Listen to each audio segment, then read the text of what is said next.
Halo, ni aje sasa?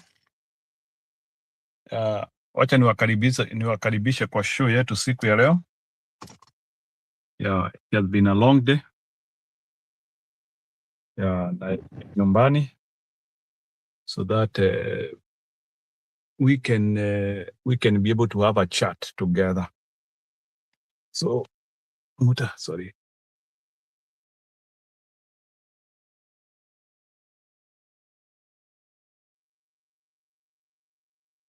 Yeah, so that I can have a chat with you guys. So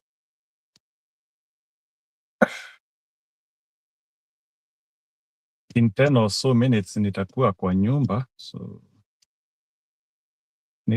I'm very impatient. Singengojea nifike my impatience, so munisamee tu. Now, Ruto anafikiria sisi ni wajinga. Na sijui kwa nini Ruto anafikirianga like Wakenya ni kama atutumiangi akili, things of the sort, because huyu jamaa vile anasomanga watu, I don't like it. So today we was having a meeting and ama sijui zile ma meeting zake za uongo and he is like what do I say,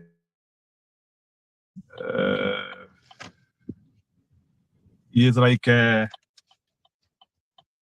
trying to show the Kenyan problem is Gachagua, and like some of us who are contesting his leadership ni kama hatutumii vichwa. So that is what is happening now from Ruto, like ati sisi ambao hatutaki story yake, it's like we are fools, we do not have information.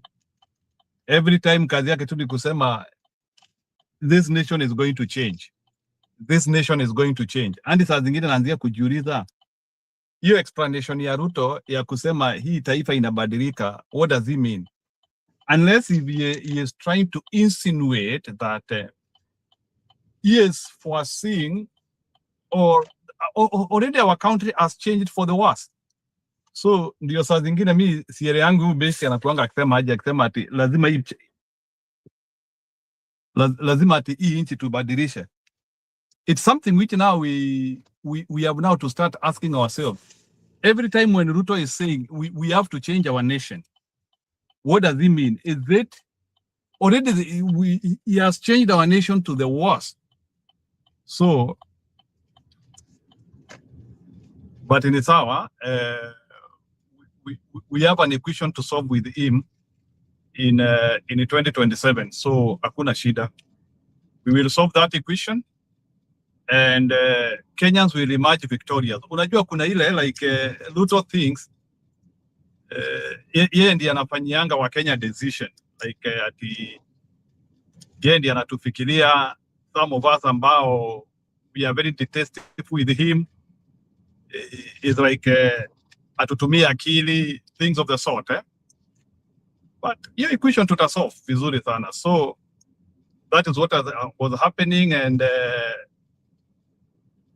pretending that ati wale mabingwa walikutana na wao wa dunia, like there is a lot of stuff he did with them. So like saying like trying to show that there is a lot of stuff he negotiated with those people. I do not think. In any case, Ruto has been a sellout from day one. And I will not blame any leader who associates with Ruto because they want to harvest the best from a fool.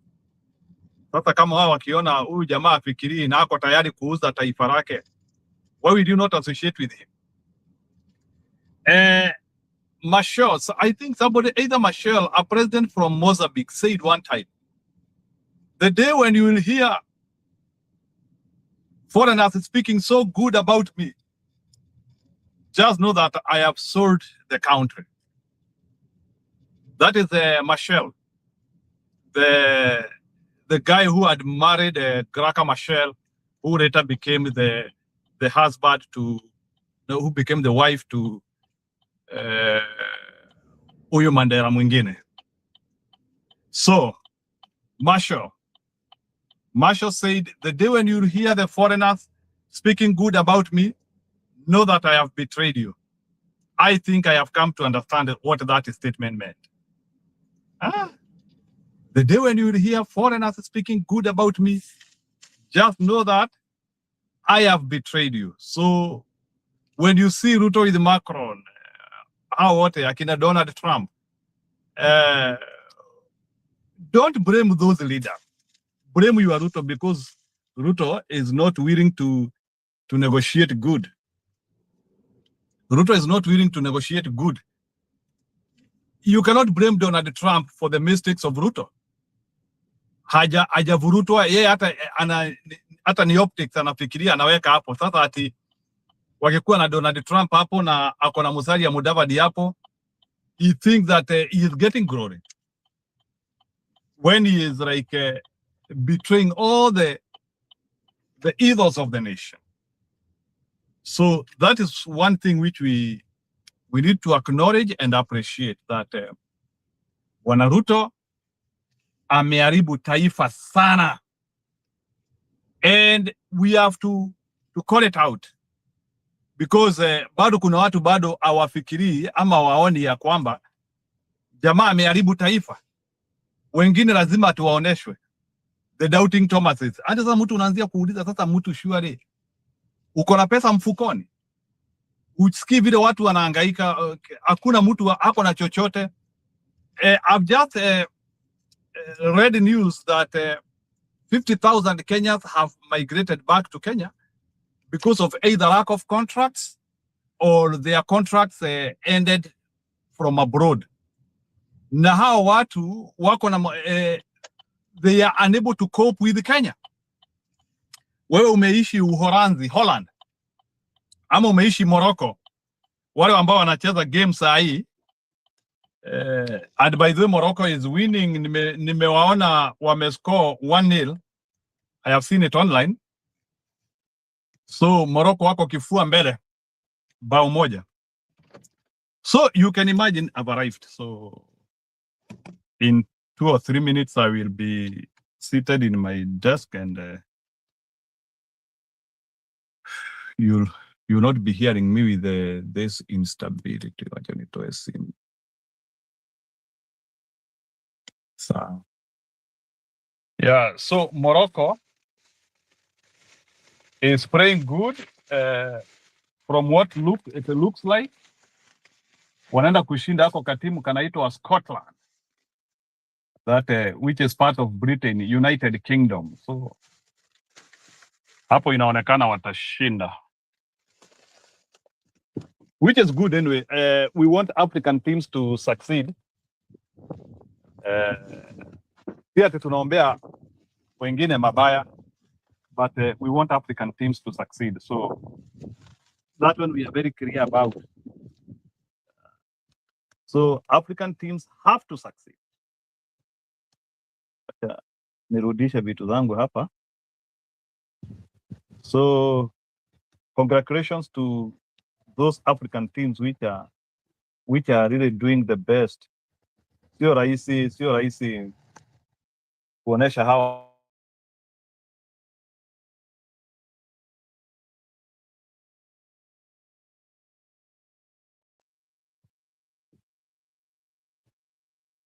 sio rahisi kuonesha hawa watu walitupiga colonialism kidole cha kati. Sio rahisi hiyo. But anyway, I appreciate how Africa is coming up. Oh, sorry. Niacha funguo gari imelia hivyo.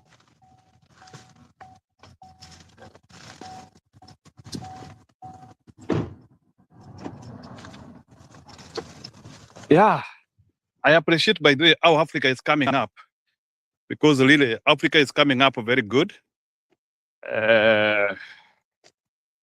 from the look of the things, out of the 10 teams, kuna uwezekano 5 teams will go to second round. And unajua na ile kitu iko, hii vitu inakuanga mahesabu ya probability. So, kama tuko na timu 10, at least if we get like 6 teams going to the second round, hiyo pia inaoneshana ya kwamba chances ya timu zenyu kufika hapo mbele ni rahisi. Yeah, because the more teams you have by probability, the more you keep on. Yeah, so let's hope that more teams will qualify, by the way. So it's very important.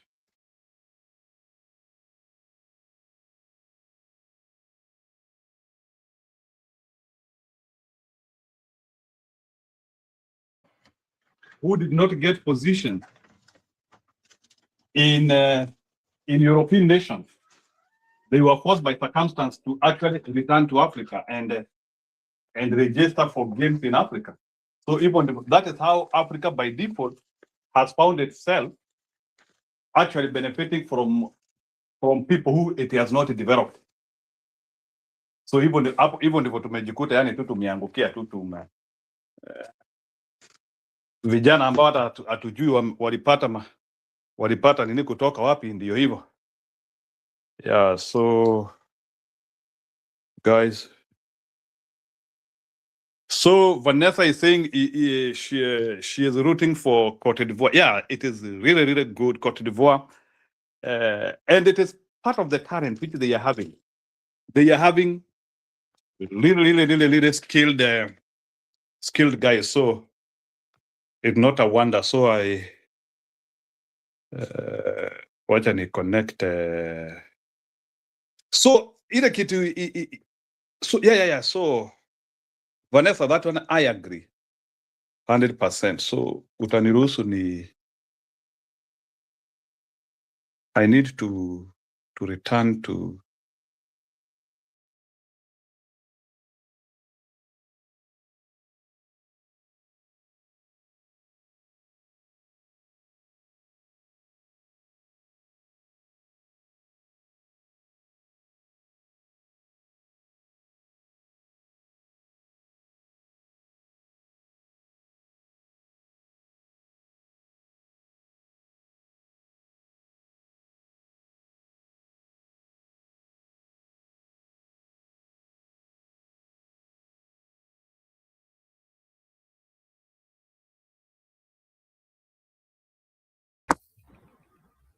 yeah, nimerudi. So and by the way, I'm doing double streaming. That one is in case we lose this. If we lose Kenyan democracy, we still remain with the hidden treasure. So please find it to your necessity to also subscribe to Hidden Treasures.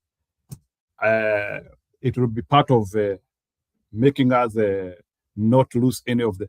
If we lose one, we remain with one. So at least pia ujue pia tuko na channel ingine. So usifikiriange tu tuko na channel moja. So there is a channel called Hidden Treasure. So I'm going to look for it. So I don't know how many people have subscribed to it.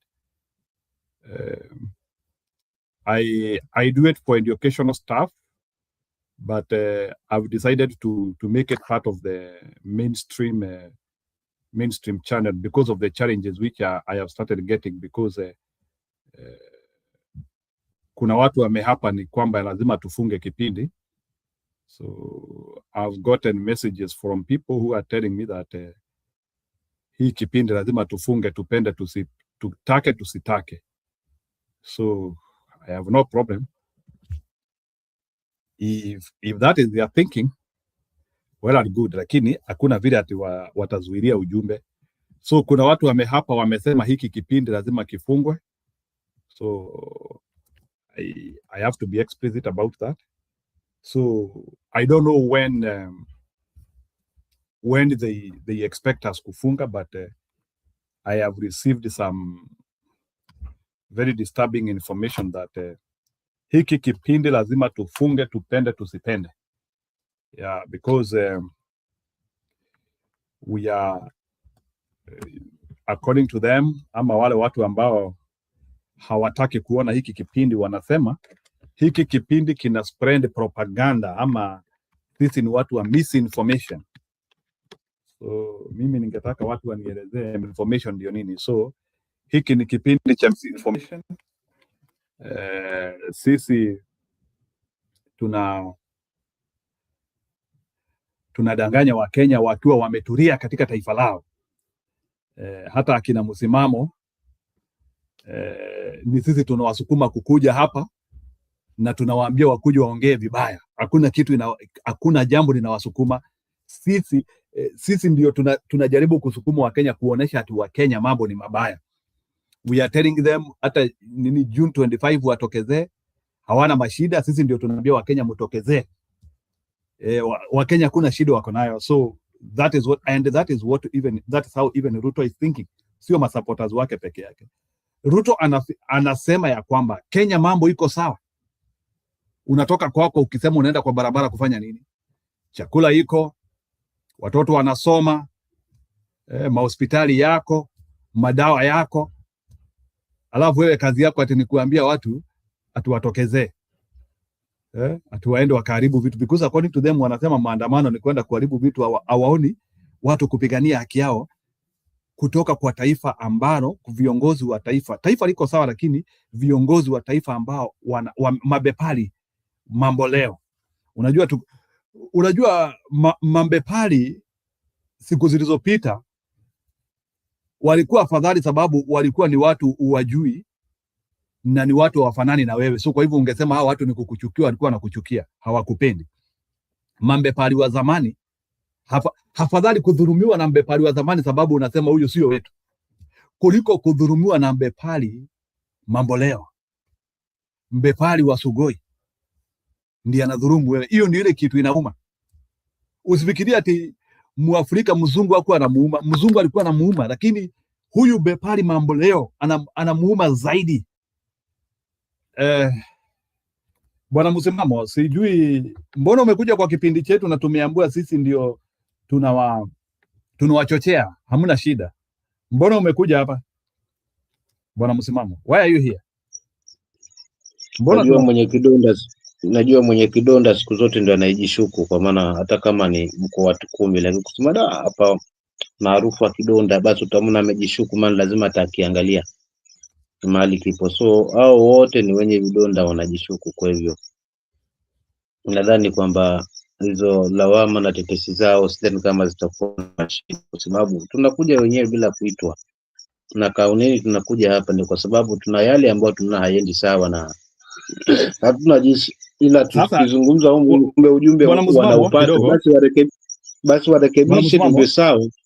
Naam. Bwana Msimamo, Ruto anasema, na hata amesema leo, ni vile mimi unajua mimi sichezangi video zake. Ruto anasema hivi, Gachagua ndiye anachochea watu. Gachagua ndiye anachochea watu, ndiye anaambia Wakenya wako na mashida na maisha iko shwari. Gachagua ndiye anaambia Wakenya wako na shida.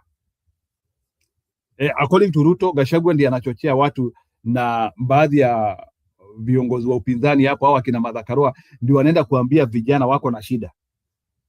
Hebu react to that one. Wewe Martha Karua, sababu najua Martha Karua ni kiongozi wako. Martha Karua amekuambia wewe uko na shida? Haja niambia niko na shida. Bala hii ni shida ambayo iko global. Hata mwenyewe ni mwenye kuzungumza hivyo anaiona, anajua kwamba kuna shida. Sifa hizi ambazo anako nazo haziambatani na ile reality ambayo tunaishuhudia sasa, haswa kama wananchi. Kwa hiyo wasijizime data tu kwa kuonea, haswa wenye sauti ambazo zinakanganya na kuona kwamba ni adui. Pili, kinachoniumiza ndugu yangu Njiru ni maandamano. Maandamano yamewekwa katiba, lakini mbona ikifika wakati wa maandamano vikwazo vinakuwa vingi, kwamba wasiwasi utavunjwa mali si nini? Katiba inatuambiaje haswa kiuhalisia haswa kuhusiana na maandamano na askari wetu? Askari wasimame haswa pande gani na mipaka ipi, na wananchi wasimame pande gani na mipaka ipi? Kwa sababu tumeshuhudia mikutano inafanyika, wananchi wanajitokeza kama kawaida, na ni mikutano tu ya kisiasa, na bado serikali bado ina wasiwasi. So maandamano yapo, hii hofu yote kwamba mambo yako sawa. Yako sawa wapi? Watoto wako manyumbani, hospitali zetu zimekuwa tafash, madawa hakuna, chanjo hiyo inasemekana inafanya imekuwa kizungumkuti, so security hakuna bado. Maafa. So in totality kuna mambo ambayo mwananchi anaiona kuliko hizi ahadi kwamba tuko na manyumba. So niko na nyumba, nchi yangu haina usalama. Raia wa nje wako na vitambulisho, nje ya nchi wako na vitambulisho, na uwezo wa kuaccess vitambulisho. Unanijengea nyumba, pesa sina mfukoni, umenikata ushuru wa kupitiliza.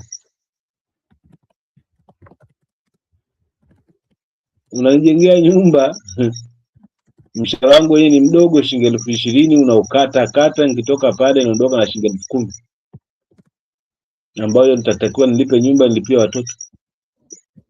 Hiyo nyumba umenijenga, nitaingia wapi? So hawa ambao wanapingana na kweli wakumbuka kwamba kweli siku moja itakuwa huru. Ni ngumu kujibana kweli, kweli lazima itajitokeza tu, maana kweli siku zote huolea, ama haki siku zote huolea. So ikiwa kweli wanatupata kuzungumza mpaka wanaanza kutishia maisha kwamba wewe, ni kumaanisha haya tunazungumza wase before ndio fungia na kuanza kutishia hapa. Je, wametekeleza yapi? Maana hatunge kesha hapa. Wametekeleza yale mwananchi yako nayo? So kwa kweli siku ya kufanyani, miti yose uteleza na mfamaji haachi kutapatapa, na mwenye kidonda ndo mwenye kushtuka. Mimi nitaishia hapo, asante. Aya, ni sawa. Naona Vanessa anasema channel inaitwa The Power of Hidden Treasure, at The Power of Hidden Treasures. Naifanyanga katika, haifanyi kazi ya siasa, lakini kuna uwezekano hiyo channel tukaihitaji, kama hata show ya leo na stream huko pia. So show ya leo iko kwa Hidden Treasure na iko kwa Kenyan Democracy. Kuna uwezekano kulingana na vile siasa zinaendelea kunoga, kulingana na vile siasa zinaendelea kukua mingi kubwa, Geneva makao karibu sana, kuna uwezekano tukahitaji hiyo channel. I was mostly using it to do some interviews of some university professors. Actually the person who made me to create that channel was a university, the president of one of the American university, who is actually intending to come and talk to us, but he didn't want to come and talk in a political show. So akaniambia you need a more relaxed channel. So nikamwambia ni sawa. So that's how the Power of Hidden Treasure came, because he is a president of an American university, and he wanted to come and actually talk to us in terms of how he thinks about African excellence. I never like calling it black excellence. So because for me, I don't believe about black and white. Unfortunately, Mimi, I do not believe in a race construct. So I do not believe there. Mimi siamini kuna watu weupe na kuna watu weusi. Hiyo mimi siamini. Mimi pengine msimamo anaamini mambo kama hayo. Mimi naamini ya kwamba watu weupe na watu weusi ni jambo ambalo ni jipya sana. It is something which has happened for the last 8 generations. Hapo 1600 hapo ndio wameanzia hiyo ujinga, sijui ni mweupe au ni mweusi. So but hapo zama za kale hakukuwa na hiyo ujinga, sijui mweupe, mweusi, yellow. Binadamu alikuwa binadamu. So it was a social construct to divide people. Ni kama hii yetu ya hapa Kenya 41 versus 1. Ile ambayo unaanzia kusema hawa ndio shida zenyu. Ruto hawezi, Ruto asemi mimi ndio shida yenu. Anatokezea and some idiots and people who cannot use their brain or think. Mtu anakuja anaambiwa, mkubwa, shida yako ni Wakikuyu. Shida yako ni huyu. Na huyo mtu ambaye anakuambia shida yako ni Wakikuyu, ama shida yako ni Wakisii, ama shida yako ni hawa wa Mijikenda, hakutaji shida kubwa Ruto. Ile shida kubwa, ile shida ambayo imejaa makaton Ruto, hiyo akutanji. Sijui kama msimamo umekutana na watu kama hao. Ukikutana na mtu ambaye anakuambia shida yako ni hawa watu, hakutaji Ruto. Huyo mtu ile kitu anajaribu kufanya, anakufichia Ruto hapo kwa kando. He is a Ruto sympathizer. He wants us to focus on Ruto by taking the problem. Why should Kikuyus be the problem in Kenya? And they are also subjected to the same problems which are, msimamo. Kuna jambo na nataka kusema hapa, hili jambo ambalo tunaita ukabila, ubaguzi, hili jambo haliwezi fanyika katika taifa ambalo halina chochote ama kila kitu kimesambaratika. Na ndio najaribu kukuambia sasa hivi msimamo, sasa hivi venye Kenya iko, ukijaribu kusanya wa Kenya kwa mbinu za ukabila, hawatakubali. Sababu ili watu wakuwe wa kabila ama wakuwe wabaguzi, lazima kukuwe kuna zile vitu ambazo zinafanya kazi. Hakuna vile utasanya watu uwaambie hebu mkujeni hapa tufanye ukabila, na wako na njaa, hawana chochote, nguo ni matambara, watoto waendi shule, mahospitali hazina dawa, alafu mnawaambia hebu kujeni hapa sasa tupangie hii group. Bro, hiyo haiwezekani. It is not possible. You need parameters and you need things to work. So Ruto atajaribu sana kutufanya wakabila, lakini haiwezi fanya. Hakuna maskini anaweza fanya ukabila. Na ndio unasikianga saa zingine watu wakisema kabila ni mbili. And those are some of the greatest philosophers who say this. Kabila ni mbili katika dunia. Kuna kabila la matajiri ama wanaodhurumu, wacha niite hivyo, na kabila lingine la walalahoi. Hizo ndizo zile kabila ambazo zinaweza tengana. Walalahoi wanajua hawa matajiri, and to some extent that was the philosophy which Ruto used when he came with the hustler dynasty narrative, where he pitched and he claimed that wale watu wa mtaji kidogo mambo yao inaletwa na wale watu wa mtaji kubwa, mashida yao. So tutafocus na hawa wa mtaji ndogo, hawa wa mtaji kubwa tuachane na wao. In fact hata tutachukua vitu zao tupe hawa wako na mtaji mdogo. So that is what Ruto did. But did Ruto not tell hawa watu ambao waliamini yeye? Hakuwaambia ya kwamba lazima tuzalishe, na uwezi zalisha kama maadili yako ni mbaya. Like, na Ruto hakuambia hawa watu mimi ni mwizi. Na unajua as long as wewe ni mwizi na kuna vitu zingine mbaya unafanya, utoboi, hakuna uzalishaji, hakuna mwizi, there is no regime. Let me tell you, a working government does not lie. Kuna vile unaona tu vitu miundo msingi ikifanya kazi. Na leo nataka kuwaekea vile ma radio zilikuwa nataka kuwaekea vile TV na radio zilikuwa zinaongea 2003, so that you can understand how a working government looks like.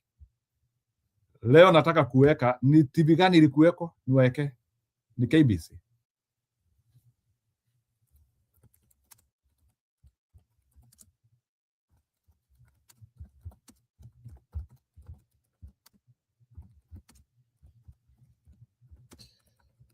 Leo nataka kuwaekea ma TV vile zilikuwa naongea hizo wakati.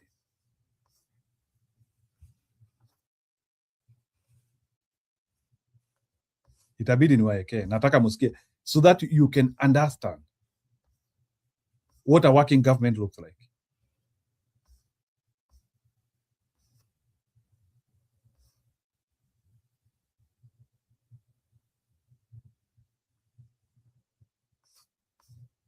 Itabidi niwaekee bana.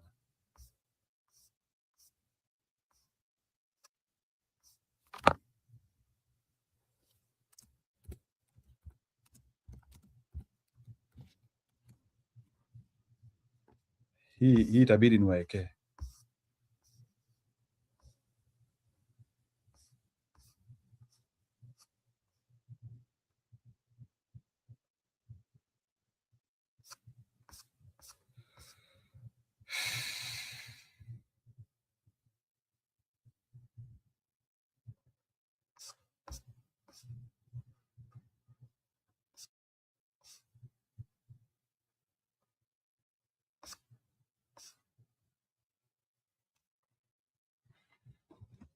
Nataka na hii sio uongo.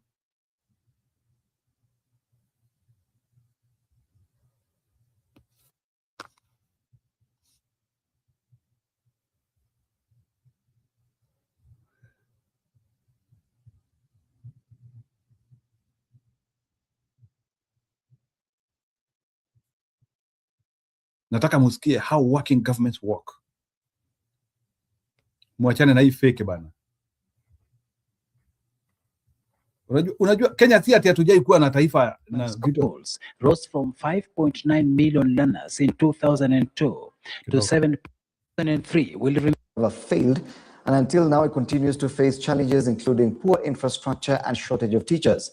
Shadrach Miti looks through Kibaki's education legacy. January 6, 2003 will remain in Kenya's history as the day Kibaki's pre-election campaign promise of free primary education was rolled out. And as was expected, enrollment in public primary schools rose from 5.9 million learners in 2002 to 7.2 million learners in 2003 and 8.2 million learners in 2007. And ever since, the numbers have been rising, with the latest economic survey of 2021 indicating that by 2020, enrollment in primary schools stood at 10.2 million learners. Free primary education under Kibaki was the second attempt to introduce the program after the first attempt in the 70s failed to achieve much. While it was a good idea, its implementation was not well thought out. Nearly 2 decades after it was introduced, the program continues to face challenges, including poor infrastructure and shortage of teachers. In 2008, Kibaki would escalate the promise of free education to secondary schools after he undertook to provide free public secondary school tuition.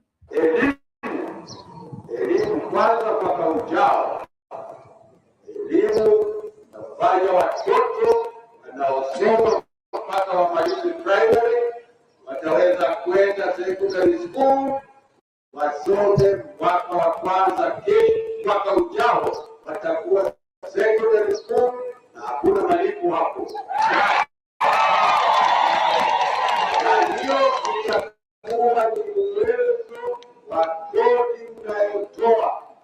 Hivyo wenyewe wale ambao hawatoi ni wachache ambao wana uwezo lakini hawatoi.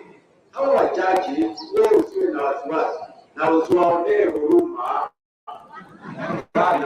According to Kenya's latest economic survey report, total enrollment in primary schools stood at 10.2 million in 2020 from 10.1 million in 2019, while total enrollment in secondary schools recorded a growth of 8.0%. The government continues to provide a capitation of 1,420 shillings for every learner in public primary school and 22,244 shillings to every student in public secondary schools. We have no shortage of resources in our country. We're the 7th largest funder of education in the globe. Since free primary education started and free day secondary education, we have pumped over 300 billion shillings into the education sector. And we continue to put money in the education sector every day. The shortage we have in our sector is a shortage of honesty and integrity. That is the problem. Yet, even with these milestones, a crowding and shortage of teachers in public schools continues to make teaching and learning a near impossibility. Estimates by the Teacher Service Commission, TSC, indicates there are about 50,000 fewer primary school teachers in the country, with majority of public primary schools suffering the effects of overpopulation. Education stakeholders have argued that while the move was well-intentioned, poor planning, inadequate teaching staff, and a shortage of learning facilities, including classrooms and laboratories, occasioned a decline in performance for public primary schools, which led to the emergence. So hii wakati wa Kibaki ametuwekea program which was supposed to be cascaded slowly, kila mtu akuja akifita akiweka yake, lakini hawa akina Ruto, they cannot do anything. Let me show you some of the greatest moments which happened. Ili mujue presidential word is power, muachane na hii ya Ruto ya uongo.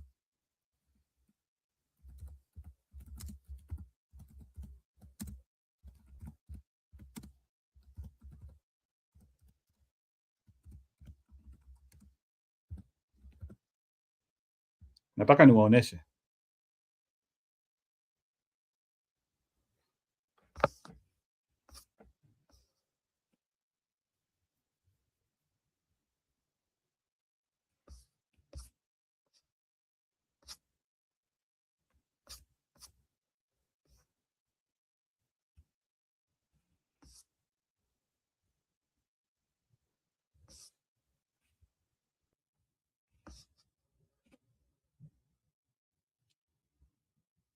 Acha niwaekee Kimani Maruge.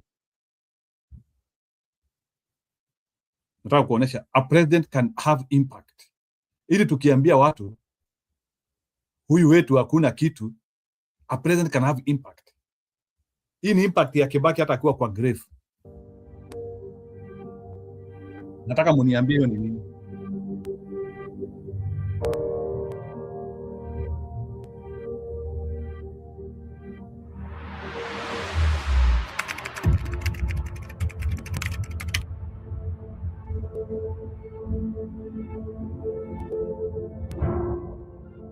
In a quiet village in Eldoret, a barefoot man walked into a primary school in a hot January morning in the year 2004. He was not bringing his grandchildren. He came with a sharpened pencil and a dream. His name was Mzee Kimani Ng'ang'a Maruge, a former Mau Mau freedom fighter, a survivor of colonial detention camps. But at the age of 84, Maruge made headlines around the world for something else. Watu wote wale wahubiri mliwaambia wanipe jina wimpya, mimi nilikataa. Kwa hivyo akaonesha mimi, akatuma zawadi kwa mimi ya kuonesha mimi pate jina nafuu. He became the oldest person ever to enroll in a primary school. In 2003, President Mwai Kibaki's government launched a free primary education program. Thousands flooded into classrooms, but no one stood out more than Maruge. With a tattered shirt and a steady will, he joined Captain Ruiwo Primary School in Standard 1. The head teacher tried to turn him away, but Maruge insisted. Nimepata haki yangu, nitaketi hapa darasani, he said in Kiswahili. In just a few months, Mzee Maruge was top of his class, straight A's in English, Kiswahili, and maths. His teachers elected him head boy in 2005. Imagine a head boy older than the teachers. That same year, the United Nations flew him to New York to speak at the Millennium Development Summit. Standing in front of world-class leaders, he said, I am here to represent the face of Africa. Education is the key to life. Dunia mzima, sasa Kenya, dunia mzima yote nataka iwe kioo ya kuangalia kumaliza umasikini. But Maruge's journey wasn't easy. During the 2007 post-election violence, he lost his home, forced into an IDP camp. He still found a way to go to class. Later, he moved to Marura Primary School in Kariobangi, Nairobi. A slum school, yes, but for Maruge, still a temple of knowledge. In 2009, Kenya's hero lost his battle with stomach cancer. He died aged around 90, but not before teaching the world something powerful. Education is not a privilege, it's a right for all, for life.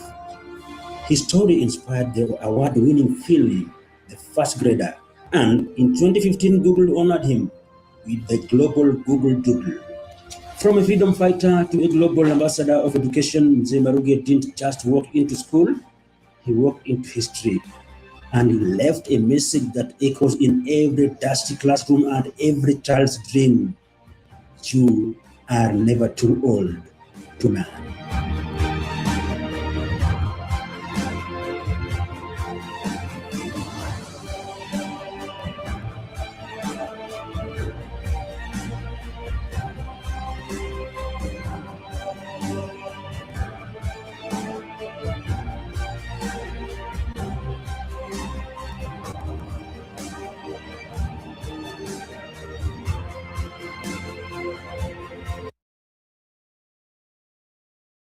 That is what we call impact.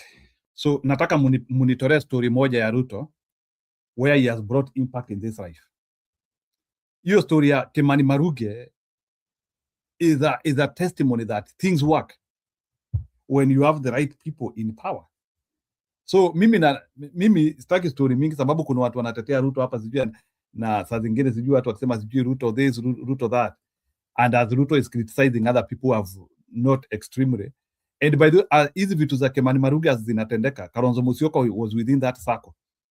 So even when Ruto anaingililia Kalonzo, he should be ashamed of himself. Yeye ndiye hajafanya kitu. I have just shown you a story. Karibu sana Sara. I've shown you a story of what an impactful presidency is. Rais anakuja, assume Kibaki alikuwa anadanganyana. Huyu Kimani Maruge si angeingia shule alafu aachie katikati. But Kimani Maruge alikaa shule mpaka akafa. Those are who we call leaders. Those are who we call leaders. Those are who we call leaders. Mwachane na hawa wanajaribu kujifanya viongozi and they are not. They are not. They are not. They are not leaders.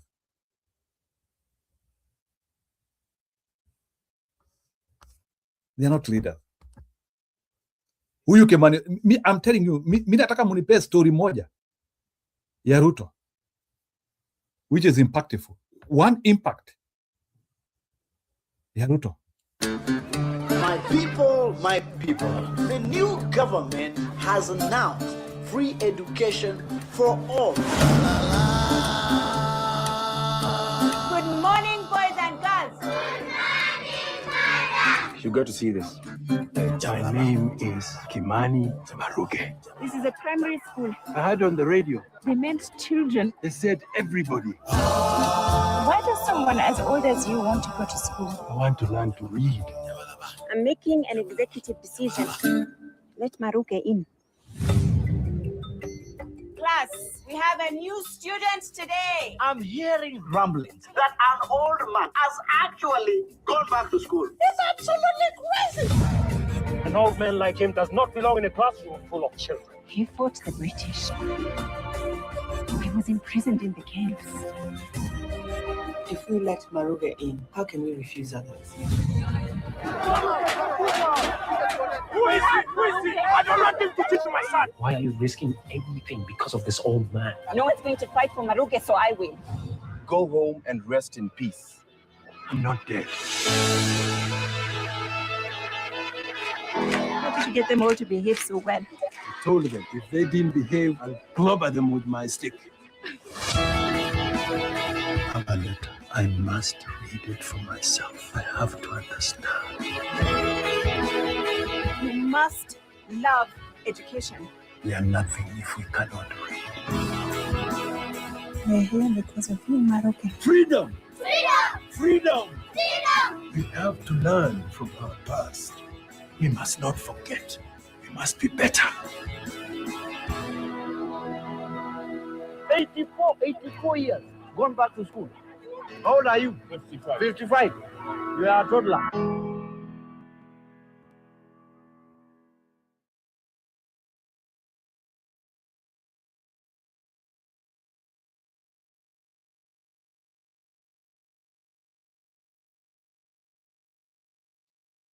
Yeah, that was Kemani Maruge.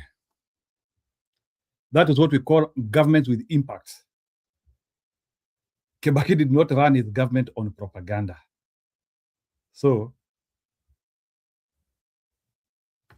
that's a true story, which is recorded in the annal of history, a life which was transformed by a presidential decree, which actually came through honoring campaign promise. Nataka muniambie campaign promise moja, which Ruto has honored. One campaign promise which Ruto has honored, which is impactful. Because unajua, and the reason why nacheza hizi vitu is because of young people who follow us. Kuna watu ambao wako wamezaliwa 2003 and now they are potential voters next year. Please mufuate story kama hizo. 2003 and 2027 is 24. So you are a voter. Know that we have a lazy president. Nimeonyesha vitu zilitendeka over 20 years ago. When Kibaki is declaring free primary education, we are having a country in tatters. Actually, mimi hata andi najiulizanga mimi, how quick did Kibaki implement that agenda? Because umechukua serikali, you have no time to assemble money, but Kibaki, it was instant. He was sworn in on December 20, I think December 30. Na hiyo Januari watoto walirauka shule with free education. Mimi najiulizanga hiyo financing alitoa wapi? I think that Kibaki concept need to be studied well. Then hiyo platform Kibaki alianzisha, sasa Uhuru and Ruto were supposed to now to lean on it, and they actually make it bigger. So much of the problems we have now, if I kukua ati masomo sahi is worse than even Kibaki time, you are introducing problems.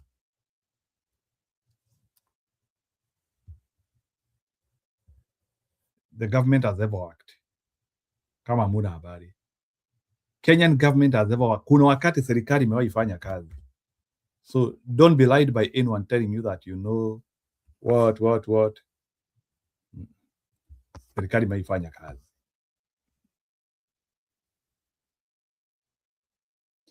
Tena Chemirila Kanda kulikuwa na goons tena.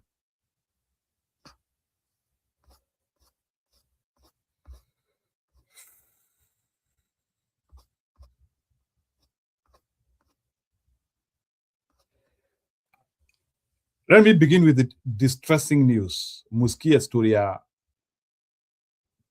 watu wa diaspora. This one speaks volume. Watu ngiri 50 washarudi nyumbani. 50,000 Kenyans have returned. Greener pastures are withering. This is because more than 6 out of every 10 Kenyans who returned home in 2025 attributed their homecoming to job losses or run out employment contracts, highlighting the fragility of overseas labor markets that have become a key source of household incomes and foreign exchange earnings. New findings from the 2025 Kenya Remittances Household Survey shows that 50,465 immigrants returned to the country during the year after previously living and working abroad. Of these, 29,892 individuals, representing 59.2% of all returnees, cited expiry of employment contracts or job termination as a primary reason for coming back home. The findings offer fresh insights into the experiences of migrant workers at a time when Kenya is aggressively expanding labor export programs as part of efforts to tackle unemployment.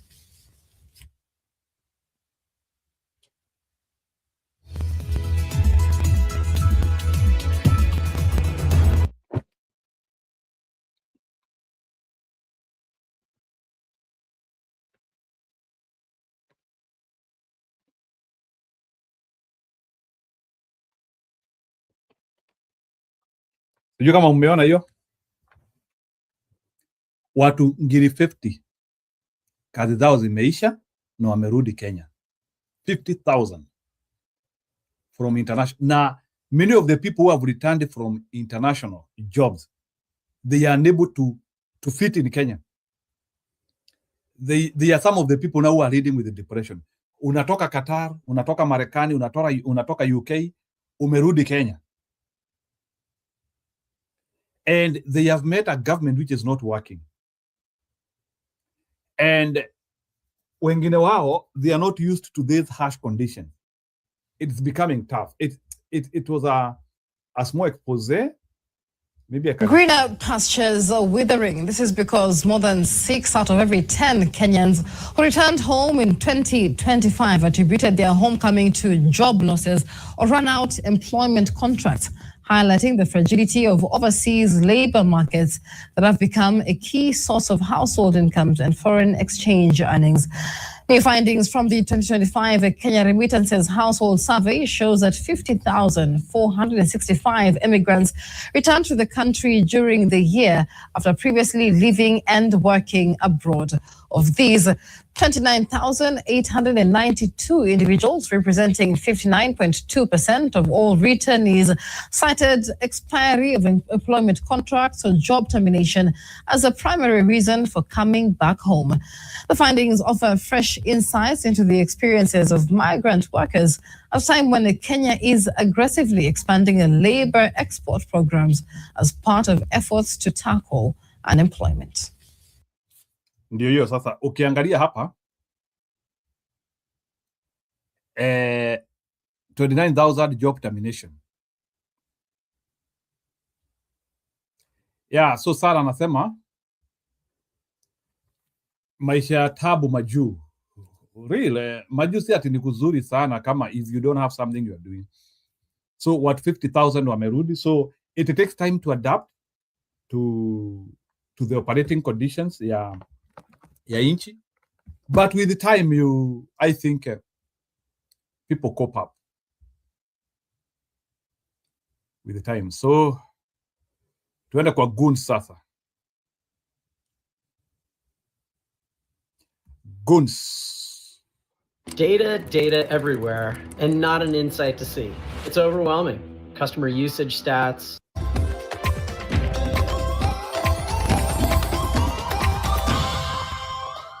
Thank you for watching Weekend Prime. Welcome back.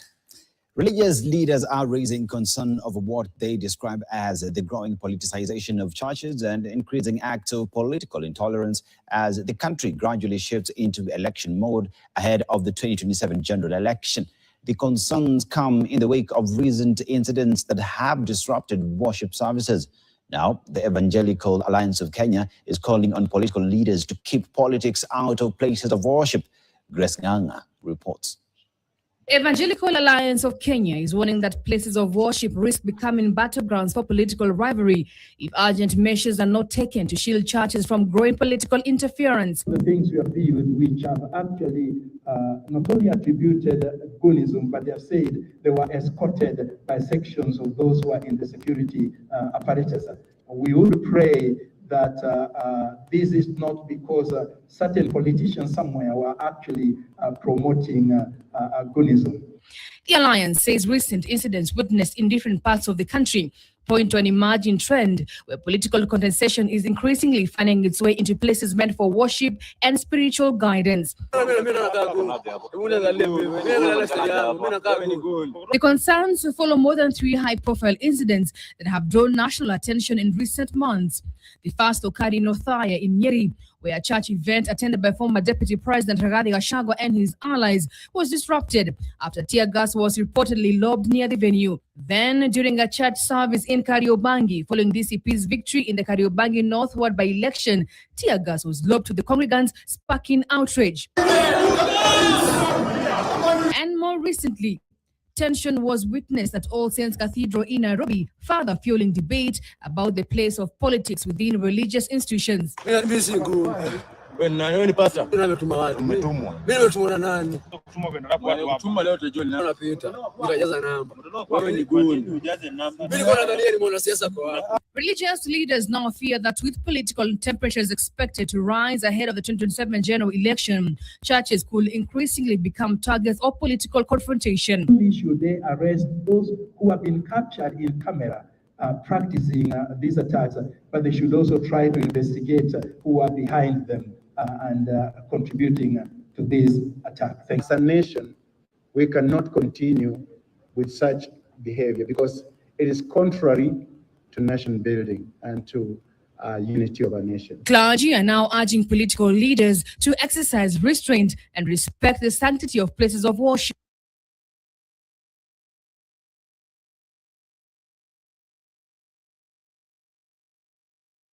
Huyu anaitwa Kitoto. Ni overseer general wa KAG, Kenyan Assemblies of God. Anaitwa Kitoto. I know him. I think either Philip or Philip Kitoto huyu. Overseer general wa KAG Church. So I know him. So I hope this time around they are serious. To this attack. As a nation, we cannot continue with such behavior because it is contrary to nation building and to unity of our nation. Clergy are now urging political leaders to exercise restraint and respect the sanctity of places of worship. Grace Nganga, KTN. This week on Face the Facts, Haman Kamariki turns to a question that is now echoing through Nairobi.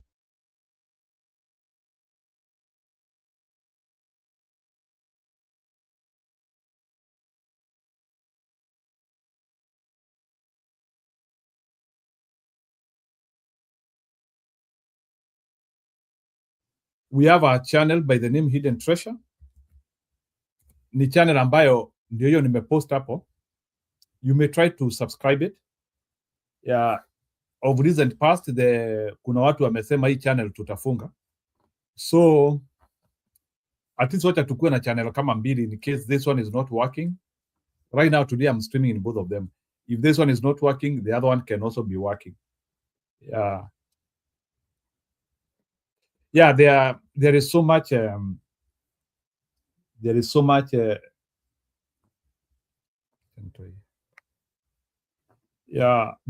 vows. Some people are vowing and they are saying that hiki kituo tutafunga tupende tuspende. So I don't know why they feel that we need to cross. And I thought that we are doing God's work in our retro way. They feel that we are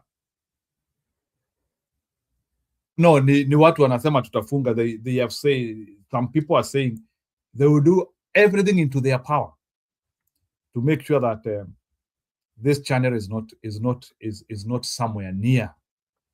So I hope that time will not come because all what we are doing is we are just doing God's work in our retro way.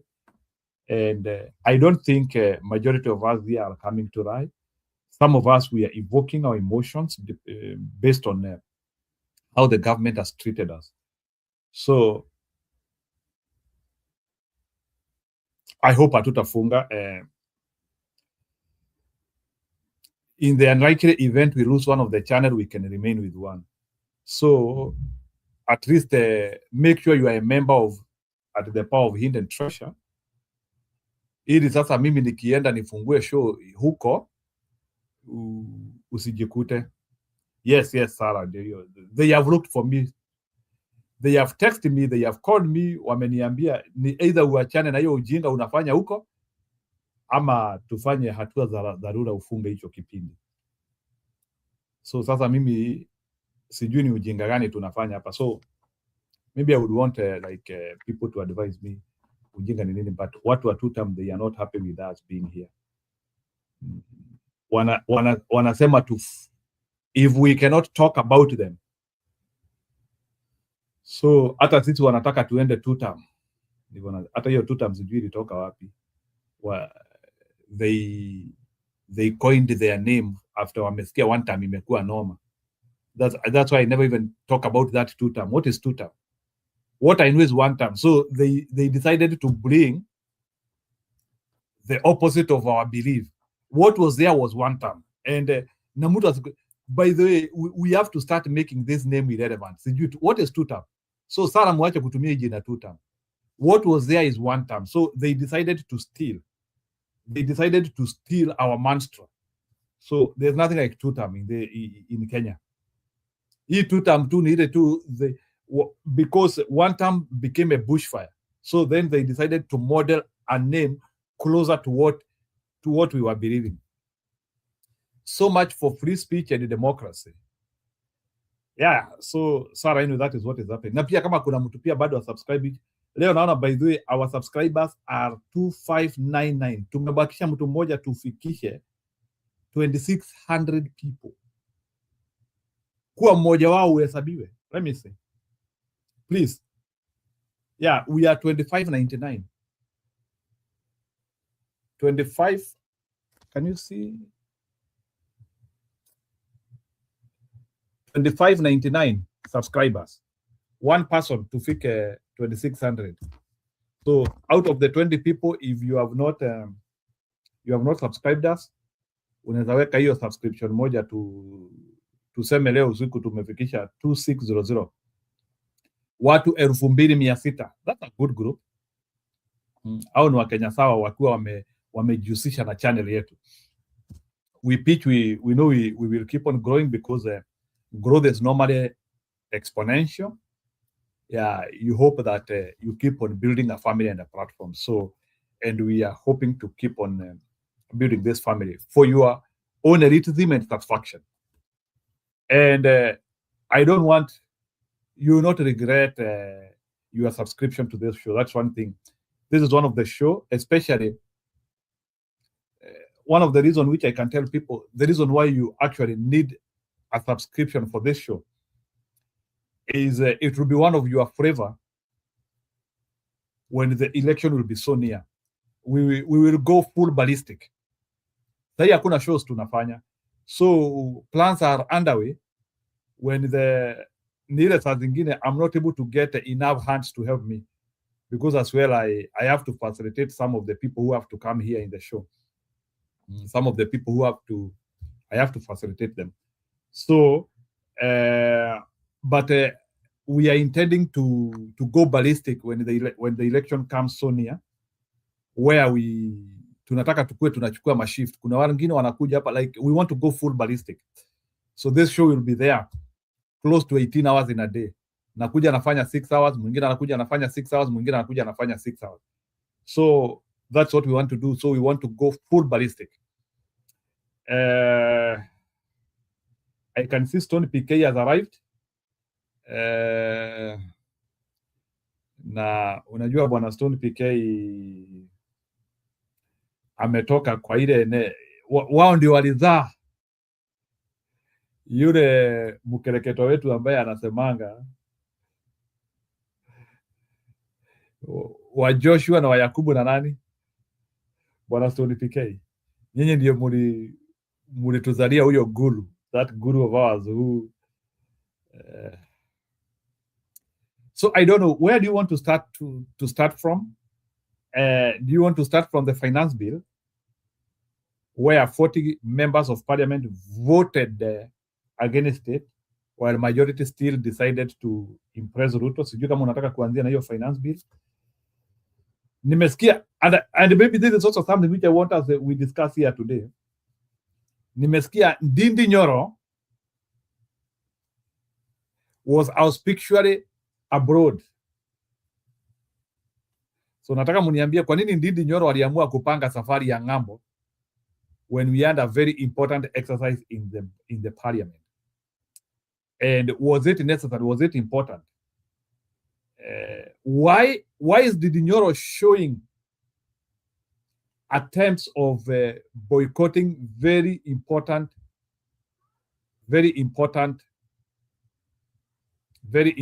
sessions in Kenya?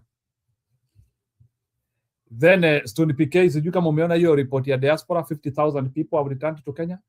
because their contracts have ended and they are unable to settle in Kenya. Like inakuwa ni ngumu to be in Kenya, like umetoka ng'ambo, inakuwa sio rahisi to focus. Aya, sawa Stone PK. So that is something which is seriously happening in our nation, and people are suffering. So as I give Stone PK time, let me see what Chebet has for us tonight as well.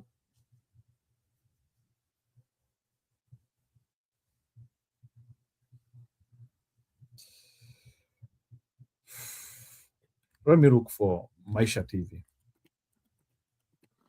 You know, these are some of our friendly TVs which, na please kama pia uja subscribe because we get a lot of information from them.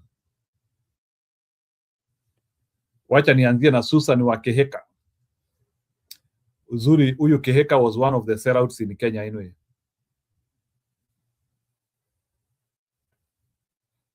Sarah anasema at small channel, big impact. Yeah, our channel is very small, but I hope we are doing something serious because wamekataa kwenda kufungua channel zao. All this debate started because we did a declaration and we will continue having that declaration. Tulisema mtu yote ambaye ana support Ruto hakuna kuongea hapa. Some people said we might not work very well because it's like we are denying people an alternative or alternative speech. Lakini the politics which we are having is not normal. We will not enable liars in our channels. It's unfortunate. It's not normal. At least if they were people with the character, people who are serious with life, tunaweza sema, let's have a normal debate. We are now in bad times where you can't allow, you can't give devil a chance. You can't help to publicize the devil. And you know the beauty, this is not their channel. Here we can control the airwaves which we receive. So, and I don't think we need to frustrate ourselves by bringing people here who will come and start drowning us emotionally. So that has been the war which I've been going through because they even wanted to report mpaka huko kwa YouTube wakasema hii channel yetu ni ya ubaguzi. Sisi ni wabaguzi, tunabagua. Sisi ni wafidhina, watu wa chuki. Sisi ni watu wa chuki sana. Tumesema ati kuna watu hawawezi kuja kwa show hapa, ati kuna watu tunasema hatuwezi sikiliza. Actually, Vanessa, it was not my decision. I consulted people here highly, na watu walisema hao watu ya Ruto wasikuja hapa. So I was advised that hata kama hatuwataki ati tusiseme, but mimi nataka wajue hatuwahitaji hapa because that was the decision of people. Watu walisema wewe kama unataka kwenda kuongea stories za vile Ruto ni mzuri, mwende mfungue channel yenu muongee huko na tutawafuata. Lakini msituletee, there is no alternative speech with the people who are destroying a government. Hiyo nayo sitakuwa. Me personally, that is why close to 99% hata video ya Ruto siwezi cheza.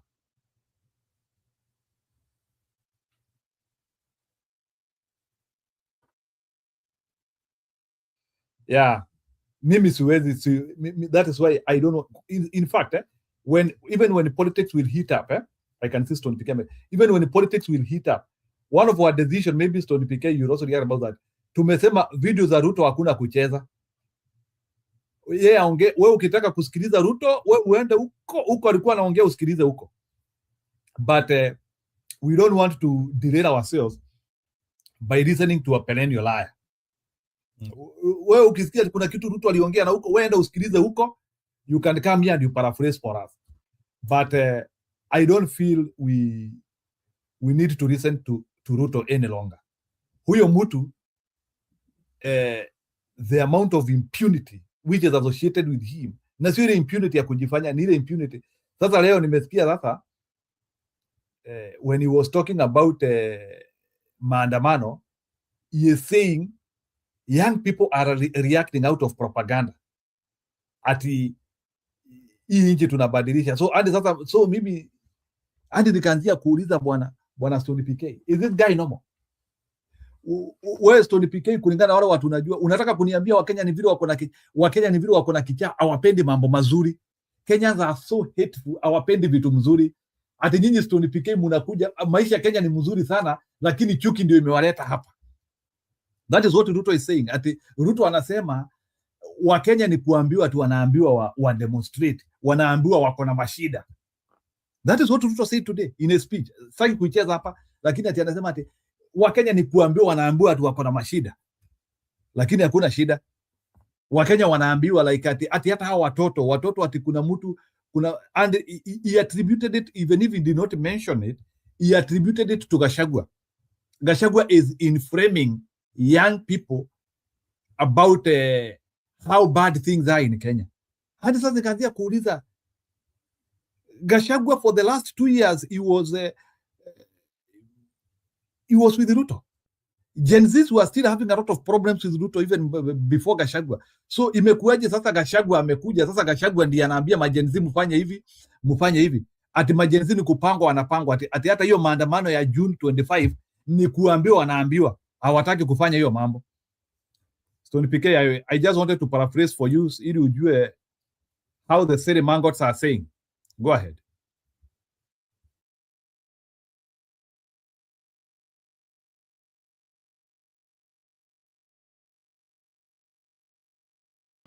Yeah, Njiru, thank you, and let me say hello to anybody else that is in the studio by virtue of comments.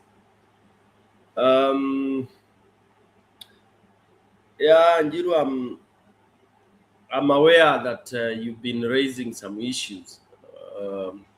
I think since yesterday you've been talking of people attacking the channel and giving all those kind of threats, and people accusing that the channel is biased and all that. You know, for me, I look at that as very trivial from those people. You know, I open my channel discusses what I want. And even I don't think YouTube will take those kind of nonsense that you have, or rather your followers or whoever participates in your channel decides this is how we want our discussions to be. Then somebody will come and start telling you that no, you have to include X, Y, Z. The channel is your house. It's your discussion hall. You are there to set the discussion, set the topic. That's why you are supposed to be a moderator, and it's you who guides how the discussion goes, and you create the discussion, or rather the topic of the day, and you ensure that people are within that. And if your followers tell you we don't want to hear this kind of discussions, it's upon you to make that judgment, because you own the platform. All right. I remember in my channel, Stone PK, I choose to do whatever I want. Which, for example, which I think it's in line with the target community. You remember in my channel, I even discuss village issues. I go all the way and facilitate them. Then we have discussions. And that's why some of my followers, when they come in, they find us very deep in Kimbere. And of course, you pull out. But I don't apologize, because when you knock into my house and you find that we are praying, if you don't pray, of course, you just say, excuse me, and you go. You know, you don't say, you guys, why are you praying? And nimekuja bwana, mbona bado mnapiga magoti? You've come at a session when we are kneeling and praying and praising our God. You come when we are eating. We tell you karibu tule, you sit down and we start eating. So I would want you to kind of just wade off that. those people who feel that the channel is not discussing their issues, they have the right to open theirs. Why must they come to discuss what they have about their side in your channel? I find that is not even childish, too much beyond nursery school kind of gameplay. In Kiswahili ama mtaani tunasemanga wakwende huko. Hiyo ni ujinga, hiyo ni utoto, ni upuzi kabisa. And that should not worry you. And whoever reports this, sasa you report this channel that is doing what? Is spreading what? Hate? Who is spreading more hate than the other? Nchi ya matusi katika dunia hii today. Nchi ile ambayo you have senior politicians full of insults in whatever they stand to talk, including the president. I would have excused the opposition. But who is the leader of all this matusi, sarcasm, and everything? Is the president himself. Calling renowned, respected, senior counsel, doctors, engineers, you saying awana akili, that they have no brain. And yet, you say you are the one who has the most brain on behalf of Kenyans. What a shameful kind of expression can we expect? I mean, it is ridiculous. So I would say our channel will continue discussing. I think we discuss the realities. We don't deal with the hypothesis. It is so realistic. And for example, any time you are discussing about the real things, they are very painful. Because when you discuss about the vijanas that were mowed down in front of parliament, when you say that, you are not even demonstrating exactly what, if I played those clips here, what it would show. Our kids, brothers, sisters, being mowed down by their fellow Kenyans. They are just raising and holding flags in a bottles of water na simu, anapigwa mabullet, anakufa. Not rehearsal. It's not drama. See ile drama tulikuwa tunafanya college, ati unafanya tututututu watu wanaanguka, alafu of course in play. This is the reality. Then you want to tell people, by the way, at one time I stopped and regret being Kenyan. I know people will start wondering why. I regret and hate momentarily, and then I realize I cannot shed off my being Kenyan. When I bring all these images and I see what happened and continues to happen, because for every maandamano that comes, we lose lives, and we are downplaying all that, and we are losing lives not because they are being killed and shot by people from another country. They are being killed by their own Kenyans. That there is a section of Kenyan that has decided anybody who comes to say hii atuoni ikienda mzuri, we piga risasi akufe, huyo si Mkenya. Because the moment you are raising that gun and aiming at Njiru, and then you finish his life, what are you telling us? Surely. And this is something that now Kenyans are being, tunatolewa hiyo, because this is the core, this is the heartbeat, this is the rod that I don't want us to run away from by this distraction. Oh, each channel is preaching hate. No, we are talking reality, and there will be no compromise whatsoever. And this is why I get cross with United Opposition when I find like they are not singing this as a chorus in every meeting and forum they have. They should tell Kenyans, lest you forget that our kids, our brothers, our sisters were mowed down in broad daylight by their own government. There cannot be anything heinous than that, Njiru, and those who are listening. Hakuna kitu ambayo ama ni dhambi ama makosa inaweza kuwa zaidi ya hayo. And why I'm saying sometimes I hate when I remember I'm a Kenyan is that I have a president that continues to talk majestically in front of Kenyans and accusing and insulting others. Yani hiyo story ilienda 25th, hiyo ni upuzi, ilikuwa ni mambo ya Gachagua, ilikuwa ni mambo, come on Kenyans. I think no wonder Ruto, no wonder our president thinks we are the most. Actually, I have no even English phrases to describe what this man thinks of the population of Kenya. Yani hiyo story iliisha. In his head, hakuna hiyo kitu. And then you mwananchi, you are also getting convinced. Because I see people clapping when he's giving talks and speeches. Then I stand and ask, surely, am I dreaming? In fact, I've been in a state of stupor for a very long time. Because when I find our president talking, I'll call him our president because he's the president of the Republic of Kenya, whichever way. When I see like that now, the latest speeches you've talked about, that all what is happening is the poisoning of our young people, our youth, by one Bwana Gachagua. I can never imagine of such a joke. Gachagua incited youth waende wapigwe risasi ama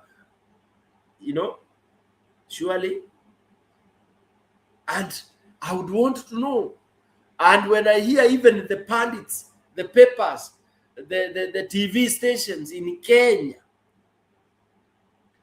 discussing, now the topic is about 2027 re-election of Ruto, Bananjiru, the most annoying thing. That the people can even now pause and anyone wanasema Ruto should be one of those that should be considered for a second term, 2 term. And now imewekwa ni one of the topics sasa, which we should start discussing. It is 1 term versus 2 term. Surely. Yesterday, I spent a lot of time. I was free. And we had some time I had 2 friends from Burkina Faso. And 1 guy from Senegal, and then another one from Cote d'Ivoire. We had some afternoon together, and we were reminiscing about Africa. And shockingly, I became the underdog because it is me now that was being hammered. Njiru, you can imagine where now your close friends from other countries, they now take you because they cannot reach Ruto. It is you they pick. And it is your struggle now to demonstrate how you are not, you know how when you meet foreigners, the way they talk, they tell you Ruto man, sasa mimi sasa hapo kwa hiyo discussion ya watu watatu vis-a-vis one, wananitolea clips, I was hammered Jiru. I would try to explain, and then they would ask me, how many are you in that country? I would say we are 50 million plus.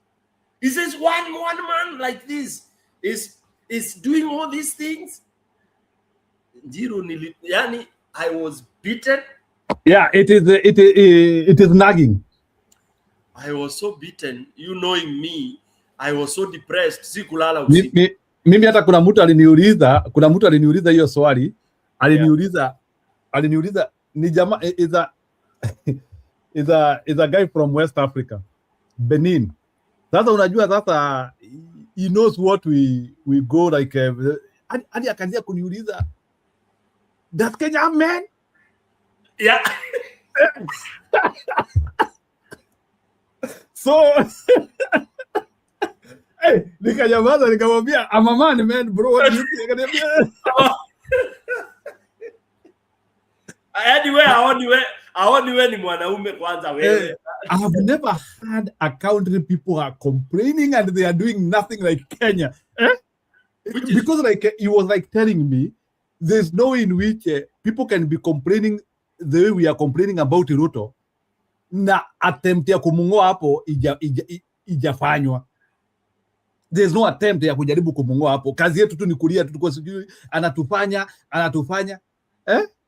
kama leo. Are you aware that kama leo Niger marisasi zimepigwa vibaya sana, karibu serikali ndio inapinduliwa? I wanted to talk about that. Yes. Na watu wameuawa, 24 people have died today. Niger. Go ahead. Niger. Yeah, so ndio najaribu kukuambia sasa, my friends believe that in Kenya we don't have men. So akesha inakaa Kenya tu ni nyinyi peke yenu muko. That is why Ruto can walk, because like unajua bwana Stone PK, I thought that ni mimi na yetu tuliona hii story. Hadi jamaa akaniuliza bwana, that guy goes for 12 days and you people you are just comfortable 12 days. Kaniambia bwana, that is account by the huyo jamaa kuna kitu ameniambia, and I don't want to frustrate people here.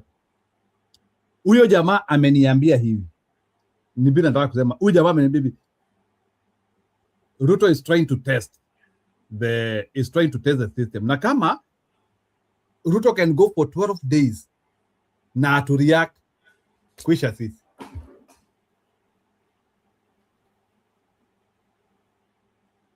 Go ahead, Stone PK. That guy who asked you, that is for those of us who write plays and drama. Yani wewe ni man, mwanaume, na anakuuliza, does Kenya have men? That was a knockout. Na uliclick haraka ukamwambia, but I'm a man. Lakini that is the very negative part of this thing, or rather the very frustrating part of what we are going through as a country. Now, I was talking about when we try to divert from what is ailing us, and then also having a leadership that is not, it's offering a very kind of lukewarm solution, then we are in for a very, very surprising situation. So basically, what we need to kind of probably look at is, or rather we need to question ourselves, do we have, as a people, do we have the capacity to carry out whatever action that we are looking for?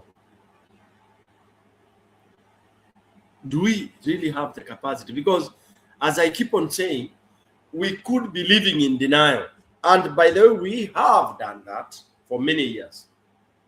We got our independence 62, 63, 4 years ago.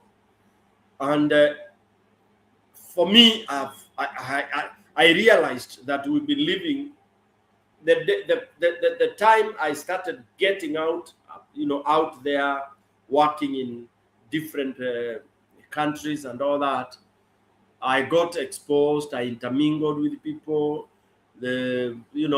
coming from a country that believed it was the best in Africa. So you can imagine how proud I would enter into a place, in whatever position. Number one, you feel, yeah, maze, hapa nimetumwa, mimi niko hivi. Sasa already number one, una hiyo, let me call it pride. But some of those of us who serve in the humanitarian world, that pride, you moderate it such that it is not the pride that goes before a fall. You find yourself, but you hold that kind of feeling that maze, nimetuma hapa mali, you know, XYZ, and they are respecting. They hear you are from Kenya. You see the respect, and you talk. People listen. You are in a forum. People are saying, "Hey, let's hear from this guy from Kenya, man. You know, Kenyans, they accolade." By the way, most of African countries for a long time have been accolading our country, which is good. We have been building a very good name. But there is some percentage of that build which is fake. But, you know, we could not go telling people this is fake. We have over-exaggerated. Kuna mahali tuliweka madoido. All right? Tukaweka madoido, tukaweka vitu nyingi za kujipraise, ikakuwa ni kama ukweli. You know, sometimes you can tell a lie so many times until it becomes truth. All right? Mahali, one, that we always have demonstrated that, oh, sisi ni wanoma, sisi ni this, bravado. Hatuna bravado. Okay? That we don't have. In Africa, we are last when it comes to bravado. We hide, but then we are so clever.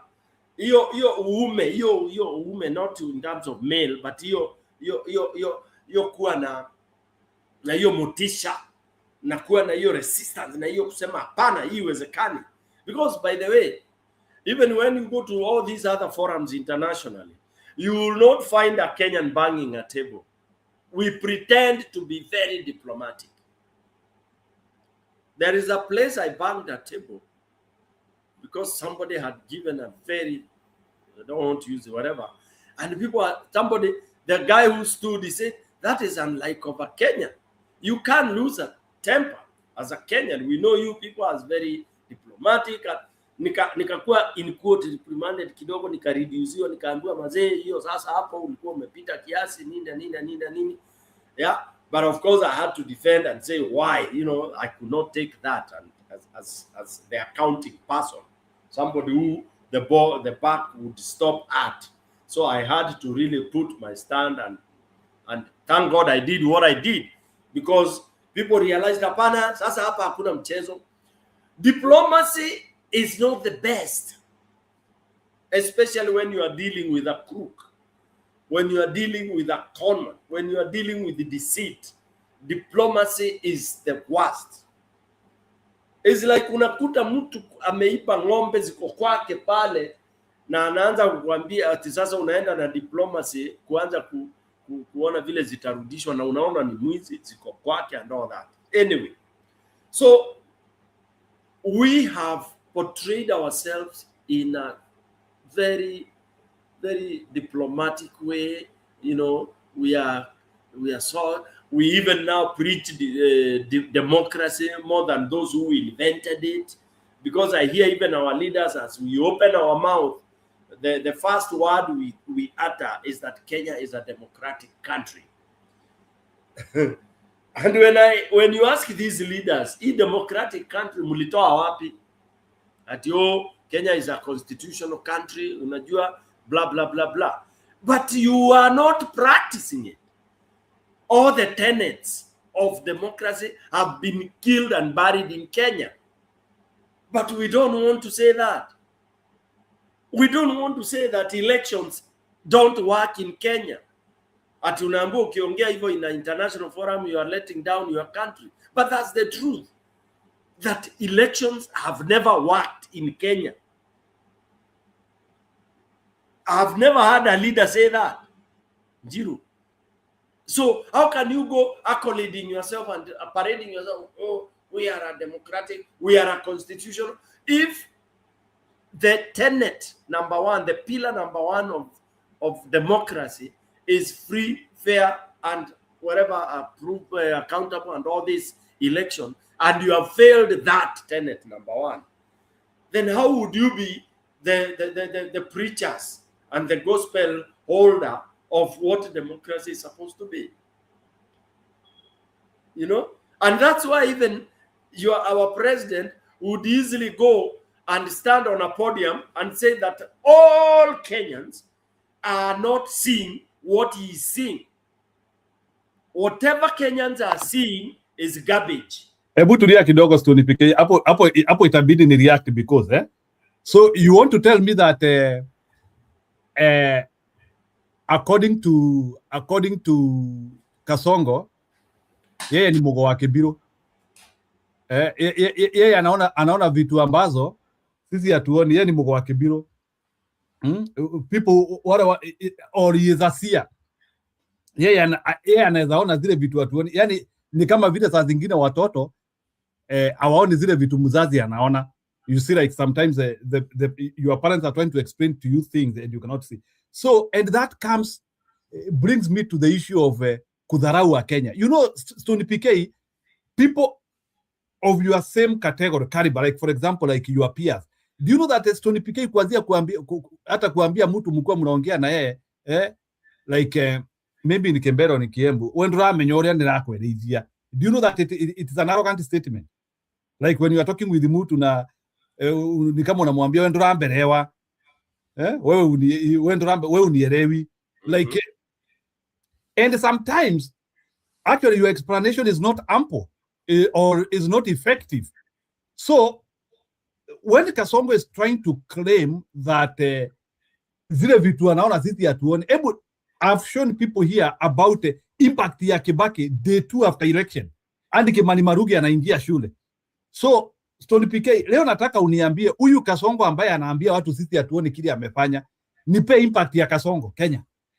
I've just played, sijui kama ulianzia kuona show lini, but nimecheza Kimani Maruge hapa. Impact ya Kibaki, yani Kibaki tu after swearing to in hivyo, declaration yake ya kwanza is declaration mzee wa miaka 84 ako shule na watoto. And something which is standard, something which is confirmable. Kimani Maruge was not a fictional story. Kimani Maruge ni mtu ali-exist. So within the 3rd day of swearing in, impact ya Kibaki ilionekana. Hebu niambie Stony PK, impact ya Ruto ni nini? What so if you like mtu akikuuliza, you see like leaders are, we have what we call legacy leaders. So Stony PK, mtu leo akikuuliza rais vile tunasemanga, how will you remember this person? How will you remember? So mtu akikuuliza utakumbuka Ruto aje? Can you niambie na watu kwa comment section, utakumbuka Ruto aje? What will you remember Ruto of? Go ahead.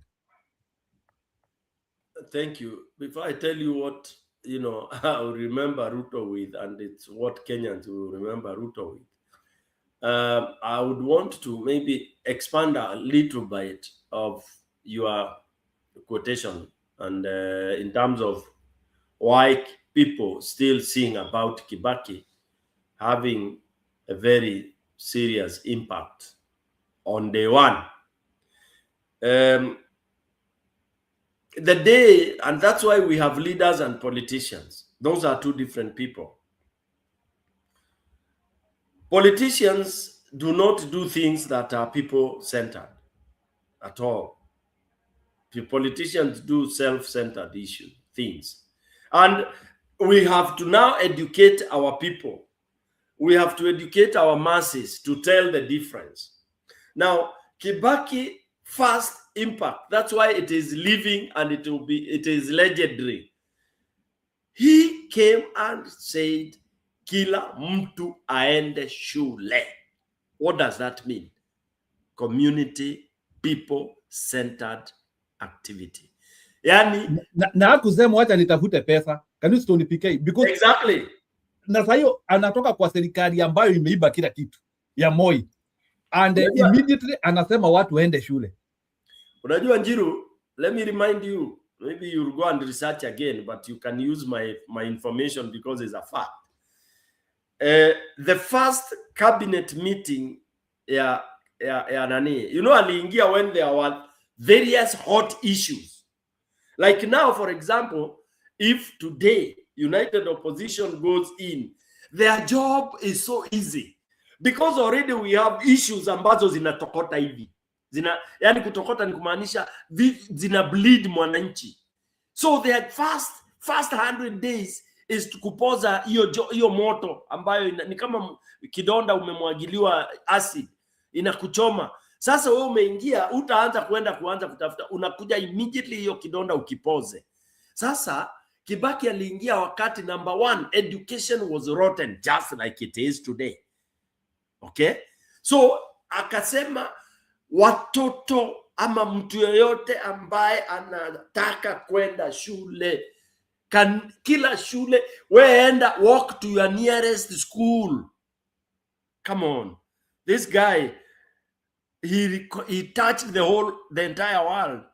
Ati amuka kesho, enda shule.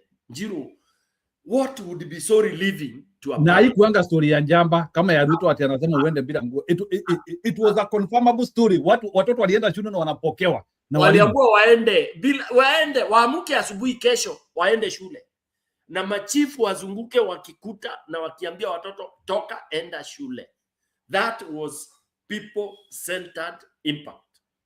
Okay, that's why it is legendary and it will live. Number two, there was an issue, a landmark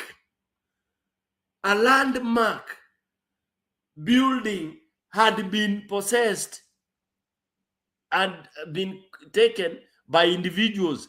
That is KICC, Kenyatta Conference Center.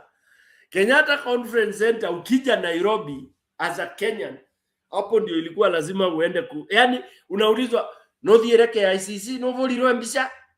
What does that tell you? That somebody ametoka Tharaka, mtu ametoka Kitui, mtu ametoka Nyanza, akifika Nairobi mahali ya kwanza kufika ni KICC na Parliament. Then unakuja kuniambia sasa KICC imekuwa kioski ya mtu. Kibaki alisema agenda number 2, KICC irudi kwa mwananchi. You know, and then that may have looked like it's a small thing, but it was a national monument. Na majenzi wasikilize hii. Unaona? Akina Acacia, Sara msikilize hii story. Unajua kuna watu, there are people story PK who think Kenya has never worked. Yeah, it has. Yeah, exactly. So one would wonder, why would a president be so obsessed? But you must be obsessed by what is national. What is national emblem? Kile ambacho ndio kinafanya ujivune kuwa Mkenya. Unasikia mtu amechukua mpaka sasa hata unakuta yani imefanywa ni kama a useless thing, yet it was meant to be a national pride and national monument. That was in possession. He did not care about court cases. You know, he didn't, because initially it's like now what Ruto has done is selling some of these national parastatals selling national thing that can be reversed immediately by a simple presidential executive order on day 2. And that is why we need whoever goes in to be a president ataandika executive order. Like me, I calculated, nikaona zitakuwa 35 executive orders within 3 days. Yani the second day ni kusaini tu hizo executive order. You only need 2 sentences. All right? 2 sentences. Reverse Safaricom, reverse this, reverse this, reverse. Maneno ya kesi itakuja baadaye, and you put the government to swing to repossess these things. How many executive orders, for those of you who don't follow Trump, I would want you to follow Trump a little bit. Muone zile executive orders alisign within 1 week, the first 5 days in office. Na kwanza hata sio hivyo, within the first 1 hour alisign 20. Exactly. After swearing in. Exactly. Wow. Because what happens is that immediately you get elected, lazima kwanza uhype your fans. Your fans have to get what they have voted for. Inakuanga hivyo. That's why like within the first 1 week, if the people who voted for you cannot be able to isolate something serious you have done for them, when it bure. Yeah, and by the way, I would expand that further. It is not about your people, because whatever you now as a as an incoming person, what you are fighting for is not for the people, it's for the country, because you believe it is better for the country. All right? That's why you come and reverse, because you think whoever the predecessor, whoever was there before you may have misguided or he had a bad whatever. So what you are doing it for the good of the country. Along the line, it might come and popular or that, but that is not the big business. The big business is that you get in and you impact what you've been actually campaigning upon, because you must have a plan. All right. And, because individuals have different way of doing things and there are various other interests. Like, for example, today, as of now, even the child being born Leo, anajua that Kasongo and his whatever does not have the best interest of the country, but he has the best interest of himself and a few who surround him. Number one, him. That's why you see like any contract is there. It is his proxies. The stadium, the JKE now, you are told, oh, ilitoka kwa Adani, sijui imeenda wapi. You go down there, unakuta imepewa Mzimbabwean, a crook, or whoever it is, and it has been, thank God to, Kenyans are very alert. It is already imagine ati hakuna, hebu nikuulize Stone PK, if a Zimbabwean is being given JKIA, why not even give a Kenyan? Musemange hata ni Mkenya aliharibu. That's why I'm saying, as of today, what engineering do you need to import into Kenya? As of today, 2026, truly speaking, I've been talking to some of my very close friends, some professors in various departments. I consult widely. In Kenya today, unless maybe as a nuclear engineer, for example, which we have not done, but tell me, what sort of technology or engineering would you really be so down that you need to beg from out? Today, construction. Actually, the only technology naweza kuambia Stone PK, and is actually ni zile vitu hatuhitaji, like sisi we don't receive vitu kama big earthquakes, and like disasters, like there are some disasters we don't get. So those are the technologies which we can import. But at the basic knowledge to make things move, hiyo tuko nayo. Exactly. Any knowledge to make things move we have. Hakuna kitu. Kama ni madaktari tuko na wao, and doctors who can be effective elsewhere. Like I was reading the story of Magoha. Do you know that Magoha the late, he was a very serious doctor in Lagos, even before he became a professor in Kenya. He was a super. He was a genius. He was a genius. Look at the guy. Look at the guy who is the heartbeat of London, UK today. Sasa Stone PK, wacha hii story lazima nikupe. I went to Toronto, University of Toronto, 2 years ago. And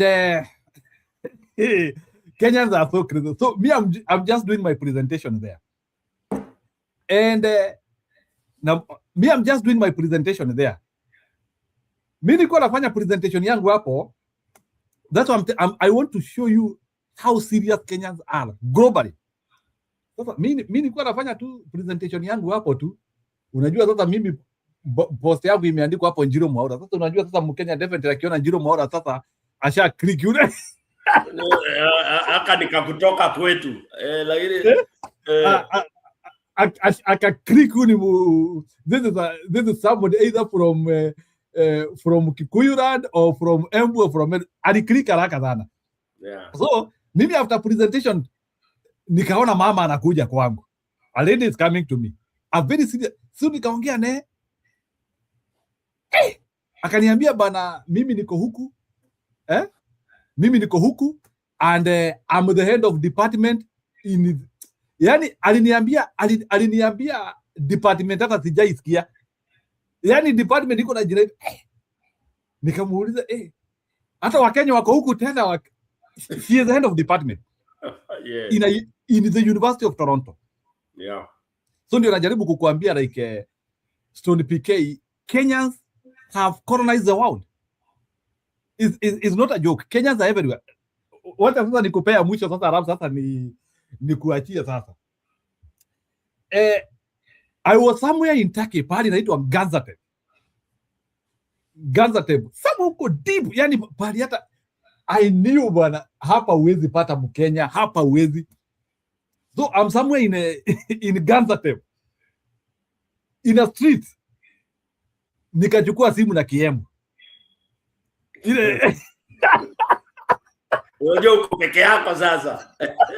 Hey, sasa mimi nikasema sasa kumbe sasa mimi hii kuongea kiembu at the middle of Gaziantep initaki nimekosea bwana. Bwana mama alinitokezea na buibui bwana. We mwanake. Uko hali yako.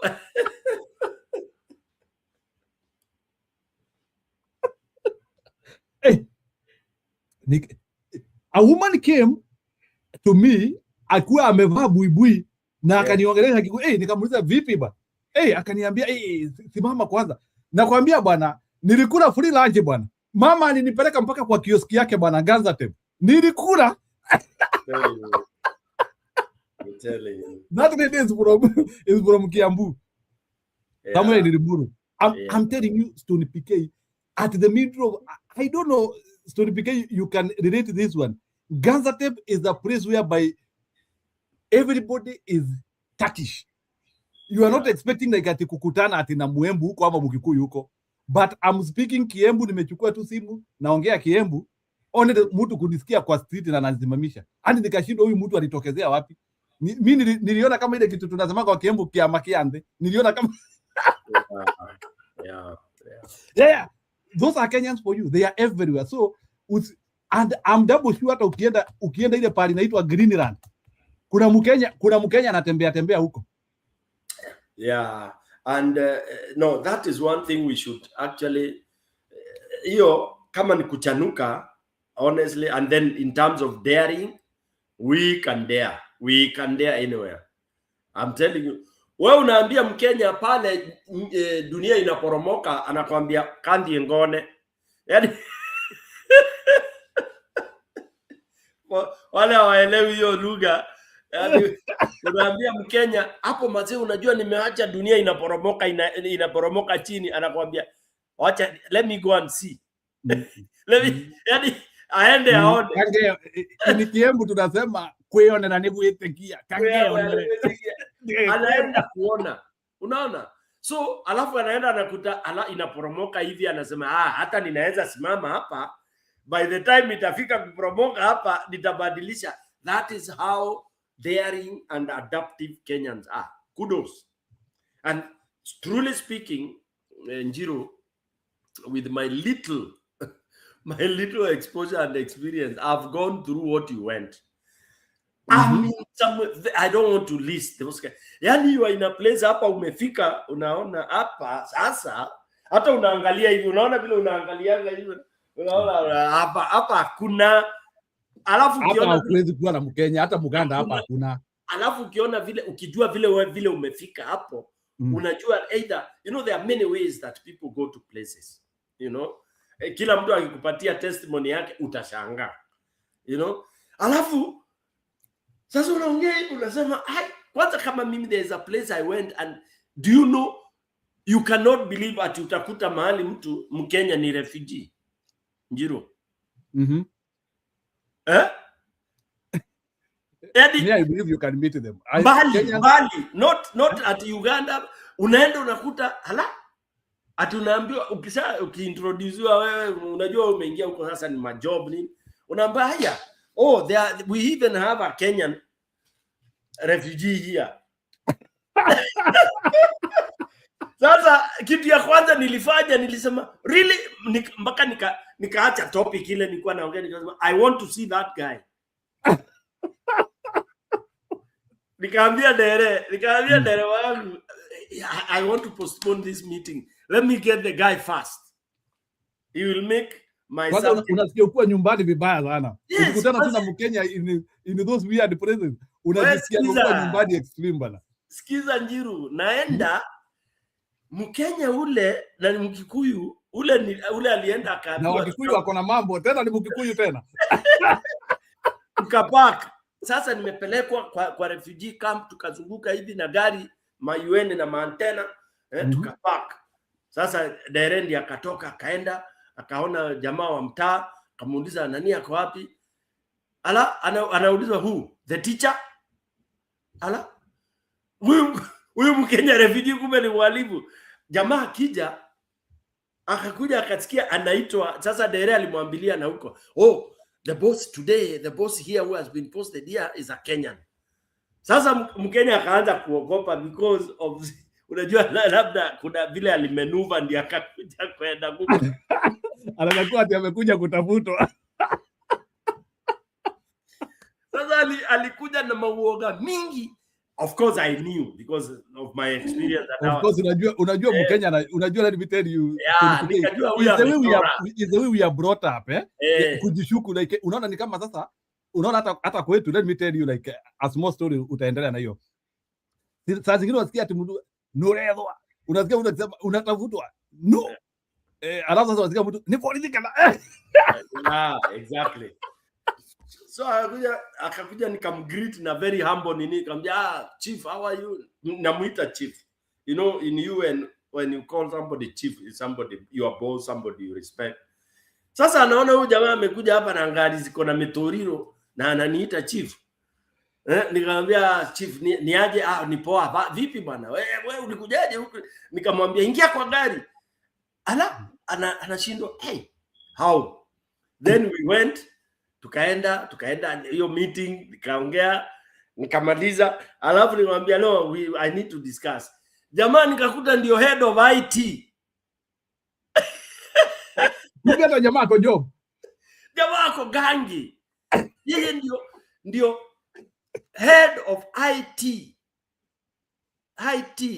Jamaa ndio ana control manini zote za the refugee camp which had over 250,000 refugees.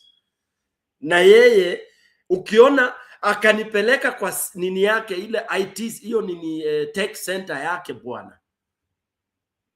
Akaniambia sasa bro, unajua hapa tulikuja ile siku sasa ile bro ya ukweli sasa unajua sasa wewe inatambua sasa unajua ile bro ya ukweli sasa juu amesikia. Unajua sasa I'm in the organization that is funding what he's doing and all that, you know. Sasa he had to tell me and confess. Akaniambia nilikuja huku siku za 2000 and siku ile kulikuwa na land crashes. Okay, he had a business in Busia. All right, so kulipo wavamiwa, them they crossed over.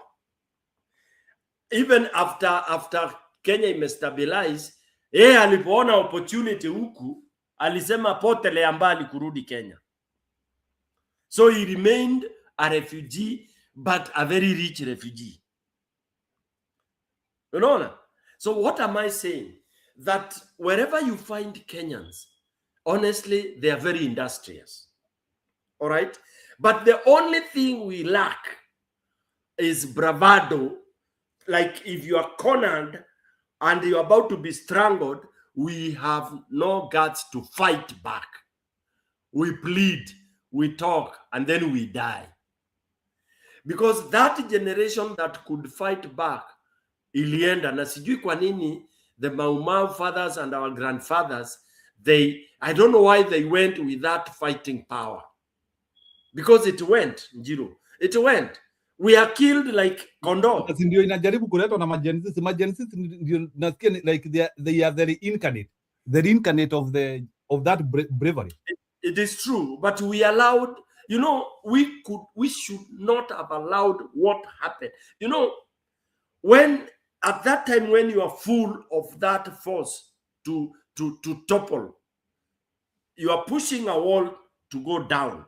If somebody, unajua inakuanga ni hey, mtu akiingia in between, that wall will not fall. Because that hey has to continue. So the Gen Z in Kimbere nimaunirwe njara, nimaunirwe woko when they were about to break the bone. Now to regain that, because immediately whoever intervened, and this is, I don't want to go back to how they were, how Baba and all this messed us for life. Because when that moment came and stopped the flow of what these guys had come out to achieve, then of course we gave time for the forces and for whoever the target was to recoup and remanage. And that's why up to now, you cannot hear Gen Z speaking in one voice. Unaona? It's like walipewa dose flani. Anything utasikia arguments. By then there were no arguments. But sahi unasikia arguments. Mpaka hata kuna Gen Z wanasema Kasongo is good. Can you imagine the age mates of those who are mowed down and seated even in public forums and defending? This is something I really do not understand. And for me, I want to talk to those of us who are on our side. Anytime you are invited for a discussion with those people, just base your discussion on one topic: the murder and the massacre of innocent Kenyans.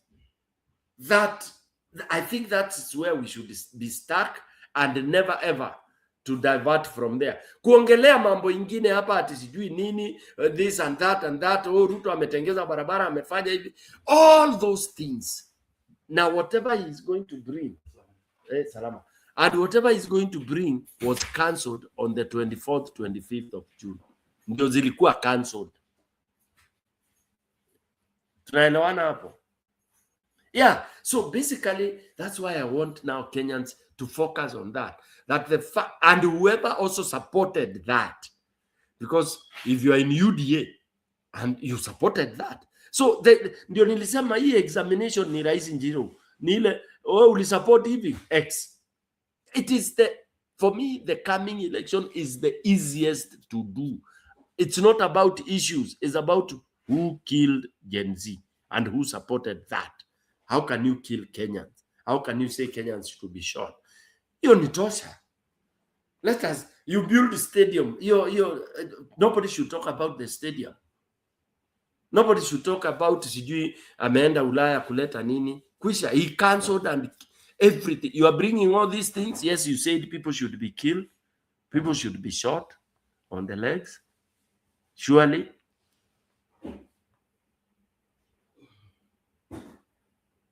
Let me pause there. Okay, sawa.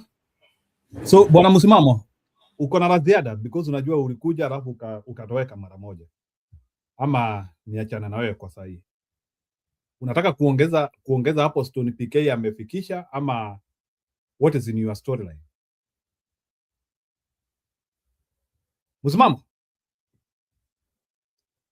Msimamo hayuko hapa. Okay, Stone PK, wacha tuone hii video ya Maisha TV alafu tuendelee. I hope uko tu hapo.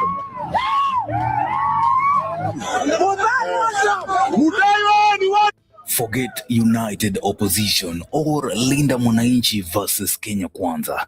The real war right now is UDA versus UDA. Today, in Nyota Ward, Kuresoi North, Governor Susan Kihika's people and MP Alfred Mutai's people didn't just disagree. They went to war. Stones flew. Gunshots echoed. A welfare bus went up in flames, and a vehicle linked to a sitting member of parliament was reduced to scrap metal in his own constituency, in his own party's backyard. This is not a script from a movie. This is UDA eating its own children 11 months to the campaign trail.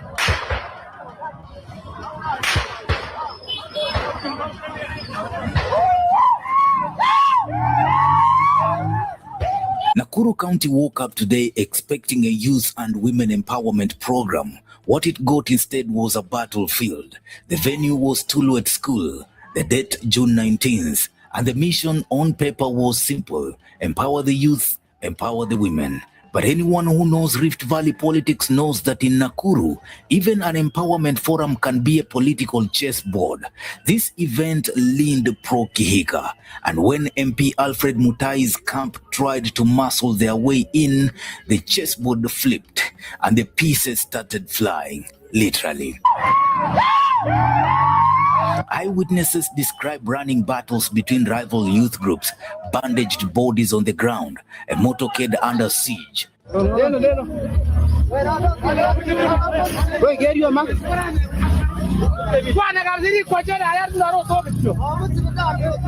Footage circulating across social media shows chaos that looks more like a war zone than a constituency forum. A welfare bus belonging to Ngata residents was set on fire. A car reportedly linked to MP Mutai was wrecked beyond recognition. And amid the smoke and the screaming, several witnesses claim gunshots rang out.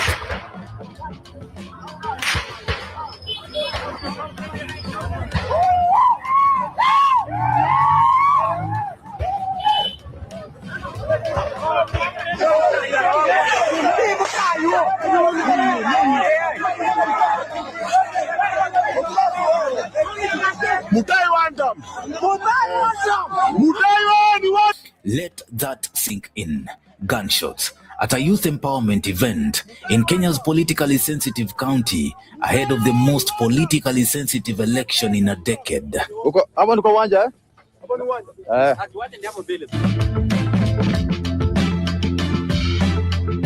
Now here's the part that should worry every UDA strategist in Nairobi.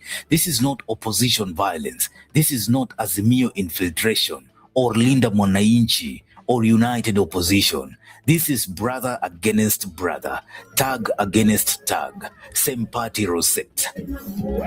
Governor Kihika and MP Mutai are both flying the UDA flag, and yet today their supporters tried to bury each other in Kuresoi soil.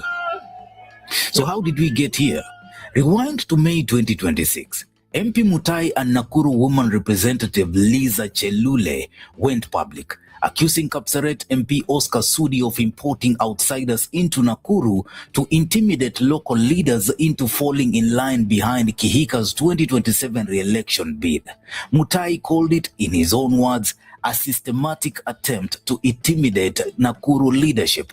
That was the spark. Mnatuandikia mamessage kutuita maumbwa. Na wale wengine, wale marafiki zangu, wale wabunge wengine, kuna wabunge wenye wanajidai ni kama walichaguliwa na 2 constituencies. Kila mmoja ako na constituency yake ambayo anawakilisha. Nataka niambie wale wa Eldoret wajipange na huko Eldoret. Wale wa Baringo wajipange na Baringo. Sisi wa Nakuru tunajua mashida zetu na tutajipanga kama Nakuru County. Ni wangapi wanasema sisi wenyewe? Today was the fire.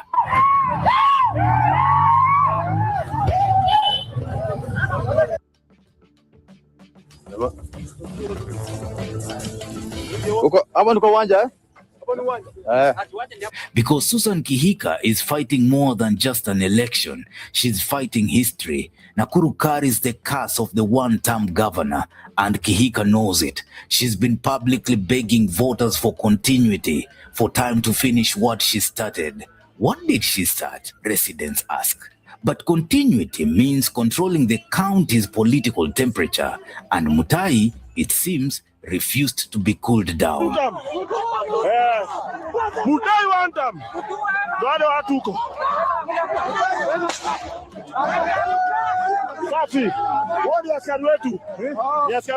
What we are witnessing is the iron fist meeting the immovable object, and ordinary Kenyans, the youth, the women, the residents whose welfare bus is now a pile of ash, are the ones paying for it.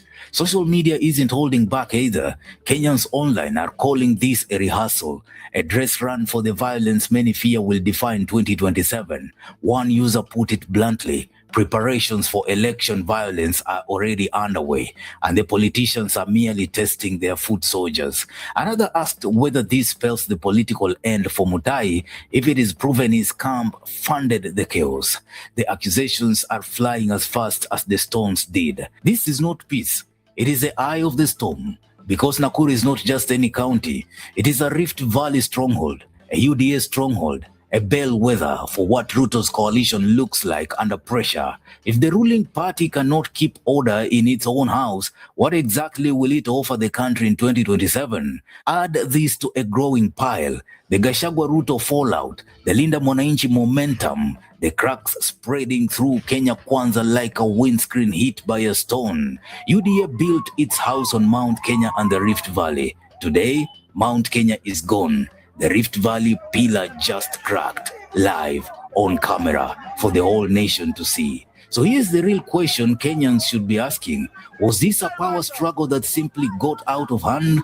Or was this calculated political theater designed to send a message to anyone in Nakuru who dares to stand outside the Kihika camp? So wale watu ambao wanakuja wageni wenye wametoka upande ya Bomet, mwingine ametoka Kericho. Kwanza hao wote ni watu ambao waliangushwa na wapiga kura. Kama yule wa Bomet, mbona hakuweza kuwa gavana? Mbona hakurudi kuwa gavana kama yeye mwenyewe alikuwa anajua kufanya kazi?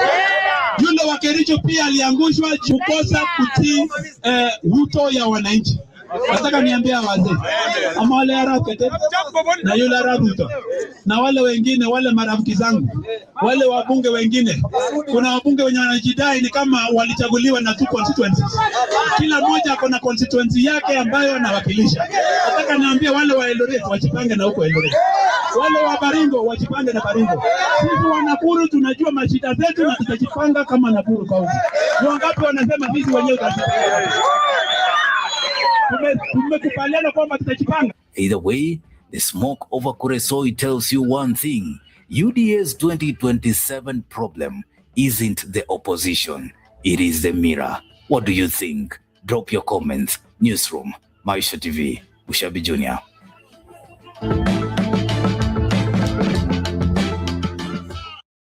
Imagine being able to build an app with your name on it, just by thinking about it. Meet Base 44, a complete AI creation platform. Describe what you want.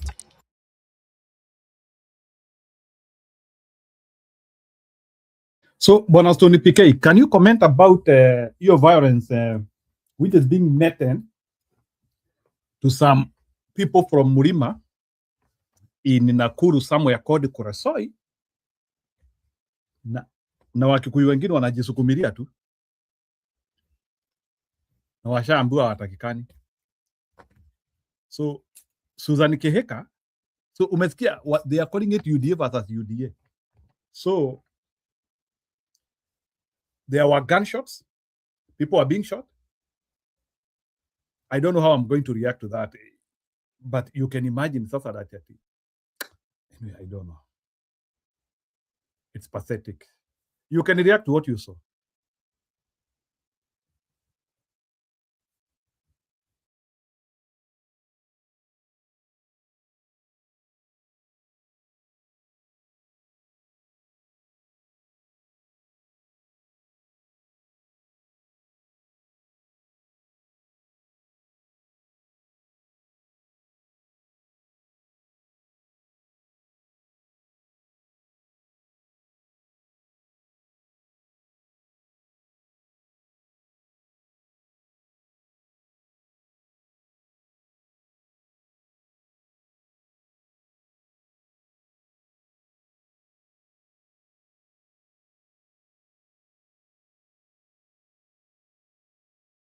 As I wait for Stony PK to react, Donald Trump confirmed that Ruto ndiye aliomba 375 shillings, 375 million.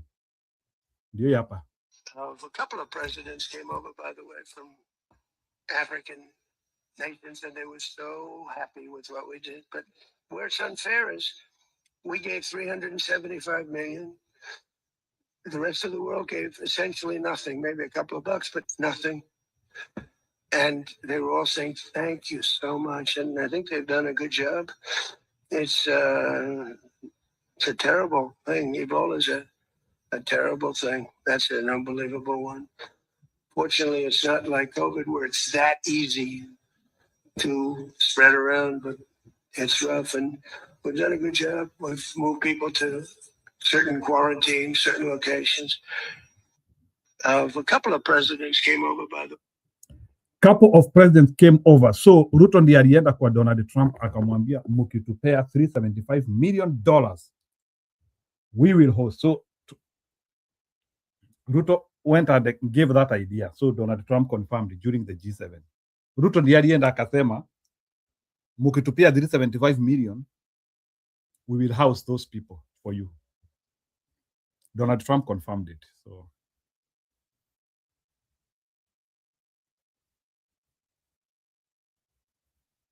Keheka can't believe Nakuru hospitals can work. She go America to get birth, while even royal family attend at NHS Public National Health Service. Of course, utajua hao watu wanakuanga hivyo. Noma sana. Hao ni wale viongozi tunachagua. Unajua ndio nakwambianga Waafrika sisi ndio wale watu wabaguzi zaidi. Sababu umepata pesa na nini, you feel now you can react. Aya, let's hear Chris Kumekucha. He has done a wonderful video now that I do not seem to get Stone PK. Ama Stone uko? Kidogo Njiro. Cheza Chris. Wacha nicheze Chris na pia nitacheza video ingine ya majamati wanasema kwa why Sifuna and Gachagua cannot hold a joint rally. So Sara, mi ile campaign nitapiga handi na Ivasha. Okay. Kama uko if you have mi ile kitu nazaambia mtu ni kama uko na if you have relatives who are tending towards Ruto, talk with them. Finance Bill 2026 sailed through. And that is very, very bad news for the motherland. Only that this regime does not know it. Hawajapata hiyo memo bado. They've still not received that memo. That this is the worst news ever. What do I mean? And the passing of this bill, Finance Bill 2026, what does it really mean? Welcome to my very deep, thorough analysis, including very important, the kind of life Kenyans should expect going forward. Because definitely this bill raises the cost of living dramatically. That is not a lie. That is not propaganda. It is the whole truth. Clearly, without doubt, President Ruto still does not get it. Of course, he's sure he gets it. Of course, he's sure he has a lot more information than a small blogger called Kumekucha Chris. That is true. However, history will record one day that this passing of Finance Bill 2026 was the last straw. Because after it was passed, history is going to record all hell in Kenya broke loose. I'm not a prophet of doom.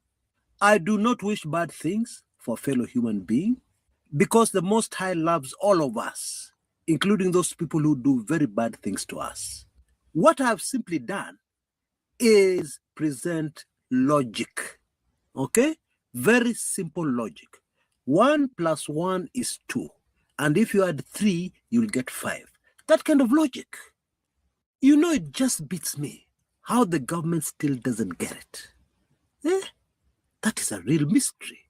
Now, the passing of the finance bill also told us a lot of things about what is going on inside Parliament. Okay, and we'll also cover that. Super fascinating stuff. And so, ladies and gentlemen, let's dive in. This finance bill passed under very controversial circumstances. Sample the following. 187 members of Parliament were missing. A vast majority of them were a no-show. Now, of course, this number includes seats which are vacant. Like Ol Kalou, we still have an upcoming by-election. But we can very confidently say 185 members of Parliament, at least, did not show up. Deliberately, by the way. Now, there's some good news here. Very little, but at least it's good news. And it is the following.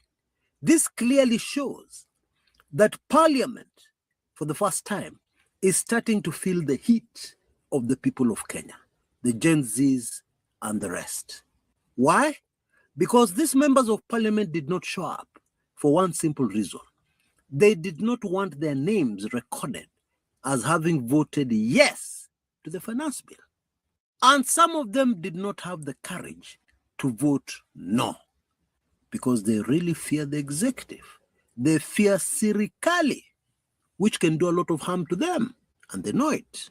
But there is something these legislators do not know, most of them at least, which I want to tell them, okay? Because they think they're very clever. They think they have succeeded by skipping the sitting where the vote was taken to pass the finance bill. But they're very wrong, because Kenyans, these are not the Kenyans of yesteryears. No, Kenyans are very much aware. Na wako rada ile mbaya. And therefore, in the eyes of Kenyans, these 187 MPs voted yes, okay? Because Kenyans were expecting them to show up and stop this finance bill, stop this horror story. And use for them, okay? I hope they have started polishing their CVs to look for a job, because these legislators will not see parliament again. And by the way, that is not me speaking. It is the people of Kenya. Kenyans are very angry. Very. You know how Kenyans are greeting each other these days? You know how Kenyans are talking? They're asking, how did your MP vote? That is the question floating right across the country. Although absent, that was a yes vote. No doubt about it. And shockingly, amongst the legislators missing for the final vote, wait for this one, was a man called Ndindi Nyoro, the Kiharu MP. Where was Honorable Nyoro? Alikuwa wapi? You know, you can debate on the floor of the house until the cows come home. But what really matters is the final vote, because that is what decides whether something is going to be the law or it is going to be defeated, because that is what the vast majority of Kenyans want. And that brings us to something else. Guess which region had the highest number of missing MPs to vote for the finance bill or against it? Just guess. It was Murema. It was the Mount Kenya region. No wonder former Deputy President Rigathi Gachagua has come out and said that MPs need to decide. This cat and mouse game they're playing, they need to decide whether they're with the government or whether they're with the people. Okay, they need to make a quick decision, because Gachagua says, if they think they're very smart, if they think they're sly, Gachagua is much more sly than they are.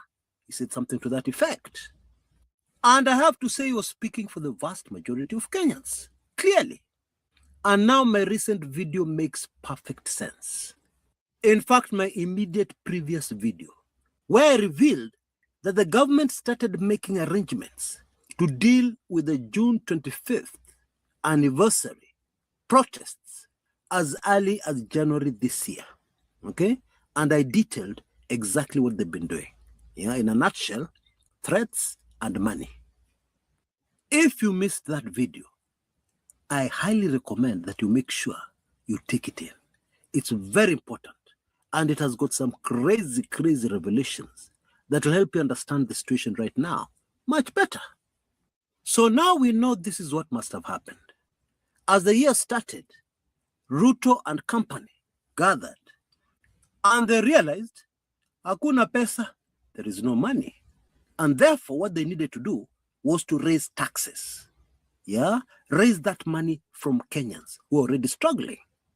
And so instructions must have been given, very strict instructions.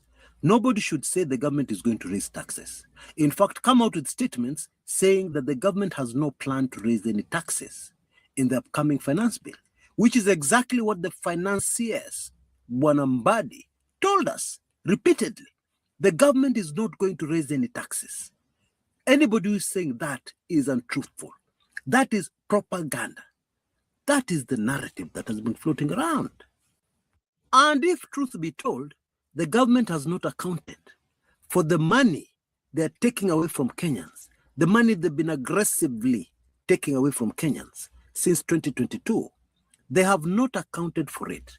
All we see are expensive foreign trips, people wearing expensive designer stuff, but the government has not accounted for this money. Where has it gone? We have not seen any development. Okay, we hear that a lot of it is going into paying debts, but then we are still borrowing. Doesn't make sense. And so the UDA regime had already made a decision to rob us even more. And so they started making arrangements, okay, including how to stop the Gen Z wave. All those details are in my video, immediate previous video. I don't need to repeat myself. Bottom line, June 18th, yesterday, when the finance bill was passed, was the culmination of months of very hard work. Yeah, Operation Rob Kenyans yet again. And yet we have not even recovered from the crazy hiking of fuel prices, which also robbed us, by the way. And for what? For people to take private jets when they're going on foreign trips? Huh? For people to spend huge fortunes in State House budgets? What was it for? What is it for? Please explain to me.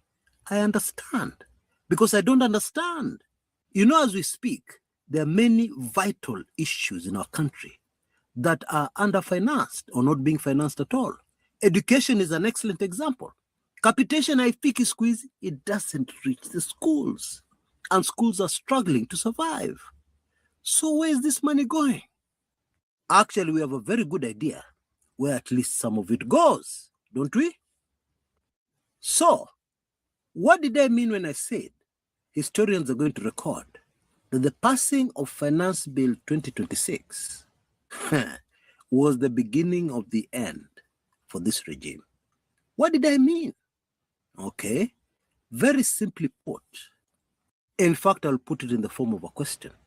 Very simply put, what do you expect when you take away money from people who are already struggling?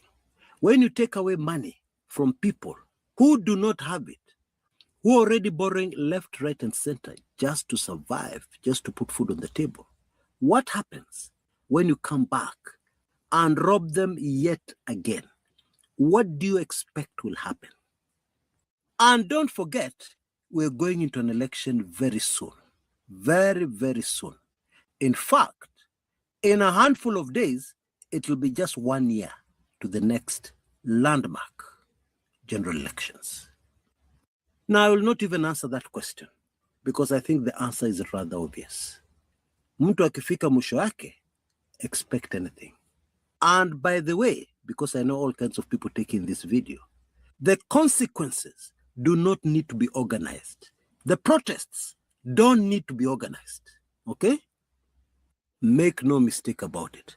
Nobody needs to go anywhere to look for people to protest, okay? Kenyans have been pushed very hard and squeezed into a corner. And therefore now, they have no more room to move. They have nowhere to go. The only option is to push in the direction where the pressure is coming from. It's as simple as that. Let me simplify that with yet another illustration. There is this dog in the village, very cowardly. Yeah, you pretend you want to throw a stone, it's already running for its life. It's a big coward. And you push it, and you push it, and you reach this wall, and it has got nowhere else to go. It is completely cornered. What is going to happen next is that that dog is going to come for you, and things are going to be very, very, very elephant for you. Yes, that cowardly dog. That is exactly and precisely our situation in the motherland right now as we speak. And there is something else. These developments in Parliament yesterday tell us very clearly. This thing about an impeachment vote against President Ruto, that is a joke. That is a joke as of now. You know, when I did an analysis the other day, looking at the possibilities of such a bill being tabled and passing, Of course, I said that even if it fails, yeah, it'll already greatly weaken this regime. But let's leave that aside. What I want to put across is that when I did that analysis, many of these parliamentarians were huffing and puffing and looking very brave. I am very shocked how they have all so suddenly crumbled. And I'm talking mostly about these 187 legislators. Now, of course, one may look at this 187 from a positive point of view and say these people can be turned. Yeah, these people don't have courage. They just need to be pushed a little and they'll have the courage to impeach President Ruto. But I'm sorry, I don't buy that. I don't. Because let us be honest with ourselves. Which is easier, impeaching the President of the Republic of Kenya or defeating a mere finance bill? Of course, the latter is much easier. And so as of now, that story about impeaching Ruto, ndoto ya mchana. I'm sorry to be the bearer of bad news, but that is the reality. But there is a very big but, okay? And this is the reality of politics. But things can change very quickly, okay? It is the nature of politics since the beginning of time that things change in a flash till you don't even understand how they changed. You know, in the good book, it is recorded that when our Lord Jesus Christ was coming into Jerusalem for the last time, he received a very warm welcome, very warm. So what happened? Yeah, very shortly after that, when I believe some of the people who were there welcoming him changed and started shouting, "Crucify him! Crucify him!" What happened? That is the nature of humans, human nature, and especially politics. Things can change very quickly. And so that is the only thing long-suffering Kenyans can cling to, and nothing else. And finally, what the passing of Finance Bill 2026 means is that it is right on time for the government plan to deal with the Gen Z protesters. Because your members of parliament, yeah, which means you, have okayed the government to dive into your phone, yeah, to spy on you, to know your every move, under the pretext of ensuring compliance to paying taxes. To be very clear, the passing of this finance bill is part and parcel of the government plot and plan to deal with protesters on June 25th, which is just a couple of days away. Because serikali, the government, will be able to get into every phone, every single smartphone that will be on the CBD on that day. Very easily. And they have a legal right now. You have given them the legal right through your so-called members of parliament. Now, as the government continues to milk this cow, which is already so thin and finished, it is barely removing any milk, but they're still insisting on milking it like there is no tomorrow. What we can expect in Kenya is that life will get even harder than it is now. Eh? Chris, what are you talking about? Already life is unbearable. What are you saying? Eh? That it will get harder? I can understand your anger, but I'm sorry. I have to tell you the truth. It is very simple logic, okay? You don't have money. Somebody comes and takes away that little money you had kept aside to buy skuma and ugali. Poof, it's gone, okay? Of course, life is going to be harder because now you don't have your next meal. Yeah, I'm sure you get it. Bottom line, we are not very far from the breaking point. In fact, we are very, very close. And Finance Bill 2026 has pushed us very quickly, very close to that breaking point. And what happens at that breaking point, I don't know. I believe nobody knows. But it is not a good thing. By the way, for all of us, but especially for this regime, which seems to be still in dreamland, yeah? Because the thinking seems to be state machinery will protect us. We are the government. We cannot be touched. That seems to be the thinking. I wish people would read history more seriously. I wish people would not find history boring. it would really help them. Because that kind of thinking, history tells us very clearly, rubbish. That is rubbish. That is what history tells us, not me. Okay? Brace yourselves, guys. Let us brace ourselves for what is definitely, inevitably coming. You know, the very sad news is that actually things are a lot worse than I've portrayed them on my show today. Okay? I'm sorry. But I believe you come here for the truth. You don't come here to be battered up and made to feel good and given false, fake stories or propaganda. No. Most of you faithfuls, over decades, some of you, come here for the truth and nothing but the truth. And that is what I'll continue doing. And so the truth is, things are a lot worse than portrayed in this particular video. And one way of finding out all the gory details, highly sensitive information, crazy things that this government is doing behind the scenes, is to be able to get hold of my highly sensitive information. Now, we have a current offer, which I'm urging you once again to take full advantage of. You can see details on your screens right now. For only Kenya shillings 899, you'll be able to get the golden key, which will give you access to all Kumekucha sensitive information. That includes my weekly intelligence briefings and my special reports. Please, please, take full advantage. This is a very crazy offer, okay? Because once you have the golden key, you will never need to pay anything ever again, okay? Those details are also repeated in the description area below this video on YouTube and also in a pinned comment. And so, take action right away. Until next time, this is Chris Karaoke Kumekucha. Chris Karaoke Kumekucha. So you have heard his narrative. So Stony PK, are you there? Mejipanga sasa? Niko.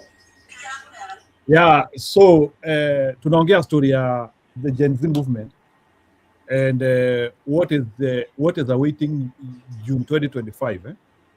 You know, it's like what is happening in America Juneteenth, ama inaitwa nini, June 19. Ilikuwa leo?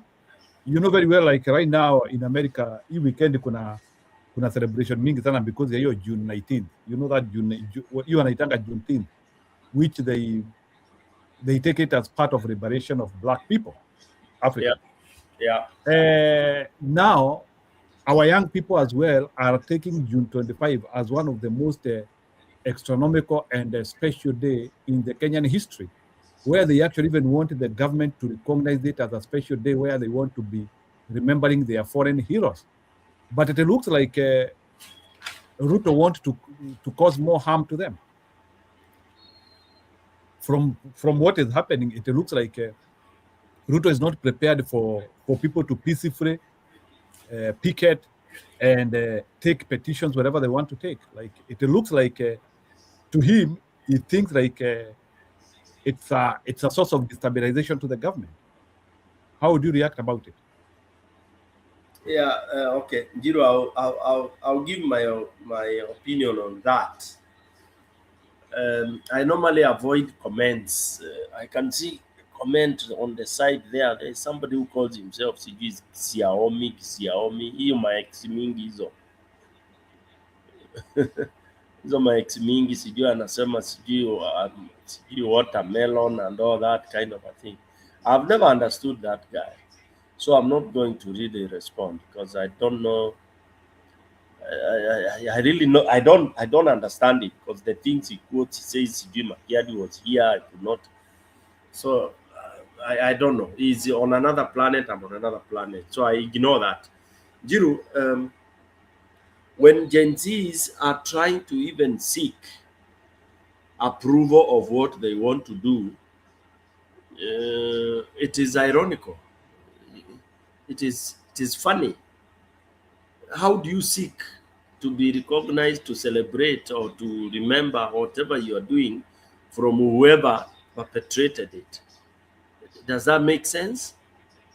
Do they expect that from Ruto government?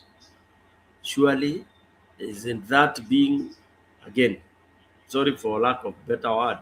Isn't that being naive and childish? So they want to commemorate what happened and with under the government that pitted them with all that. What are they seeking from the government? Isn't that ridiculous? You expect the government to celebrate, to start creating facilities, to facilitate waende maandamano, to remember the day the same government massacred them. Hata hao waache hiyo utoto sasa, because hiyo ni utoto. Hiyo ni utoto. That thing, what they should do is just call it watokeleze, wakitokelezeanga. Because mimi sioni hiyo sense. Unataka gava ya Ruto iwapatie nini, iwa recognize ati ni siku yao ya kucelebrate vile aliwafanyia, unless I'm reading from a totally different whatever.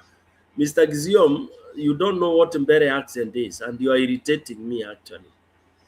Yeah, you are irritating me.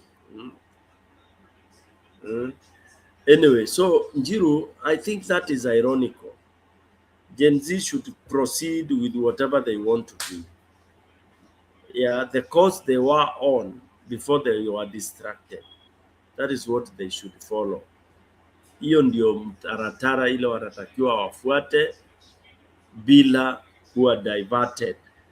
They expect sympathy or they expect support or that was a revolution. You don't start saying you want to be recognized and what to celebrate and all that. Apple, I think, yeah, they are lacking mentorship. And let me bring this up, that the moment you isolate issues in Kenya to a generation, then you will not win. There is no war that was won by people saying this is this generation war, this is this age war, this is that. War on liberation does not give, or it does not define generation. That sasa hawa ni wale ni watu young ndio wanapigania uhuru.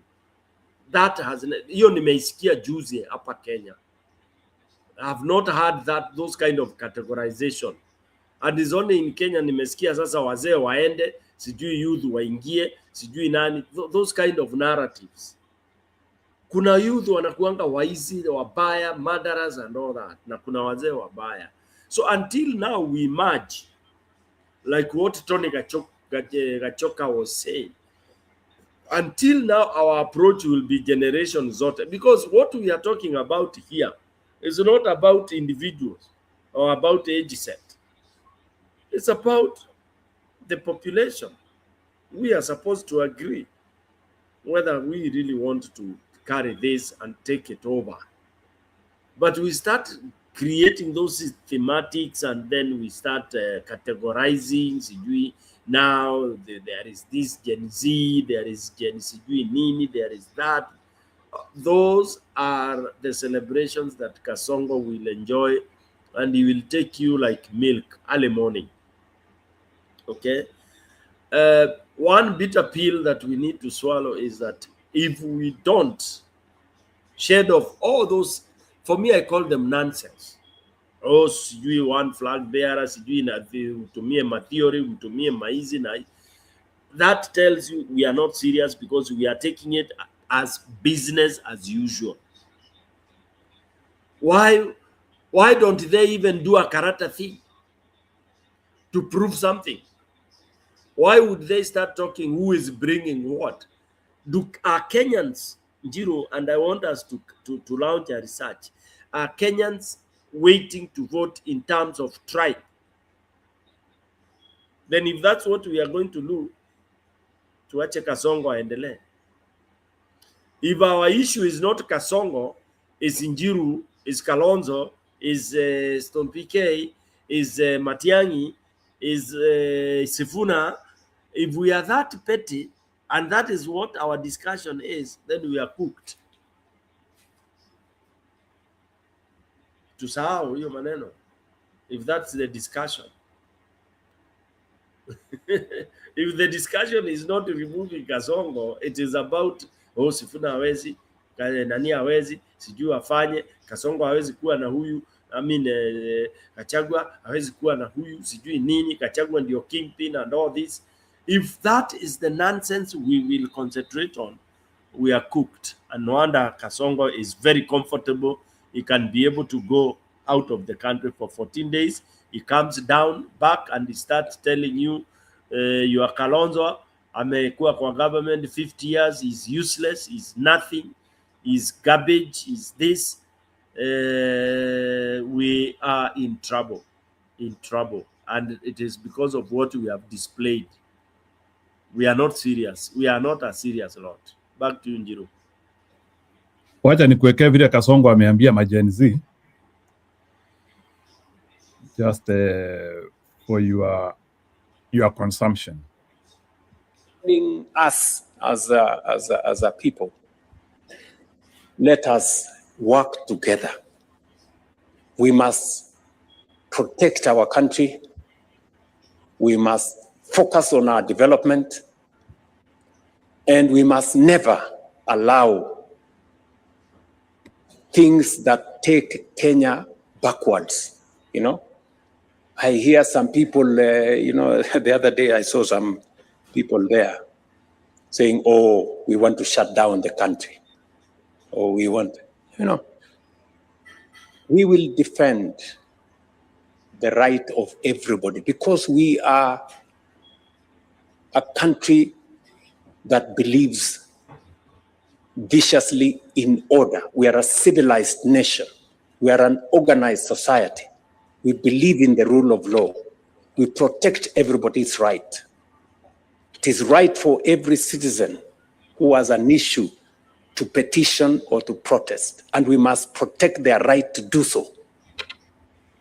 We must also protect the right of our children to go to school and learn, and our farmers to go to the farms and produce food so that we don't, to do business. We must protect every worker to go to work so that we can raise our productivity. So we must protect the right of everybody so that we have a functioning, civilized, orderly, democratic, constitutional nation. And we are going to do it together. The public service, the legislature,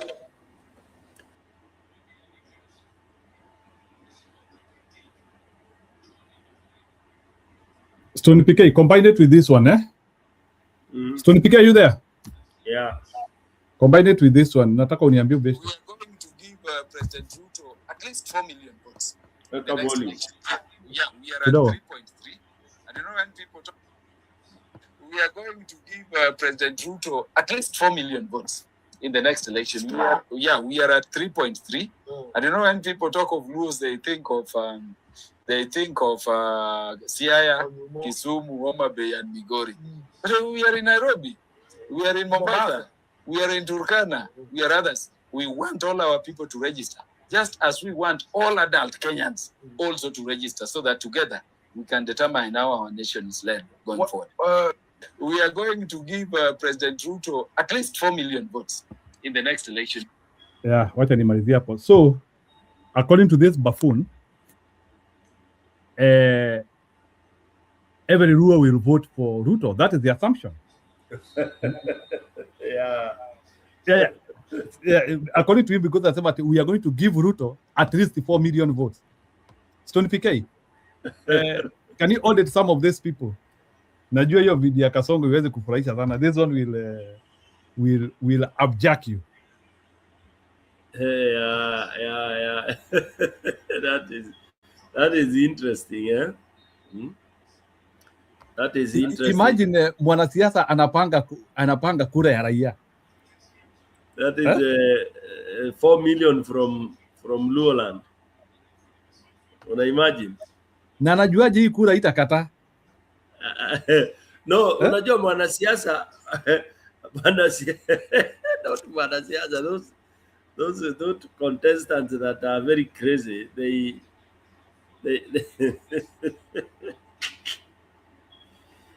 anyway, you want me to comment on that? Let me say this.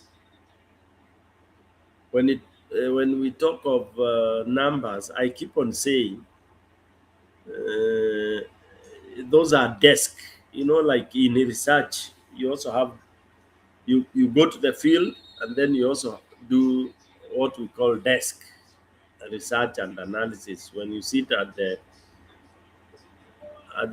your desk and now you just base your facts on what you can pull out, the periodicals and all that. But those clever researchers make sure that they also go to the ground to be able to get raw data and raw information. Politicians talk in terms of what you have heard that guy saying. Now, if I have clips here of the real people on the ground, the mwananchi wa kawaida, you know, those people you see in Bunge la Wananchi all over Bugoma, Kakamega, Wapi, they are all over in Embu. Those are the voters. They are the real ones. Kajuang, no, what do we call that? Kaluma is only one vote. And he will tell you, he will please the master because he is eating. But the one who is hurting will tell you that, like for Nyanza, they are saying it's only the goons who are being paid on daily basis that are with Ruto. But the rest of mwananchi, mama huyo tunaita mama samaki, already ukimuuliza anakuambia onge kasonge osetho. Unajua mjaluo akikwambia njiru usetho, anakuambia njiru ushakufa. You know, anakuambia umekufa and yet you are alive. So kasongo setho. Okay? Kina Kaluma unaambiwa wetu Kaluma ni mchezo. That is one. The other thing, Jiru, this issue of Kasongo talking of people working together. What is working together? Nini? What that phrase of working together? Hata kuiba, even steering, you can be steering together. And when has it ever happened that people should work together to protect this, to protect that? There's no one scenario where people work together. So that should be taken as a way of trying to justify. They will protect the farmers, they will protect this. In short, he's saying there should never be any demonstration. Okay, so again, Kasongo will not sit and welcome demonstration against him. So it's not a question of diplomacy. I go back to what I said. It's not a diplomacy. It's a declaration of what you want to achieve. And in terms of being lured and blackmailed that you are a civilized nation, you cannot do this. Those nations that have had revolutions have been at one time claiming to be civilized. And by the way, revolution is one part or ingredient of civilization. If Kasongo didn't know, when people revolt, it's civilization, because it means what? They have realized that some of their rights have been denied and they are suppressed. It's part of that. Democracy, revolt, riots are part of that democracy, because it is when people realize their rights have been trodden on. Okay? Democracy doesn't mean peace. I have a clip that I will put for you there, you play on Traore, what he has done, and then the African presidents who claim to have peace and tranquility, they are being asked, what is it they have done using their peace and tranquility? Okay, so yeah, so that's a very good one for people to do. Okay, then.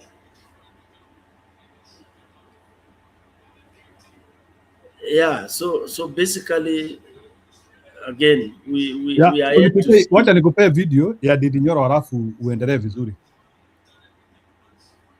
Unless you have something to add. Vile nimesikia umenyamaza kidogo. Okay, go ahead.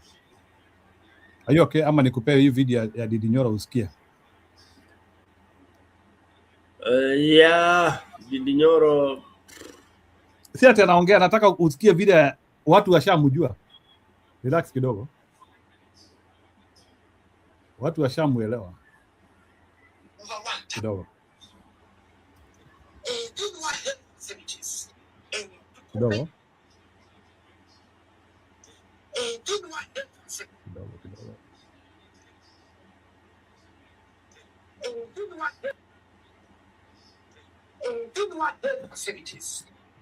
Tukobeke bilioni karibu 17 mwezi mmoja tutakuwa trapo get theory ukapata ukiwe tuta mwezi mmoja ukiona hali ya health facilities ni fuli wa Kenya ukobeke trillion na kwetu kwa ile ya madile mwezi mmoja ukapata 2 ukishoka ulikidania na kikundi kile mwezi mmoja ya lakini ukawanta ukiuligelele tupa ukawanta ukishoka uwebeshe sho ukikopa utakwenda kumenya uyo urakopa mwezi wa kiwe ndambasi mwezi wa tutamu watu kwa ya beshe wasio ya wakoba fuli ukashoka uligile ilimaine tutaka hautawe katia kuleuta mwezi wa ukawanta mungu uwe tulini ukishoka ukiwonekea economy yali 13 trillion times 55 billion uwate mwezi da uga mkali Didi Nyoro nugondo mena nigonde Didi Nyoro akogwa hana mwezi uga wanta Dinwa health facilities tukobeke bilioni karibu 17 mwezi mmoja tutakuwa trapo get theory ukapata ukiwe tuta mwezi mmoja ukiona hali ya health facilities ni fuli wa Kenya ukobeke trillion na kwetu kwa ile ya madile mwezi mmoja ukawanta 2 ukitoka uligidania na kikundi kile ili pesa mwezi mmoja ya lakini ukawanta uligelele tupa ukawanta ukishoka uwebeshe sho ulikopa utakwenda kumenya uyo urakopa mwezi wa kiwe ndambasi mwezi wa tutamu watu kwa ya beshe wasio ya wakoba fuli ukashoka uligile ilimaine tutaka hautawe katia kuleuta mwezi wa ukawanta mungu ya uwe tulini ukitoka ukiwonekea kifakiri economy yali 13 trillion times 55 billion uwate mwezi mmoja da uga wanta mkali Didi Nyoro nugondo mena Sina maoni, Stony PK, you can react to that. Umesikia sasa, those are your fellow Kikuyus and people from Murima reacting to gymnastic ya Didi Nyoro. Umepata hiyo video, Stony PK?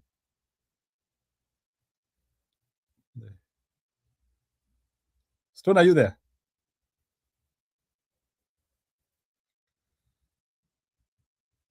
Wow, I lost you.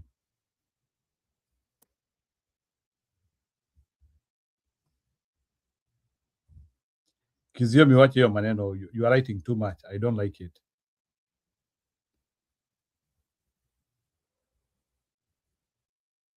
You don't just like the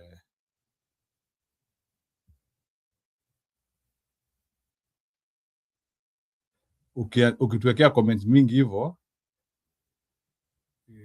we will not allow you.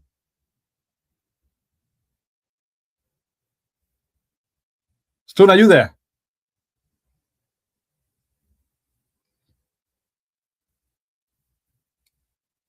Stone?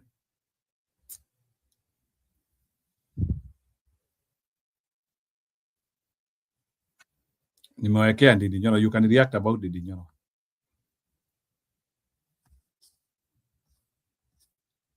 Sitaka.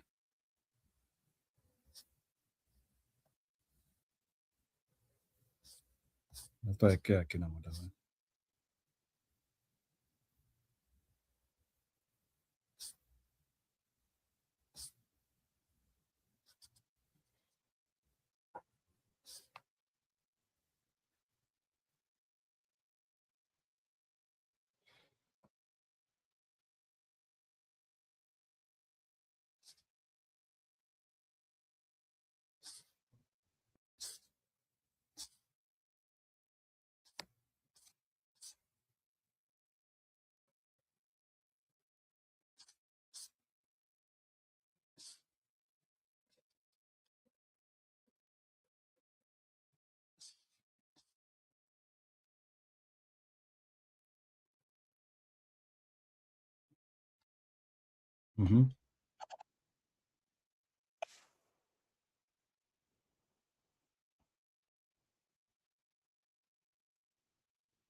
I think I've lost him today. Aya, wacha nicheze video ya mwisho because I also need to put a pause and as well rest now that pia mimi nitayarishe chakula.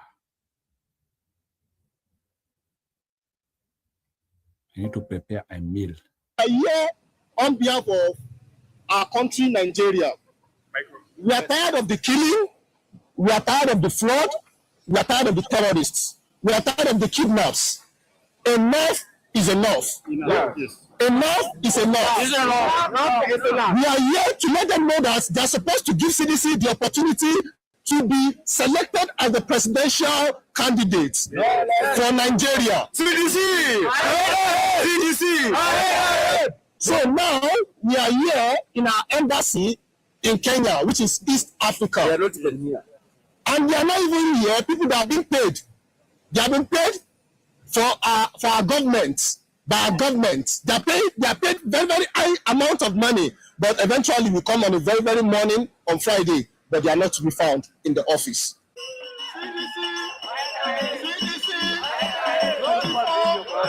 Hiyo ni protest ya Nigerians in Nairobi.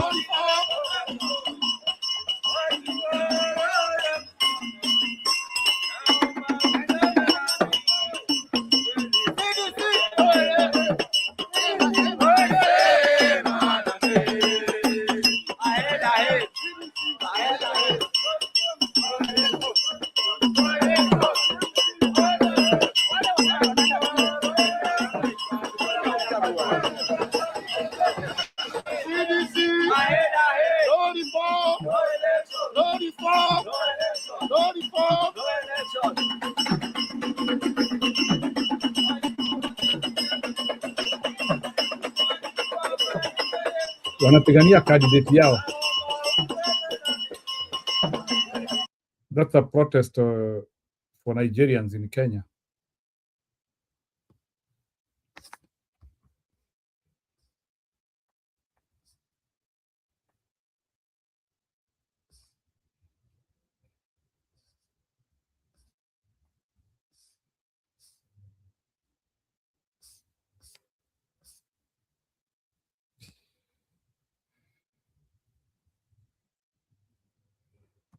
Kenya. Na DCI mimi nawaambia, this time round kaeni kando. Kenya Police kaeni kando. GSU kaeni kando. KDF kaeni kando. Mtuachie na huyu jamaa.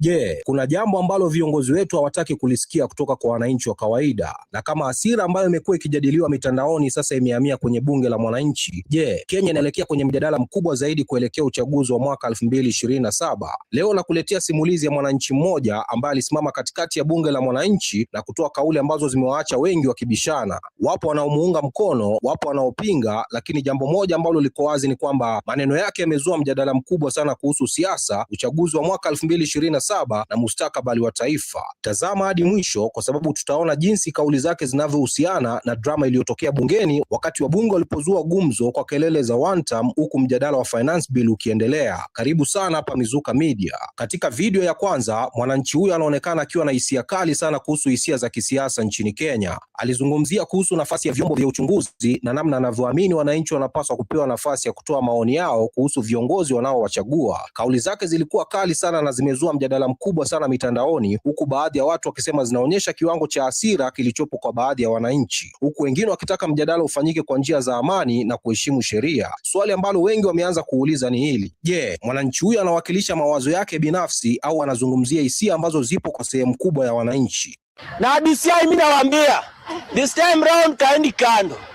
Kenya Police kaeni kando. GSU kaeni kando. KDF kaeni kando. Mtuachie na huyu jamaa. Kwa sababu tukisema ati DCI waingilie hii vita, DCI mtakufa. Kwa sababu saa hii already tuko na method. Ukiua Mkenya moja, DCI anakufa na watoto wake, bibi yake, wazazi wake wanakufa. Hiyo method sahi tuko nayo. So DCI ukijaribu kupiga mtu risasi, wewe polisi ukijaribu kupiga mtu risasi, 2027 general election utapata shida mbaya sana. Baada ya hapo, mwananchi huyo aligeukia kauli ambazo zimekuwa zikizungumziwa sana kuhusu uchaguzi wa mwaka 2027. Safari hii alimjibu Oscar Sudi kuhusu mjadala wa kura na uchaguzi. Kwa mujibu wake, wananchi ndio wenye mamlaka ya mwisho, hakuna anayepaswa kupuuza sauti ya wapiga kura. Kauli hii imekuja wakati ambapo mjadala wa uchaguzi wa mwaka 2027 unaonekana kuanza mapema kuliko kawaida. Mitandao ya kijamii imejaa mijadala ya one term, kura za mwaka 2027 na mustakabali wa siasa za Kenya. Na 2027 mtu asituambie ati watajaza kura kama zitatosha. Oscar Sudi, wacha nikwambie 2027, labda upande gari, upande Air Force One uende Dubai. Hapa Kenya ile baba yako inaitwa Timber Exo. Hiyo baba yako silichomwa last time. So this time round inachomwa, inabaki scrap kwako nyumbani. Wakale ndio watafanya hiyo kazi, sio sisi. Ni wakale ndio watafanya hiyo kazi. Mpaka kwako nyumbani itachomwa na unakimbizwa. So 2027 usitutishie ati mtaongeza kura kama hazitatosha. Unaona this time round ni noma bro. Na 2027 adui ni moja. Na adui ni William Samoei Ruto. Uzuri wa Kenya this time round si ati Mkenya atapigana Mkenya mwenzake, wa Kenya watapigana na William Samoei Ruto. Lakini sehemu iliyowashangaza wengi zaidi ni pale ambapo mwananchi huyo alizungumzia kuhusu uchaguzi wa mwaka 2027 na matokeo yake. Aliweka wazi kabisa matarajio yake kuhusu namna kura zinavyopaswa kuhesabiwa na umuhimu wa taasisi za uchunguzi kuaminika mbele ya wananchi. Hapa ndipo mjadala unakuwa mkubwa zaidi, kwa sababu uchaguzi wowote hujengwa juu ya jambo moja muhimu sana, na ni imani ya wananchi kwa mchakato mzima. Na bila imani hiyo, mijadala huwa mikubwa zaidi. This time round lazima tushinde William Samoei Ruto na 10 million votes. Na kama hatutamshinda na 10 million votes, my friend, hii Kenya ni kama itabaki scrap. Na William Samoei Ruto, acha nikwambie, Wakenya sio watu wa ODM hadi tumeshindwa tunaenda kotini. Hapa Kenya hakuna koti mazee. Sisi tukipiga kura tunasoma vile figures zinaendelea. Na tukiona tu hata kura moja clean, my friend, tunakwambia stopisha. Ule IBC chairman yeye ako hapo kama mfano. Huyo ni mfano, sisi ndio tutatangaza president, sio yeye. Ni sisi ndio tutatangaza president. Hadi kura hata moja ilete shida, my friend, tunastopisha kila kitu. Si Bomas ni hapa. Bomas ndio tiling center. Hapa Bomas. Hapa Bomas hatupandi gari, tunaenda kwa miguu. Uzuri tulipelekwa pale wakati wa public participation, wakati walikuwa wanatoa Gachagua. Tulipelekwa pale, sisi hatukuenda pale kupiga yes ama no. Tulienda kusoma ground ya Bomas. Sasa tuko na ground hapa. Mkileta shida, tunafika hapo. Weka GSU hata 1,000,000. Ndio hiyo siku wajue Kumbe Mkenya, wa Kenya 10,000 ndio polisi moja. A ratio of 1 to 10,000. Hapa sahi Kenya, polisi moja atalinda watu 10,000. Hawawezi, wakileta shida, sisi ndio tutawekea mapolisi curfew. Ndio wajue kumbe Wakenya wamekasirika. Kisha mwananchi huyo akatoa ujumbe wake kwa jamii ya Waluo kuhusu uchaguzi ujao. Kauli hii imezua mjadala mkubwa kwa sababu inaonyesha namna makundi mbalimbali nchini tayari yanaanza kujadili mwelekeo wa kisiasa kuelekea mwaka 2027. Jambo moja ambalo haliwezi kupingwa ni kwamba siasa za Kenya zimekuwa zikibadilika kwa kasi. Kizazi cha Gen Z kimeongeza sauti mpya kwenye mjadala wa taifa na viongozi wengi wanaonekana kufuatilia kwa karibu kile kinachosemwa kwa ground na mitandaoni. Wajaluo, wacha niongee na nyinyi. Correct. 2027 Raila Amolo Odinga hayuko. Yes. So wewe hiyo siku ya kupiga kura, amka asubuhi, enda shambani, kama wewe ni mfanya biashara, enda ufanye biashara. Ikifika saa 8, enda ndio upange foleni ya kupiga kura. Correct. Na ukifika pale kituo cha kupiga kura, weka kura yako kwa one term. Usijaribu kumpigia William Samoei Ruto. William Samoei Ruto anawadanganya vile alidanganya watu wa Mount Kenya. Sasa hiyo Oburu Odinga anakula pesa za Ruto. Gladys Wanga anakula pesa za Ruto, hiyo ndio maana wanaimba two term. Lakini wewe mjaluo wa kawaida, hakuna pesa unapewa, alafu unadanganywa na Gladys Wanga, alafu baada ya 2027 ukarangwe vile watu wa Mount Kenya wanakarangwa. So this time round Wajaluo, mimi nawaambia, siku ya kupiga kura usirauke. Usijaribu kurauka. Amka, enda ufanye biashara zako toka saa 8, ukifika kituo cha kupiga kura, piga kura kwa one term. Na wakati mijadala hii yote ikiendelea kwa wananchi, hali ilikuwa tofauti kabisa ndani ya bunge. Katika video hii tutaona wabunge wakizua gumzo za kelele za one term, huku mjadala wa Finance Bill 2026 ukiendelea. Kimani Ichung'wah alijikuta katikati ya mazingira yenye presha kubwa, huku wabunge wakionyesha misimamo yao kwa sauti kubwa ya one term. Kwa wengi, tukio hili limeonekana kama ishara kwamba mjadala wa mwaka 2027 hauko tu mitandaoni, bali sasa umeingia kwenye taasisi za kisiasa na maeneo ambayo zamani yalionekana kuwa mbali na sauti za mwananchi wa kawaida.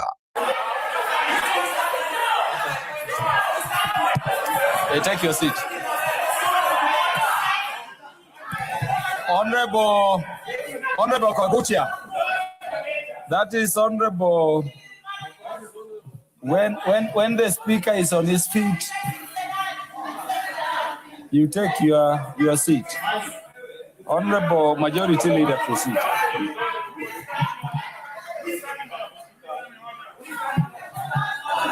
Honorable Speaker, I was saying the guidance you sought from Honorable Dini Nyoro was on the clause that is taxing Mitumba in the bill or the proposal in the report of the committee that is proposing that.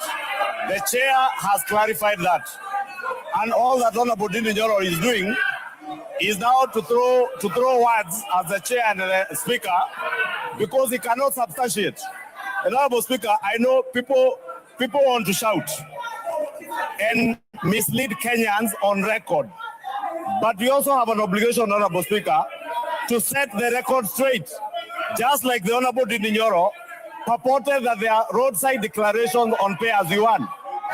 And there is nowhere in our report or in the bill that pay as you earn was touched.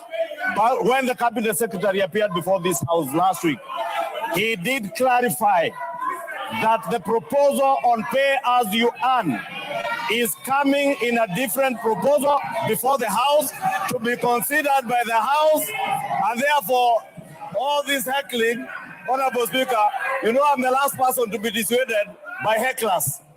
I know they have been instructed that they must be here to come and heckle.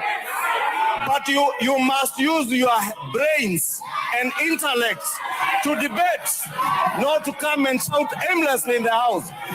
Use your brains and intellect to debate, not to shout. When you shout, Honorable Speaker, you are simply exposing to Kenyans just like the leaders who are misleading people out there. You are not utilizing your heads. Be upstanding.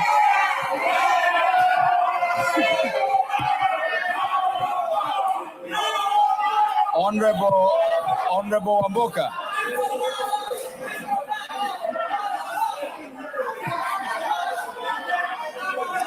Honorable members, the time being 9. Yeah, Stony PK, are you there? You have a question, but Yes, Njiro. Yes, Njiro. so I asked you a question, but you are not able to react. Nilikuchezea hiyo video ya Ndindi Nyoro hapo, uliona? Yeah. But you know my stand with Ndindi Nyoro, eh? Yeah, the reason why I wanted you, because sasa hii inachezwa na raia. Do you think the population is finally getting to understand who Ndindi Nyoro is? And Ndindi Nyoro tunaongea story ya one time. Sijui anasema lakini tunaongea story ya basi useme I hope you followed how that I know. It's a very serious meme. It's a very serious meme with a lot of details. Hiyo hata tukianzia kuunpack leo hatuwezi maliza. No, Ndindi Nyoro is a turncoat. He doesn't know. He wants to play some very, very childish politics. Sorry to say that. Because he does not come out clean. He even goes abroad when people are having very serious issues. I mean, he talks so vehemently. Where is he? Ni nyama ile iko kwa roa ama iko kwa mwili? As much as, he has all those lectures he gives and all that. He doesn't know what he wants, and especially at the time when no, it's a guy we should dismiss totally. People, I wish Yoruba was here. I tell you, especially a person who comes from a region which he knows people are overwhelmingly one term, overwhelmingly close to 90% of people from your place are one term. Na ni kama anaogopa hiyo association. But he's a partner with Ruto. I don't know why you people even try to think this guy is on opposition. When did he forfeit the partnership with Ruto? Unajua nyinyi watu wa mlima pia ni washenzi tu, by the way. You've been floating Didi sijui ati president sijui awe nini. Come on. Si tunaambua ni jamba ya wera. Which wera? Jembe la kazi bana. Of course, jembe la kazi sababu he's doing what he's doing there, and he knows what is on the other side. He's a partner, by the way, I don't like discussing him because he's a conman of the highest order. Yeah, hiyo tuachane nayo. Mimi personally, because I read him, I follow him. He can hold a 3-hour press conference. Ukimuuliza kule ana land, he doesn't say where he's landing. Anasema tu people should. Those kind of debates zilipitwa na wakati. You have to declare which side you are. Today is either you are with or without Kasongo. Niambie ni wapi, by the way, play all his clips and review. Mahali umesikia castigate name names. I'm challenging you to do that when you take your recess. Go and look for his clips. Usikie mahali pronounce things openly. He's vague throughout. Vague. Wanasema, walisema, wameandika, hiyo ni puzi tu. Okay. So those who have been praising, you see, Ndindi Nyoro performing in his constituency is a different thing, because you can even perform when you are under Kasongo, because you are part and parcel. You make sure your CDF works well, but you still support Kasongo. Yeah. We be your pesa ya Kasongo ya CDF, because you have the other money from the Kenyan and the rest. So you don't need to steal the CDF. You can do perfectly well for your CDF or your ward and all that, but you are still on the other side. Yeah, performing for his constituency, yes, that's okay. He's not probably stealing that money because maybe he has money from elsewhere. So Kenyans should also be sharp, not to be, lured and hoodwinked. Yeah. Yeah, so indigenous is saying believing in Nyoro is to suspend thinking. That's true. Yeah, that's true. Acacia is agreeing. Yeah, the guy is childish. Even those people who go like Yeah, Roba. I think the village, we have been learning slow about him. Unajua, we thought that maybe at one time he will come out clean. Lakini jana venye ati nilisikia ati yakuwa bunge, ati was somewhere traveling, conniving. He has Nasema never huyu, been, even during Gachagua Nini, he played funny. You know, listen, Jiru, when you are upset, Chris amekwambia, kumekucha, the 155, is it 55? When they pretended to be absent, they voted yes. That is a vote. That is a yes. Simple as that. You don't need any whatever. Yeah, the 185 members pretending that they are not in the house. Electronically, they voted yes. Yeah, it is as simple as that. Because if they wanted kuangusha hii nini, they would all have overwhelmingly said haipiti na ingepita, ndio Ruto arudi kwa drawing board, and that would have been a very good crisis. Yeah. So and again you see Gen Z now waliwezwa wakaambiwa ati wangoje wa postpone mpaka tarehe 25 when the bill has already been passed and all that, then they are coming sijui 25 commemorate and all that. Of what impact will it be? You see the shrewdness of the people in power, where 25 itakuwa impact yake ni nini? What will be the objective? You know, tumekojolewa, tumekamuliwa, tumefinywa hizo nini mbili mbaya mbovu.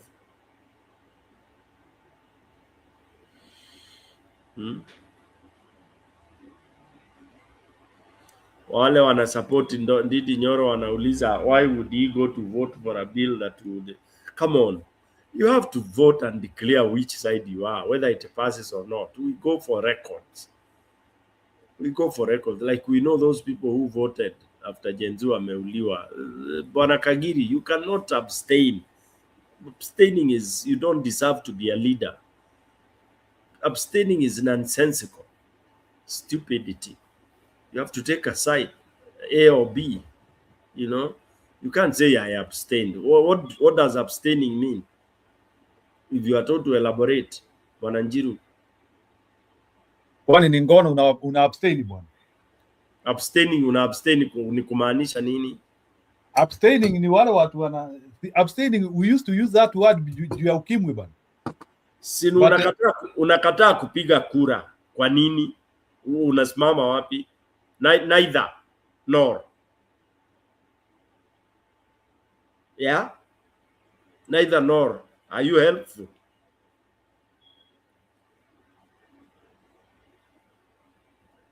Neither nor. Are you helpful to the cause?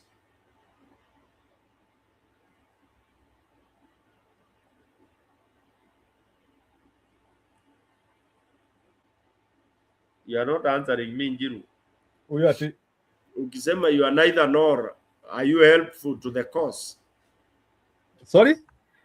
When you say you are neither nor, is the same as abstaining. Are you helpful to the cause?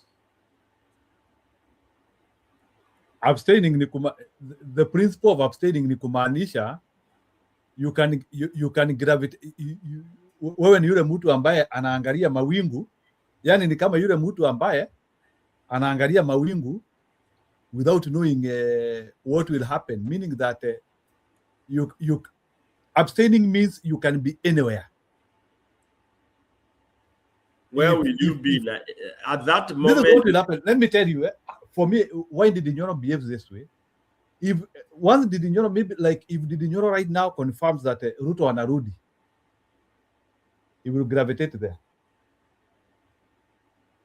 So did Nyoro can still work with Ruto comfortably.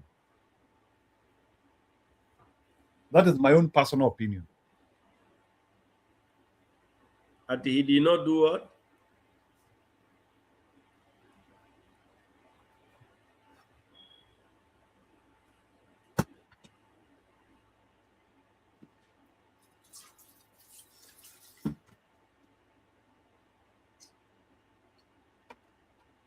Sawa, Tony PK, wacha tuweke wazo letu la mwisho tufunge kituo. I actually want to nitengeneze chakula cha jioni. I go and sleep tomorrow. I'm waking up for a very busy day. Go ahead. Mimi nimemaliza bwana. Yeah, we can meet tomorrow. I think Varari will come. So I think mi sina la ziada. Let's keep on monitoring how the situation of politics is. And I hope we'll be well. Na wale wanaendelea kuona World Cup, waendelea kuona World Cup, because I've also seen our attendance is also low here.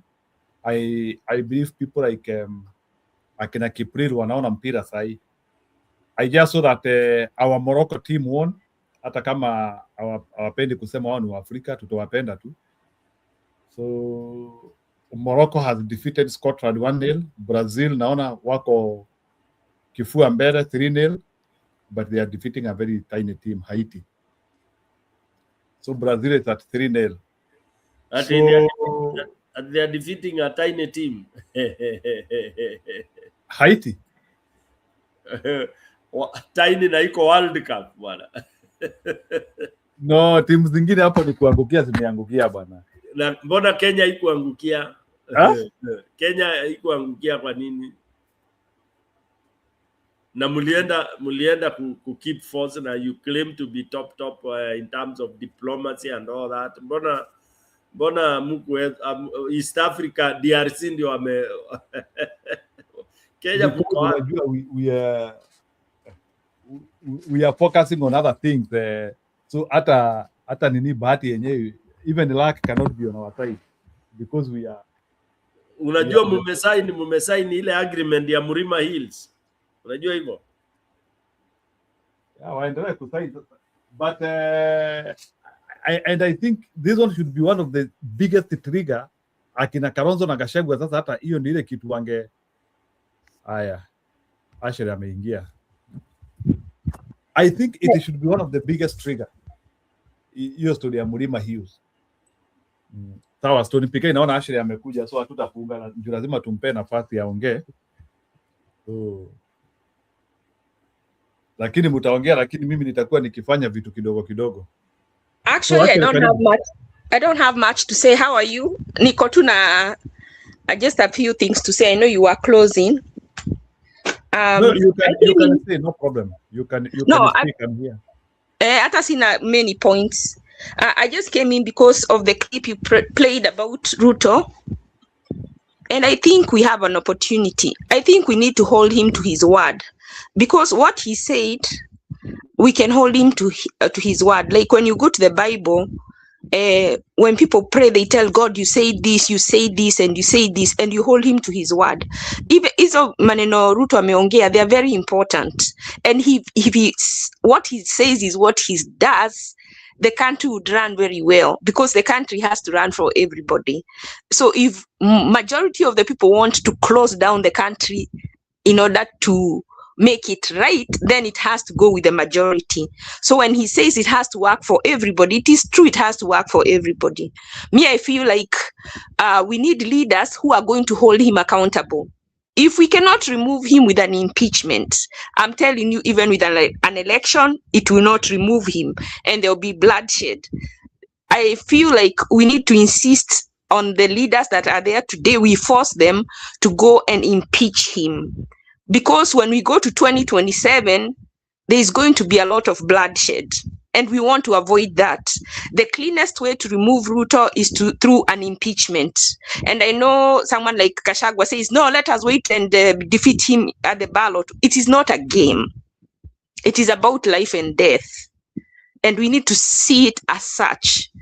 And then we have to take the way that is least, it will cost the least casualties. And the way that will cause the least casualties is through an impeachment, not the election. So we need to do everything possible to see how this impeachment can go through. Everything possible. Or call Ruto and tell him, badala ya kwenda kwa street kwanza kufight watu wakufe for no reason on the 25th. Like PK was saying, you know, these people wanatushinda kwa akili, and some people in the opposition are also being given money and used. And because most people don't think quickly, they are not critical thinkers. Like when they were told to wait until the 25th, I am sure some people are given money and told them, go and tell them to wait until the 25th to commemorate, without knowing game ilikuwa imeshachezwa. By that time the bill will have passed. So how can you remove a bill that has already passed? Even during the election, tutachezewa hii game. Because what these people who do, they say the truth never belongs to the victims. It belongs to whoever writes the files. The person who writes the files is the one who determines what the truth is. The person who counts the votes is the one who determines who wins. So if we know that, and we can hear Sudi is saying that they are going to watajazia kura, hajashikwa, that's a crime. Hajashikwa. Why are you waiting when he has already given you? Alafu mnaweza kumpatia empty threats. Why give empty threats? If you can't do something now, unafikirisa hiyo makendo utakuwa umetoa wapi? Is that then ya kufanya anything? So if they have already threatened you, they say when someone shows who they are, believe them. Believe them. So if someone tells you they are waiting for you outside with a gun to shoot you, why would you keep going? Unless you also have a more superior plan to defeat them. Don't you look for another way that you can defeat them? If going where they're telling you you will go, wamekugojea hapo, and you know they will overpower you. Why go there like a fool? So that's all I had to say. It's not much, but I just feel like our leaders are playing us. There are very few honest leaders, because if there is any honest leader, they would be working to consolidate enough MPs to impeach Ruto.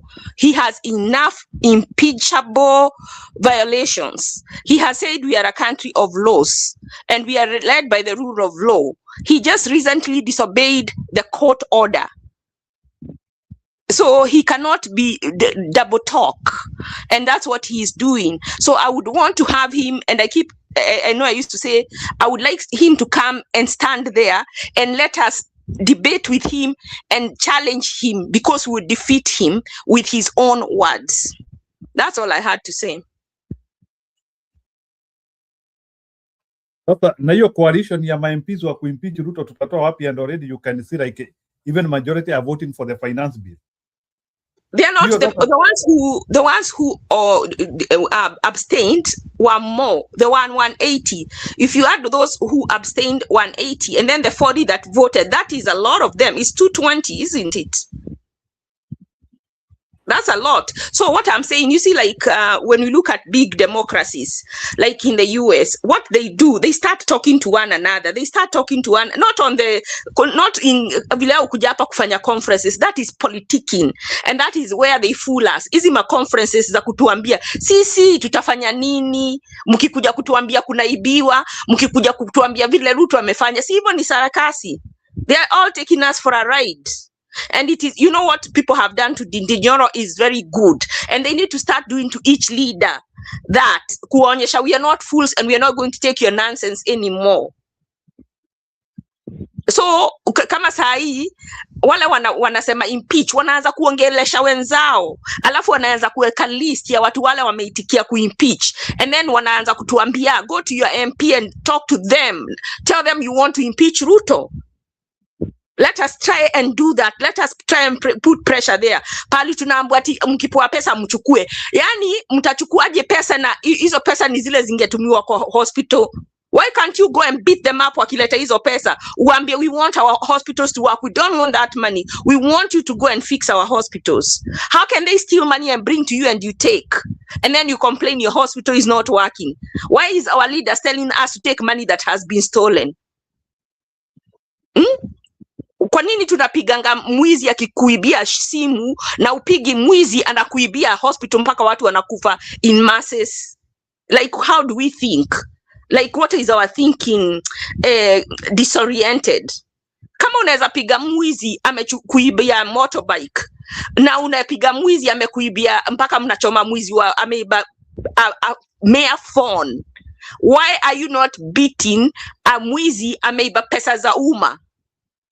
It don't make sense to me at all.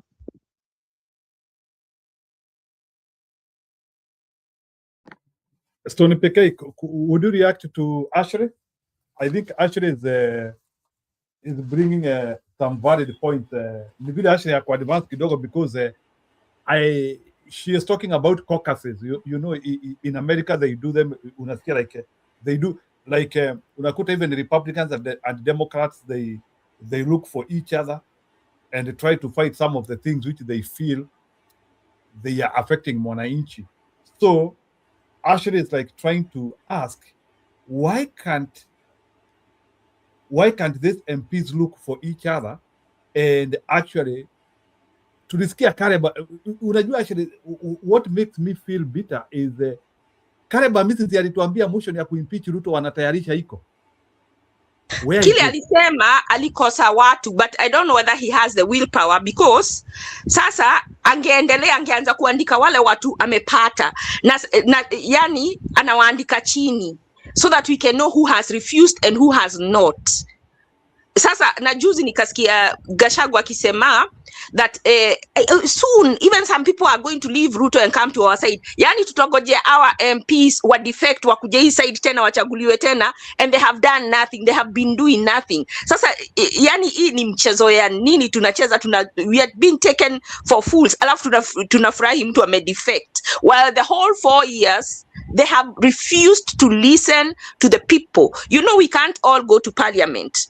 And one of the things our parliamentarians don't know is what they go to do there. They're not supposed to go and do what they want to do. They are going to represent the collective, the majority people from their constituents. That's why someone like Njoro cannot say he was out of town. He should have cancelled that trip unless it was more important than voting. Na nilisikia kulikuwa na online voting. So if there was online voting, can he give us a good reason, because we are not children, of why he didn't vote? And not just him, every other MP that is being paid.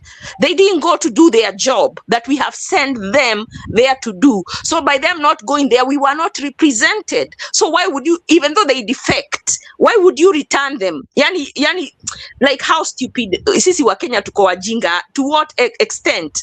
You know, I'm starting to think that we should not have elections, that these positions should be, yani tuko supposed kupata a company like Price Waterhouse wa interviewing watu for these positions, people with sense, so that when they interview people, they interview competent people to take those positions, because we as Kenyans are foolish na tunatumiwa kwa foolishness yetu to put people who are not qualified in power.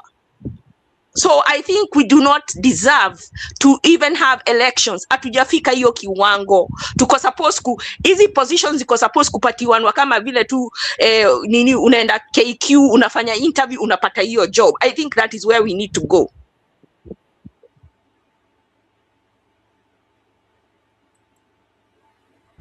Kiora, have you heard that? Actually, is invoking some orthogonal thinking. No, actually, it's just echoing what, let me say personally, I keep on saying that we have overpriced ourselves, we have overpraised ourselves, we have done things fake. We are actually a fake country.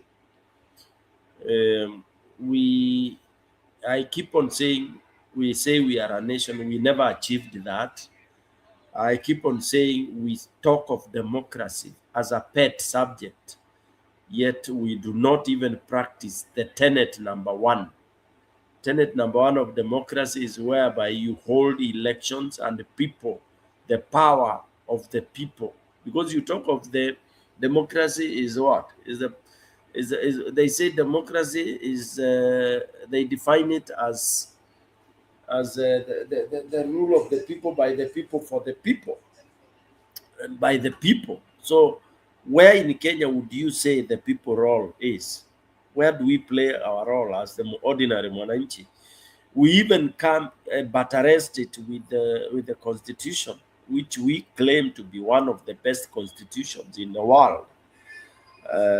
We say initially the preamble there that the power belongs to the people and the people will donate it and they can reclaim that power at will. Is that real? Those are just things we wrote down.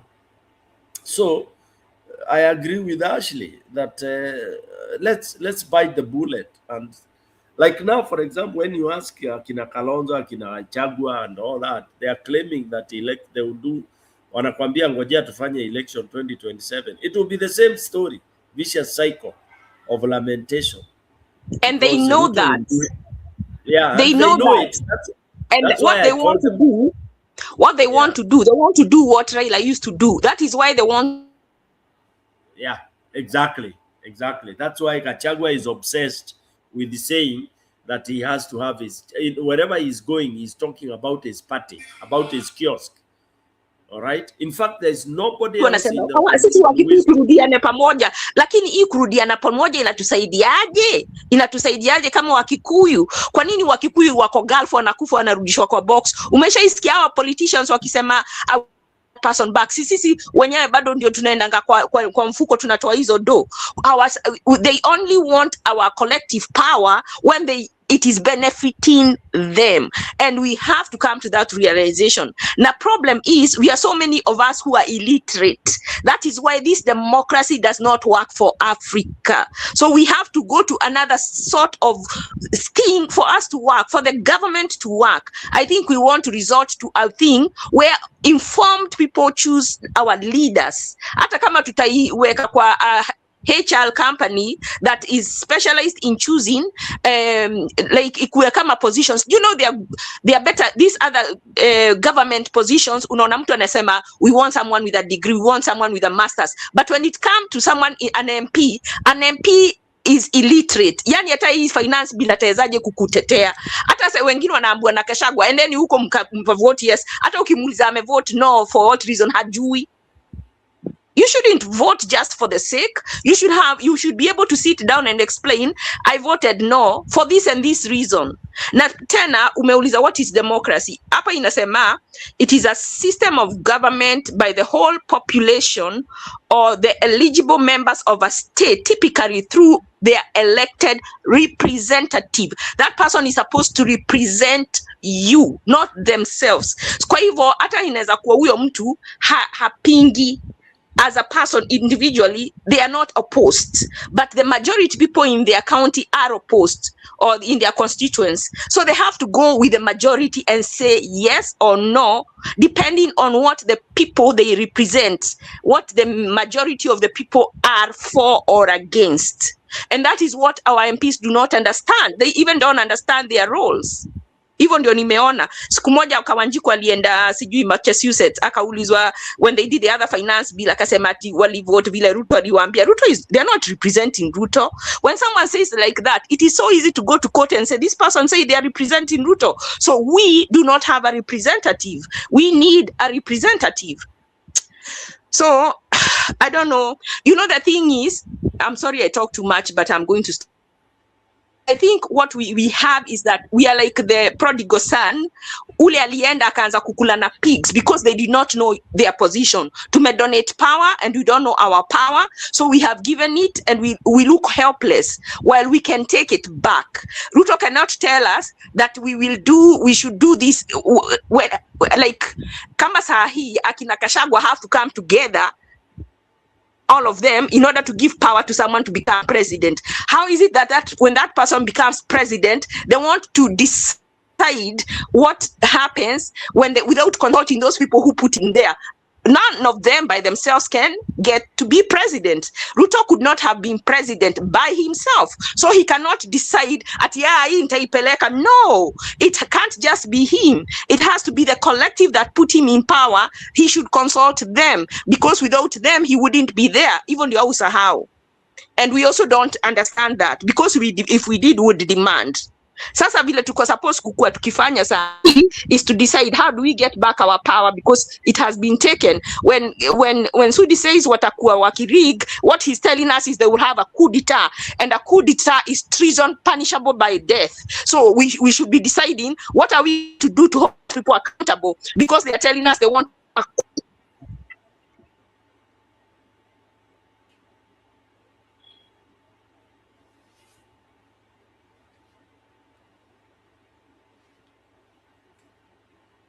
Ngiru mbona ameenda?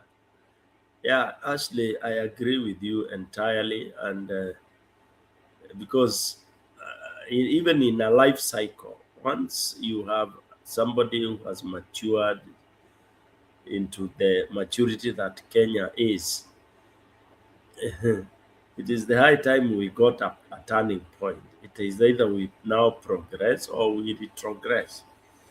So basically, I agree with you entirely that ni mchezo wa town tunachezewa, you know.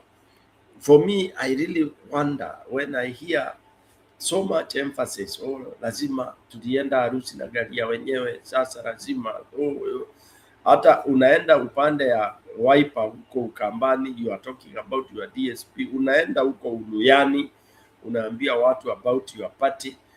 So Gachagua is on another platform when Kenyans are bitter about the government and they want to remove the government. Gachagua is about his personal interest. That has really watered me. I mean, it has really lured me and weakened me so much that somebody is obsessed about how many followers he has, and is targeting that big number of MPs, for example, so that he can continue earning like the way Raila was earning. He has said many times that he admired Raila. And some of us who are very diehards of Raila were left as very frustrated people after what happened and after when he came out his true self and stopped the Gen Z. When he asked the Gen Z the $1 million question, yes, mnasema Ruto atoke, alafu nani? Gachagua. Then of course he didn't finish that sentence. The next sentence ningemalizia niseme over my dead body, which is true. I tend to think that is what he said, over my dead body. That's why he said, I'd rather go and join the Ruto, but not to have Gachagua or this. That is how I took it. And it explains the corridor that the Kenyan politics has taken. Now, this other issue, these MPs cannot do nothing. They can't do anything against Gachagua. I mean, against Ruto. So it's a ride. It's a smooth ride for anything that is in government today, including this motion. People are being tricked. Motion has been passed. Then you are being told to go and celebrate on the 24th. I would ask very innocently, what is it that Gen Z will want to achieve that day, unless they are being paid to come shout, and if they misbehave, a few will be shot down again. And do you know who will reap the benefits? It's the opposition leaders. It's not the Gen Z. Yeah, so for me, I know it sounds bad. I would never want to attempt anything that I don't have an objective and end result. I would rather not start. I don't want to start a journey that I will not complete. Yeah, these leaders need to go to parliament. They need to impeach Ruto. There is no need for going to the streets. Now, if they were saying, let's go to the street and force our MPs to vote, that would make sense. But what are you going to the street to do on 25th? Like what? Yeah. Like you're saying, what is the objective? See, they just want some few people shot. You go back home, somebody loses their kid, and their life continues. And the people also want to create content. All these people, they want to create content. You know, that's the problem. Akina Omondi, Eric, and all that. It's a content creation thing. Because surely, yeah, you can do memorial. Just say you are doing memorial without any other aim. It's allowed. Lakini usituambie ni memorial ati na unataka kuleta revolution ndani. Kenya does not know how. The last time we had a revolution, which also was not it was a slow one. It's the Mau Mau thing. We've never had anything else like that. And the Mau Mau thing has to also to be very well studied scientifically. Then you get to understand what it is or it was, and what it achieved. That was it, period. And in achieving that, there were a lot of betrayals as well. It backfired massively. They even, the bribery and the corruption and everything came in, and they even betrayed and killed the real Mau Mau, the real people, the real generals were massacred by those who never fought. Kenyatta, for example, never fought for Mau Mau, never, ever. Hakuna. The only thing is, when he came, because by virtue being a Kikuyu and elite, he was associated with it and taken to Lodwar. Otherwise, hakuna struggle ingine. And when he was taken to Lodwar, or Kapenguria rather, it was a house. He was just alikuwa relax. Umefungwa ile, unaletewa wife mnaonana, maka mnaonana kimwili. You are good. I mean, I would want to be arrested like that and jailed that way. Mahali nitakuwa hata nina bedroom yangu, wife anakuja tunaonana. Kwanza, that is a very nice situation. So for me, I don't take it ati huwezi kusema ati Kenyatta alisafa Kapenguri ama nini na nini. So those are some of the lies that were written and propagated by the writers, which is the same narrative that people are continuing to give us here. Kutubangaisha. In this united opposition, kuna wale watu wanajaribu, they know, wameweka kadi yao, wata dine and wine with Ruto. Mwananchi utabaki kwa mataa. Na ndio wanasema good and evil are not given us to us but at birth. They are written by the people in power. You see, like, they can create a narrative. Even how for us to think, it is our politicians who tell us how to think. Now, yet we are not foolish, but I don't know why we wait to be told at, let's say, go this way. When are we as Kenyans going to decide this is what is best for us? When? Because me, I don't see like we should wait for 2027. For what? Na alafu watu wengine anasema Ruto can postpone the election. Why can't someone go to court right now and say whether the election happens or not? Your 5-year mandate ends on this date for Ruto. So if there is no election, he should hand over to the military. We are not extending. Unajua kama vile mtu wangana lease kwa nyumba, unaambo by the 30th of the month you have to move. We are not extending. If you haven't found a place, it is up to you to know whether you're going to be homeless, whether you're going to live in a hotel, whether you're going to go and live with your mom, whether you're going to go and live with your friend, or you're going to live in the streets. But you are living on the end of the lease. E-contract ya Ruto ya 5 years. Whether we have an election or not, somebody should go to court and tell him that he should hand over on that date, whether there is an election, whether there is not. Why can't we be proactive instead of being reactive? You see, that is why I think the leaders are playing, because why should we, yani kwani yeye ni Mungu, ati tunagojea decide. Who is he? He's a Kenyan just like me. And we have donated our power. We can ask for it back even now. So I wish 25th tunasema tutaenda kuforce our MPs watufanyie impeachment. That is a more, na tunaendanga, watu wanasema tunaenda State House. Mnaenda State House kufanya nini? We have elective representatives that are paid to represent us. We should be going to them to tell them that we want them to impeach the president, and we give them the reasons why we want him to be impeached. I wish that's what we've been working on. And then ikikosekana, then at least we are striving for that. And then wale watakata wajue hawarudi kwa ballot. Let me tell you, PK, the reason these people fear the president is because he makes them fear them. Why can't we make them fear us? Because if we tell them, if you don't impeach, you will not go back. Hebu nikuuliza swali ya Kesha. Yeah, I tend to sorry to get your thinking.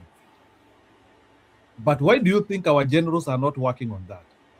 Forget about MPs. We have our outsiders, even if they are, but because I believe they have some of the MPs who follow them. Why do you think Gachagua, Kalonzo Musyoka, and all the other Mother Karua, why are they not taking that route? Which route, Njiro? Your route, nani ameelezea Ashley. There is something Ashley is speaking, but nataka kuuliza Ashley, why are the principals not trying to take it as one of the options? Because they are dishonest, just And like the only option Nyoro. they seem to be following is the electoral option. Huyu mtu tuende kwa uchaguzi tumtoe, hata kama tunafika kwa uchaguzi tukuwa na matambara, tukuwa tuna nguo, tukuwa tunatoa damu na midomo, it doesn't matter. So kazi yetu ni kufocus na 2027. They are not giving alternatives. Yeah, that is, Njiro vile umesema, we should ask them those questions with, yani unaangalia mtu to the eye and challenge. Ndio nimekuambia hii fight kunasema pen is mightier than the sword. Sasa ni time ya kujadiliana. Kama hii unawaita hapa, make wa sweat, watatuonanga wanahepa, make them fear you more than they fear Ruto. That should be the new policy. Wacha watuogope wakituona wanahepa, and then now they will fear us more, so they will do. You see, the person you fear is who you obey. What we have done, our elective leaders fear Ruto more than us, because we are too lenient. Na hata si kuwapiga na kuchoma, it is challenging them. Wanakujanga wanatuongelesha, tunasema kama wajinga. Let us talk to them, let us sit down with them. Unajua kama vile in the US wanafanyanga, wanaenda City Hall, watu wanakuja wanauliza maswali, wanajibu, wanaanza kusweat. That badala ya kukuwa na rallies, tuambia tutaki rally, we want you to come to City Hall, we want you to come to the pub, let us go huko ushago, mnamfungulia hall, hata kama ni kanisa, mnakuja mnamuuliza maswali hizi tunauliza hapa, let them answer.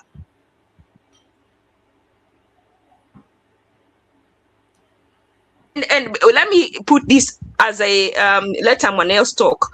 Hii story ya Kalonzo alitumwa na Azimio akajadiliane. Do you know he came up with a NADCO report?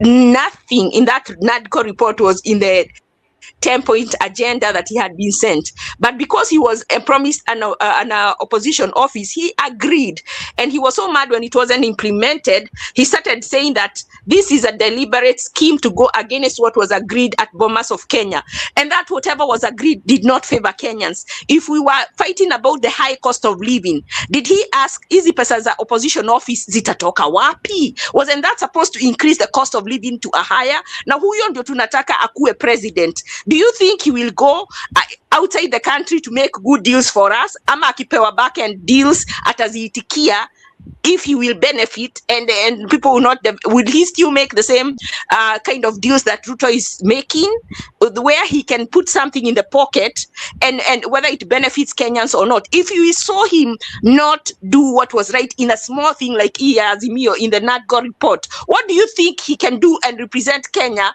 to the best interest of Kenyans? Kwa nini yani sisi ni watundu kabisa, sisi ni wazembe kabisa as Kenyans, the kind of leaders we choose, and this is the most preferred candidate. Disgusting.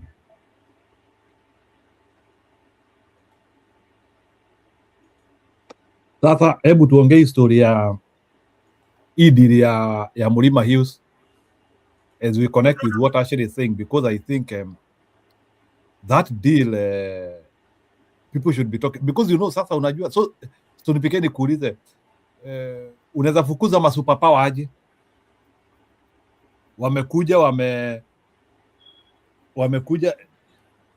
Wameanza kucheza ile michezo wanachezanga Kongo. How do you talk to them and your government has invited them? But and it has even been confirmed in Al Jazeera. We have to say, umeona Al Jazeera pia wamecheza hiyo story ya Ruto wamekubali. Yeah, how did Traore deal with it? It's simple. What did Traore do? But in Kenya, do we have a Traore? Yeah, that's why I'm saying then if we don't have a Traore, we just forget it. Kenyans are traitors. Majority of our leaders are traitors. Yeah, so the best is we just deteriorate, because these are signs of deterioration. We will be in a country where mwananchi can't say anything. It is serikali ndiyo anafanya. People get depressed, people die, people do all sorts of things, people retreat into the villages. You can't live in town because you have no job. Civil servants will not even be serving anybody. They will degenerate, and some of them go to their original countries. What do we call it? So yeah, that's the sad news. Yeah. Can I give? Go ahead, Ashley. I was thinking if they had like this new group. I don't know whether you guys are supporting it. I haven't listened to the podcast in a long time. I'm not gonna give. Okay, let's say a new group comes in, a new political party. Alafu hii party kue, for you to be in that party, to be in elective office, you've gone through screening to make sure that you are ethically upright, where you can be able to get into that office. And then the presidential candidate signs you see, like a contract, where if you breach, you have agreed that you are impeached. By breach of that, you can be taken to court directly without going through the parliament, that they can take that contract to court as a breach of contract na utolewe. Hiyo ikuwe ni lazima usainio. Na every MP has to sign one like that, so that in that chama ijulikane hawa watu, they have promised to uphold the constitution and the rule of law. Na wakipatikana na any mistake, one of these, yani zikuwe concrete, na zile haziwezi manufacturiwa, that if you do A, B, C, D, you will be removed, so that we know that if you've got to this position, you have promised to do this, we have a contract with you, that if you breach it, you can be taken to court and you can be removed by an act of court. You have agreed and you have signed. Do you think that is something that can be done?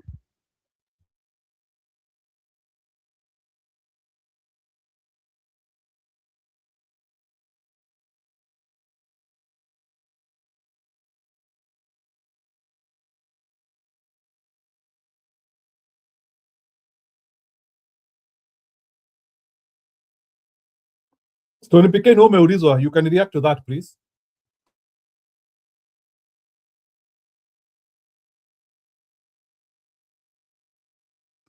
Kiora? Yeah, Ashley ni kama Stone ameenda. No, Nico, nimesikia Ashley aki. For me, I think my answers are very straightforward. Ashley, when we talk of in Kiingereza wanaziita guts, you have the numbers there, but unless, sometimes it's not good to pretend. The day we knew that parliament was rotten is a long time ago. And I don't know why people keep thinking like you can get anything good out of that parliament. Now, you can see 185 people decides, they pretend they go away and they are going to vote online. So if we were to talk about a motion to impeach Ruto, who is the master and the one paying them and tossing them around with a few thousands here and there, it's difficult. And unfortunately, our community is one of those that adore money like never before. Our community, Kenyan community, I don't know who introduced this thing. Yani unaongelesha watu wamekutana, unawaambia how your vision is and all that. You look at them, especially for those of us who are teachers. Unaangalia, unaona hawa watu wanangoja umalize haraka useme, na sasa hiyo paper inaenda round, andika jina na simu yako, ukishapokea ile kitu utapokea. That's when you see them changamka hii.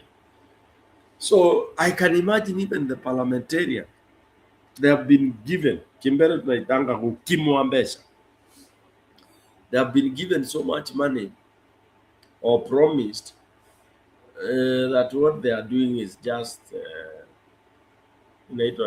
child's play kabisa.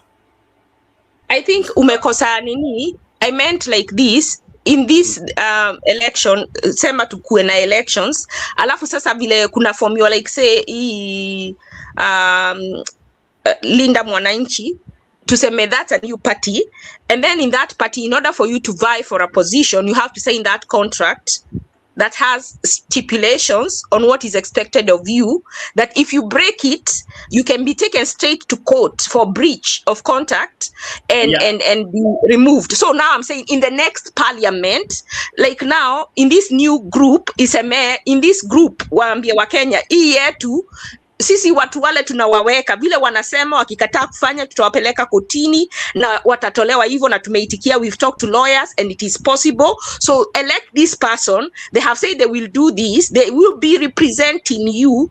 When they have a bill, they will come and talk to people, and then they will take the majority, you know, like that. That's what I was meaning. Not this parliament, but in the next parliament, that a certain party has that ideology as the way they are going to be able to govern themselves in that new party. Which one? The DCP?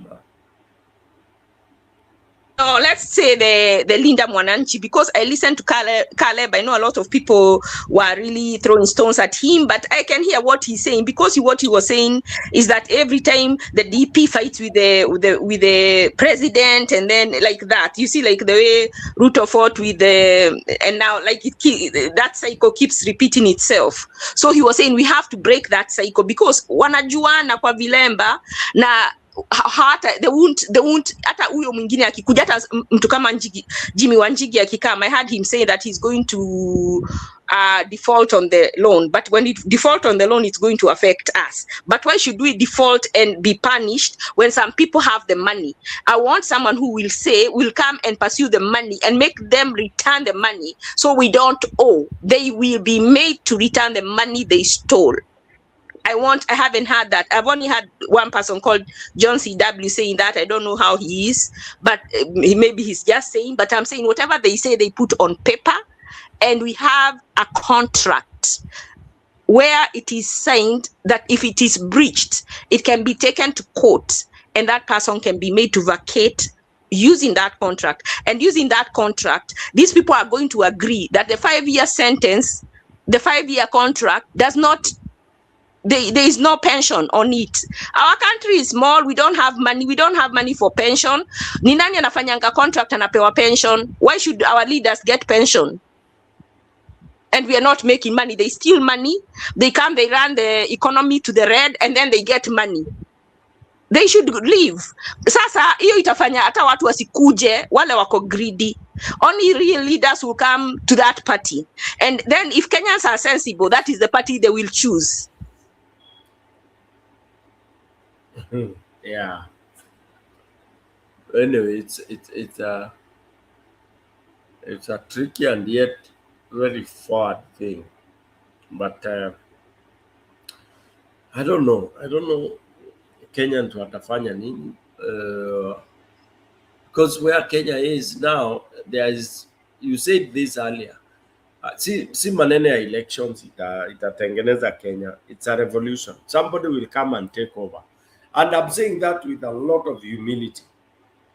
Hiyo ndio itaokoa. Somebody ataingia, you may call him or her dictator or something, ule atakuja kusema things have to work this way. Because truth of the matter is nothing is working the way it's supposed to work. Kabisa, it's so easy. You know, that the corruption, the SHA, all these kind of things, by the way, all the systems that Ruto was talking about, they are not working. That's a fact.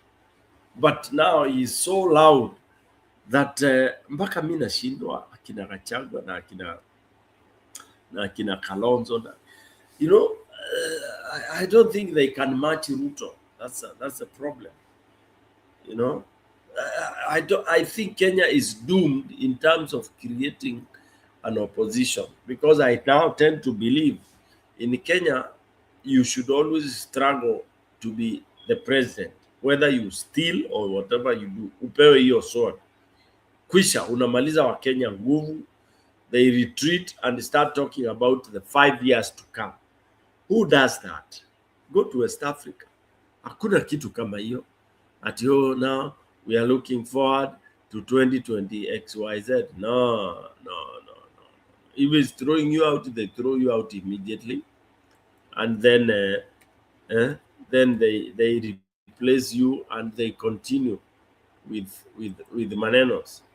Sasa when and that's why they, to a larger extent, for those who may have visited West Africa, that fast-tracked some of the things they have done. We would not want to compare West Africa with East Africa. No. For them, they had serious and very serious prolonged wars. But now it's like you go to a place, you see how they have recovered a school and they have recovered kila kitu in a village quickly, unawapatia Kongole, you know. And unaona, these are people now, when you talk of, oh, people are coming together to work and all this, it is possible. Yeah, so that's what I think that mambo So bado. don't you think, unajua kama si even these our leaders, they are very selfish. Every time they are saying, oh, we are being beaten, goons, but they never really address the issues of the wananchi. It's about their comfort when they go to the rallies, when they go to this. Kwa nini tusiwa hold accountable? Au wanajifanya wanataka kutuserve these perspectives. Why can't we hold them accountable? Why can't we tell Ruto we want to talk? Vile alikuwa anasema anataka kutalk, and people say, no, we don't want to talk to you. Me, I want to talk to him. Because when you talk to him, then unaweza question na ata nini na umwambie ajibu straight. Si maneno si asipatiane story mingi. What Morala was doing was very nice. Those things that Morala should have an interview with someone like Ruto. Amulize hii, leta huyo nini, where is this money? Na sasa hata hawa tuitwa kama juzi tuliona Wanga akiulizwa about the toilet. And then I never see what, nobody is ever criminalized. We see money is lost, and what's next? Like, where is security? Like, hizo vitu, like, what are we supposed to do? Hata wachana na election, hizi pesa zote zinapotea na kuna watu wanakufa because that money is being mismanaged. Kuna watu whose lives are never going to be the same because kama mtu ajaenda shule, 5 years is a whole lifetime. Somebody's life is destroyed because if they don't go to high school, that is done with. Yeah. So what can we do, PK? Yeah, it's a challenge. It's a serious challenge. Serious challenge because and you know, it is so sad when tukiwa mtaani ulikuwa ukipigana na kijana mkubwa kuliko akisha kutega, they would have all the tricks, you know. Anaweza sema hey, leo sitapige sikupigi ngumi lakini nitakuangusha tu. Because he's older than you, he has all the tricks and does the thing. The same thing that has happened to our country now. Because huyu jamaa ametuzoea, anajua ukora nini na nini. It is a situation of desperation. The MPs are kwisha. Don't you think we are foolish when they come to the meetings, tunawashangilia na wametuibia, alafu wanaenda wanavote, alafu wanarudi wanakuja kwa meetings wanatupatia 200. Yani sisi ndio tunajidharawisha.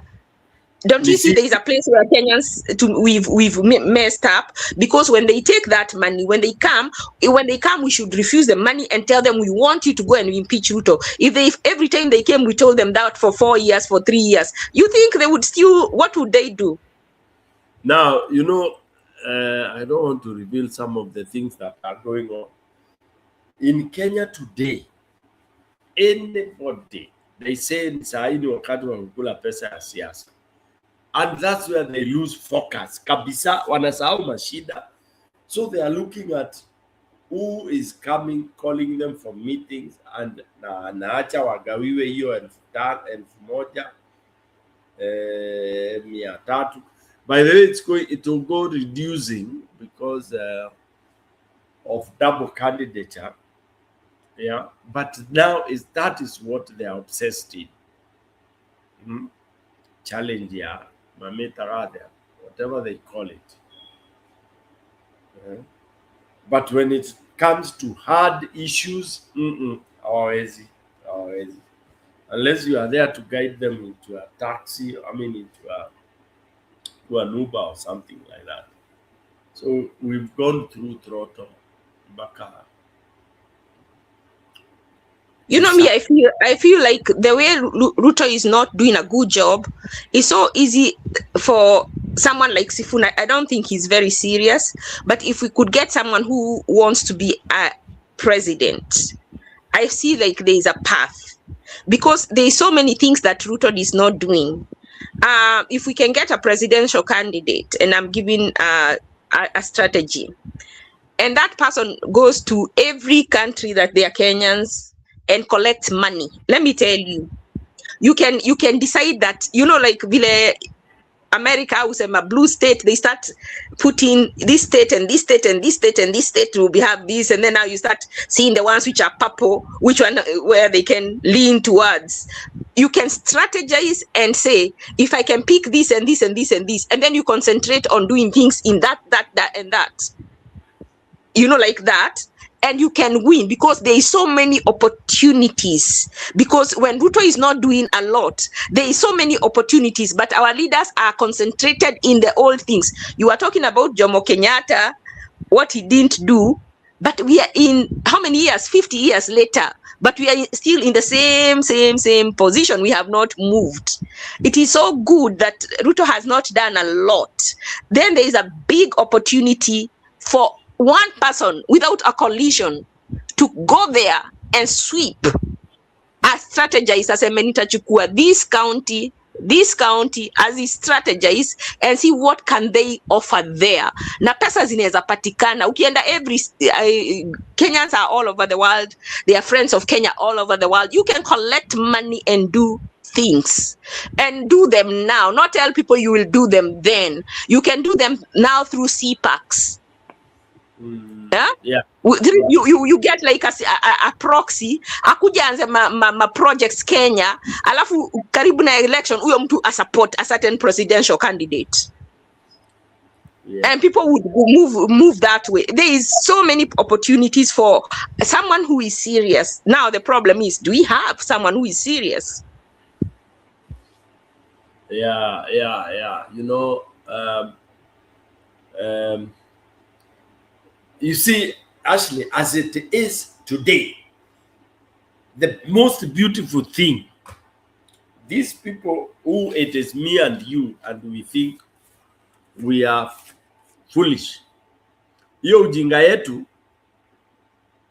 tuko nayo ni kweli, na si ati tunajitusi, tuna ujinga, na tuna ile mtaani tunaita ufala, na hiyo ufala ndio inafanya Ruto ni rais, okay, wa Kenya. But ndasa hiyo ufala tuko nayo. Do you know saa hii tumekubaliana one thing for the first time in Kenyan history? Yani kila mahali unaenda watu wamekubaliana kitu moja, Ashley, and this is the reality. Na ufala hiyo yote, that agenda ni moja, lakini shida ni mwananchi ndio implement hiyo agenda, lazima apate volunteer guidance ama volunteer guide. Volunteer ni ndio hiyo tunatafuta sasa, ni nani atabeba bendera. And you know, as of today mwananchi ajali ni nani, anasema tu ule hawa watu watatoa. And it's the best opportunity that we have since independence. That, do you know today, hata wakisema ni Eugene Wamalwa, do you know mwananchi will follow wale wako opposition? That is true. Yes, and that is what now, I don't want to name one or two people who are derailing that, which is my bitterness. My concern is, after, let's assume that Ruto agrees he doesn't interfere with the elections, because me, I see like there are some stations that will be closed. These people are rude.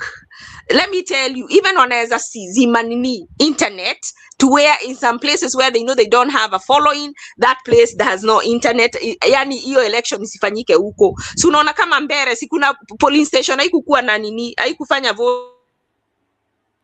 Walichoma, walifanya ujinga hapo. Yeti bore. It was an opportunity for them to staff the vote and put in sana. wameitikia mtu mmoja aingie. Don't you think wataanza kufight right after, because they have not planned for what after? Sasa itaanza tena kama vile Ruto na Gachagua wamefight. So when will they ever work for Kenyans? Because what I see, okay, wame win, and then after that there will be power struggle. Me, I brought for you votes. Me, you haven't. Then now that is my worry. Yeah. So I think that for me, it is taking this advantage that has never happened in this country, where Kenyans have agreed, EO too, wherever they are going to sit. And let me tell you, Ashley, one of my biggest fear is that hii Mlima ilituletea Ruto. Mlima is the cast stone in Kenya. Cast, C-U-R-S-E-D. Hilo ndile lile jiwe lili kwa Kikuyu tunasemanga rĩarumirwo. That is the cast stone, because it's the one that can cause whatever it is that will happen in this country, unfortunately. But now, let me qualify my statement here. Mlima, they have that which we call tyranny of numbers, because that is what now everybody takes and calls power. Numbers. By God's grace, they have a consolidated number, because this is practical. Look at whether Ruto rigged or not. Ruto was given almost 4 point something million by the Mlima. Okay, so the numbers are true. All right. Now, which is what was dubbed as tyranny of numbers by Nani 2017. Yo Nani alileta hiyo vocabulary Mutai Nguni, and that now is what awoke people, awoke Mlima, wakajua haya, kumbe sisi ndio wengi na tunaweza control na tunaweza fanya. Now that alone sasa imepitwa na wakati. That kusema sisi ndio wengi na ndio tutafanya hivi imepitwa na wakati, because now watu wameamuka, akili inasemaje? Watu wanasemaje? Hebu tutumie sasa akili. Can we use tyranny of brains? Can we now use we have the numbers. The numbers is obvious. Hiyo ina shida kabisa, because numbers don't change. Kama tutakupatia milioni 4 ni milioni 4, as change. But now, can we use brains? Kwa sababu hautapita na milioni 4 peke yake. Can we now use brains and see how we will bring in other people? That is what now is called proper planning. Bring in other people without demeaning them, without saying, unajua nyinyi unaleta wangapi. And that's the language I don't like ya Gachagua. Ati wewe Matiang'i hebu rudi Kisii uconsolidate ulete. I don't like that. I would want these leaders to sit in a room. Don't talk about me being a Kisii, me being a Mbere, me being a Kikuyu, Can you talk about the interest of Mwananchi who has said we need a leader to remove Kasongo? And I wish I would go into that room. I would dismantle anything agenda that they want to lay. Niwaambia agenda ni moja. Nyinyi wazee hapa. You are older than me. Wengine ni madaktari, wengine ni whatever you are. Can you put that in the dustbin? Chukua hata simu yako, weka kwa dustbin pale. Niwaambia, can we discuss on one thing? Agenda ni Wakenya wamesema hawataki Kasongo. And they need any of you, one of you. That is my advice. Niwaambia msilete story mingi, msilete agenda mingi. Ati sijui nani analeta. PK, when someone has no when someone has no agenda, they will do what works, what is best, what puts them in the best light. Some of these people, the only thing that puts them in the best light is the basket that they are bringing to the table. That's all they can offer.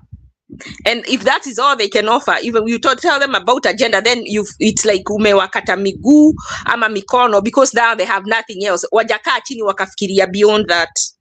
And that's the problem. So those people need to go home with Ruto. You can't change them. Kwanza watu wazee uwezi wa change. You need to look for people who have a different way of thinking, not people who you're telling what to think. If you're telling them what to think, wakipata power, they will not listen to you. Right now they might, because they want it. But once they get it, watakuwa kama Ruto, watasema no. Itakuwa kama nyumba yake. They will run it the way they want. So you want someone naturally, without being prompted, thinks the way you are saying. That is the best person to be in that position. So we need to go around and see who seems to think in that way that you're talking about, naturally, or most of the time, without being prompted. Because that is the person who will be good to have that power. Then let me tell you, if someone came with issue-based, because see, ni Wakenya wako na same issues. If you came up, kama sahi mtu aseme, I'll give free education. Na saa hii anze ka project, hiyo nimekuambia si paka atafute pesa, achukue county kadhaa hivyo zile anataka zimchoose, aseme hao watoto wote kutoka sahi na walipia shule. From now, unafikiri atachaguliwa?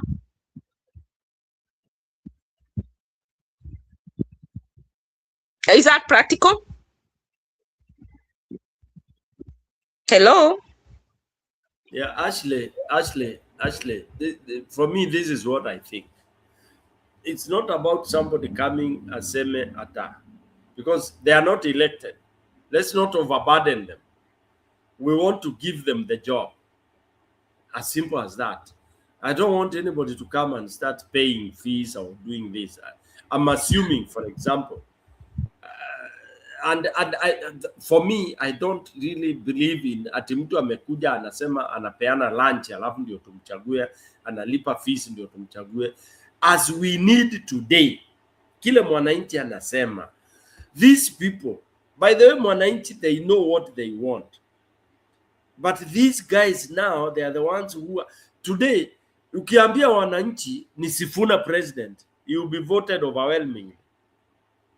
That's the truth. That's a fact. But the old people, the crooks are kina Gachagua. By the way, Gachagua is worse and could be worse than Ruto. I know we have fans of Gachagua. This, you can take it, you can swallow it if you want, you can unaweza kutema. That is my opinion. I don't see Gachagua being any better than Ruto. Okay? So, and I don't see any of those guys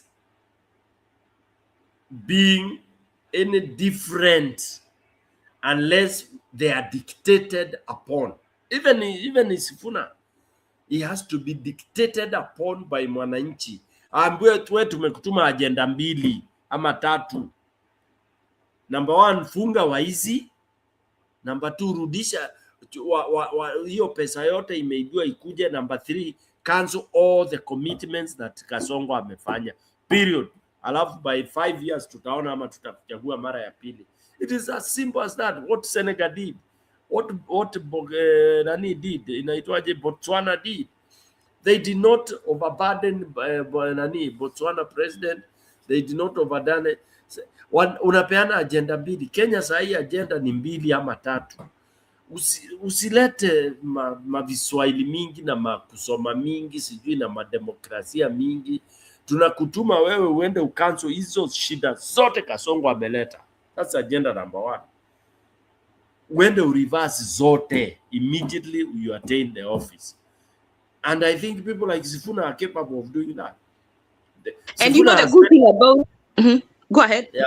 Sifuna has very little. Some of these people are very little to lose. Because sahi mahali tumefika, it's not about diplomacy ati jina yako itaharibika. Itaharibikaje na wananchi wamekubless? Mimi hata ni sahi Stone PK. We would rather put someone like Sifuna. Yes. Endelea pole.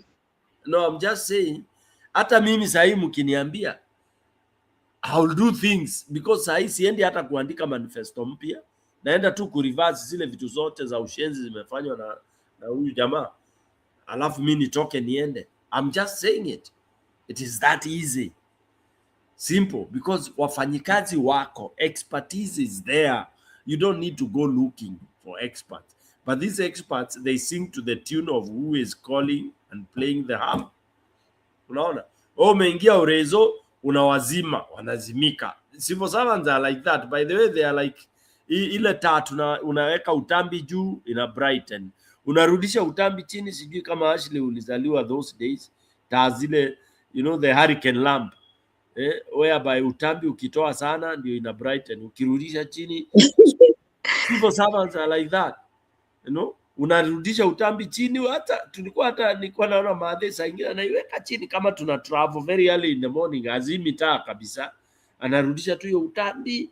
Sasa mnaona ni kama imezimwa, kumbe ametime, you know, alafu mkiamka anaingiza juu, inaenda juu. That kind of a thing. That is how civil servants work.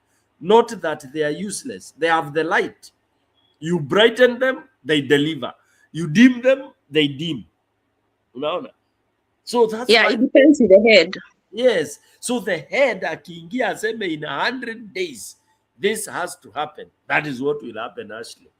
I think hiyo trajectory umefuata. Hapo umefuata ndio right, na ndio nilikuwa nasema kama huyu Sifuna, because he's even a lawyer, and I heard them talking about Maraga. If they would put that team or somebody like him and tell him, we want you to sign, you know, the thing that about our the presidential, they take an oath, but they don't take something. And then we have, you see where they say that we can be ruled directly or indirectly. So we say, since it is not pronounced how we can rule ourselves directly, we say, since the MPs have failed us in the past, removing a president who was misbehaving. So what we are going to do, we are going to set a direct path. And direct path is that we want you to sign this contract. We want you to promise that you're going to abide by the law. We want you to promise that you will not interfere with other arms of government. We want you, like, we have that with this, a memorandum of understanding between us and our presidential candidate, us and our elected leaders in that party. And that is what we will use to convince the Kenyans that this is a better party or a better leader than the ones, the wanaitangwaje celebrity. This the ones who've been there for a long time, they have a name. I've forgotten the name. Those leaders who've been there long, akina Kalonzo, akina wengine au MP wako sahi. So when you put new people, even if you are fresh, legacy, yes, that's the word I was looking for. Legacy politicians. When you put these new ones, you have a memorandum of understanding, and you try to convince the people this person has signed this, and we make sure it is very well written, that, you know, like vile unaweza enda kwa nyumba ulis nyumba, and it has like, if you do this you have breached, and if we breach anything here you are removable. You don't have to go to parliament. We are going to go straight to court and get you out. So that way we are not held captive by our MPs if they don't act. But even the MPs, every leader that is chosen in that party has that memorandum. And second, so that because we want to change, and most people who go to parliament have money. Kama sahi Jimmy Wanjigi anataka kuchaguliwa, who was chosen, those people should have signed that they will not take any benefits after they retire, because it is so unfair for the if you imagine how rich Uhuru is, and every of his estate and property in Kenya is amepewa security. That is a lot of money. He is a trillionaire, for Christ's sake. Decency demands that he forfeits his benefits. If he has any integrity, he should forfeit his benefits. when we are a third world country that people are dying for lack of food, people are going without school, people are going, they cannot access medical, and he's running to get his benefits. Juzi alikuwa anatetea watu hajapewa benefits na watu wanakufa wako kwa mochari wajatolewa. The other day niliona huyu Dhika MP akienda kutoa mama wamekaa 3 months na every day extra you stay there, they are mistreating you, and the bill is adding, and then you are a trillionaire. You know, like our king, who is merciless. And that is the idiocy, and I'm sorry to use that word, of us Kenyans. Unaona mtu akimtetea yeye mwenyewe, if he has any integrity, he should say, I am not going to take any benefit. I will forfeit my benefit. Because there is too much. The Kenyans need this money. Yes, it is my right. And I am mwenyewe kwanza angeiweka kwa law. Akina Mudavadi, they have their billionaires. All those people are billionaires. They don't need to be given anything after they leave office. That is why our country is poor, because the rich are getting given more.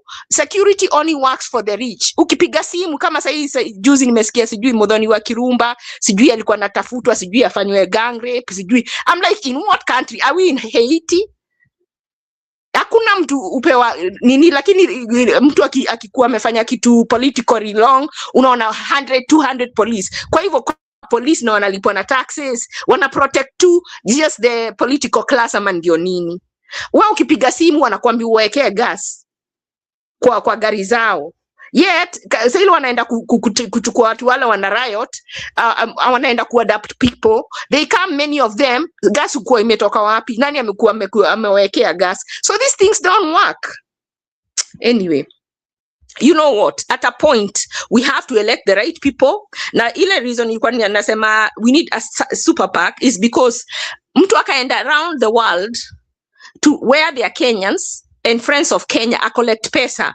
Some of these issues, it is not kupaka watu. Kuna watu wanakufia hosi because they have no medical. You can say kuna fund, ukikuwa na problem piga hii namba, hii fund ya hizi pesa, badala upatie watu huku kwa street, piga hii namba vile Sonko ufanya. Hii namba, hii fund iko na hapa, ukitaka help, just come and prove that you need help and you'll get it. They just collect a lot of money, and that group says when we get in power, this will be a thing. But right now, yes, we are not in power, but we are doing it because we love people. We don't have to do it. It is not our responsibility. It is a responsibility of the government. But because they are not doing, we have set this money here from Kenyans of goodwills and friends of Kenya, and we are going to give as many as we can. This comfort will continue when we get into power, but we want you to taste asali of what Canaan is going to be, and then you decide whether you want to go to that Canaan. Lakini hatutapatiana pesa kwa mikutano. But if you have a need, you call. If your child needs to go to school, you call. Do you know how much money can be raised? That's something I've been thinking about.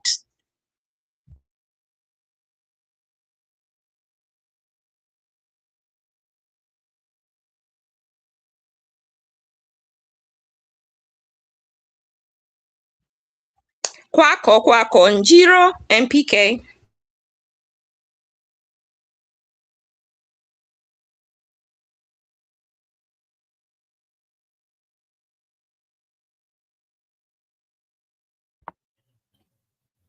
Yeah, actually nafikiria Stone PK huko. Yes, I am. Do you have any reaction to the final statement? Yeah, the final statement is what Ashley has said is true. That you know, it is our dream that we could get, you know, people to volunteer to really come down and deliver and do what everyone else would want to see happening. And then I wanted to tell Ashley, those are some of the motivating factors for some of us. Like I tell people, I'm not a politician, but I'm a developmental scientist, you know, or a social scientist, whereby I'm driven by, you know, I'm motivated or rather my drive and inspiration is to be able to see what is easily available can easily be distributed. Because when you talk of government resources, they are not scarce. They are there, but they are misused. So for me, that is what has always driven me, killed me, that I wish I could be in a position to make sure that what has been released, because you see, whatever government resources are, they are there by law. So whoever you elect, or whoever imposes himself as the leader, he comes now to mismanage. Ni kama chakula kwa family. Chakula iko, lakini ule anapika, anadecide agawi family, anapeleka nje ama anapeleka anakula ama anafanya things with it. Lakini yako na chakula. Kenya is not a poor country. Kenya has everything. It was proved during Kibaki's time. All right? So if it was proved that things can work, and some of us who are a little bit older, when we were here in school, at home, in the villages, we could see things working. I give people example that kama mimi shule sijawahi kusikia dadi ameenda kuninunulia kalamu, kitabu and all that. Throughout my primary, secondary, mpaka kila, mimi sijawahi kwenda bookshop kununua vitabu. How? That was unheard of. Ukienda primary unapewa hizo vitu, ukiingia secondary unapewa, and the fees was low. So what happened? So that is what now drives me. Mpaka I tell people I'm not a politician, but I just want to see things that work can work. And you don't need to be a politician to make sure that if it is a ward, for example, you are looking at the money that comes to the county level, the 30 million per ward, and if you have your other own source or own revenue, you add another 20, you have 50 million per year, and you make sure that that 50 million is impacting the several departments that you have in the ward, including education, health, infrastructure, and all that every year. But that is not what is happening. Right from the MCA level, wanakula because wamesikia president anakula, county governor anakula, senator anakula. So na wewe MCA ukiwa huku chini na wewe unakula, who suffers? Mwananchi. So wananchi, there is a song I love, my dearest song this time around, inasema Fagilia Wote, which has been played by somebody called Muregi. It is anaitwa nani? This guy of Meru. It is Fagilia Wote. You have to sweep them out and get a new crop. Thank you very much. Back to you, Njiru.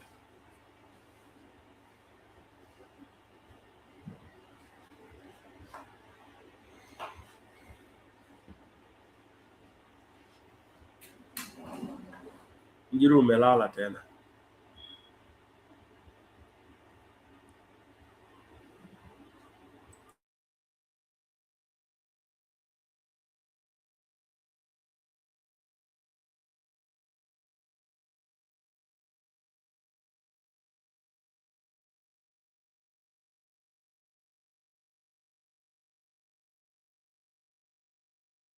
So I'm going to close, and what I'm going to say is that what I've realized is that the world we see is only the one the people in power want us to see, and it is our opportunity as the citizens to not listen to the narrative, and also, like, don't just listen to what they are telling you to see or what they want the narrative to be. They set the pace of what the narrative is going to be. Let us think about ourselves and what we want, and then tell them this is what we want. Let us not just listen to them, because what they are saying is what will benefit them.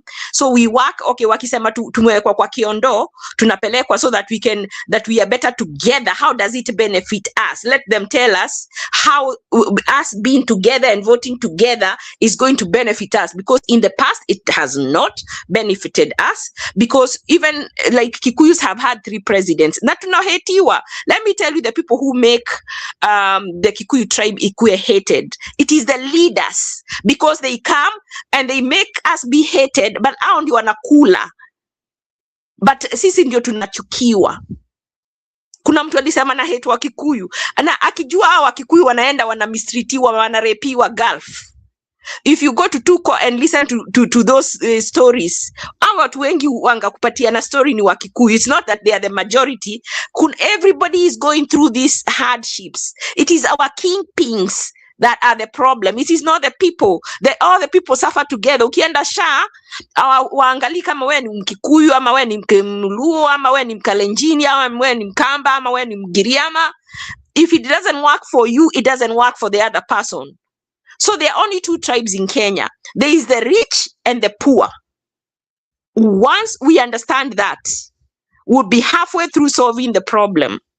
But when you start fighting each other and saying Wakikuyu what and this tribe what, and then ukienda kwa shop hakuna price ya Mkikuyu na hakuna tribe ya Mjaluo, then we are missing the point. And that is where we come back to, that the world we see is only the one the people in power want us to see. So they want us to fight each other, because that is how they stay in power. That is how they are able to put us in basket. That's how they are able to use us as negotiating currency.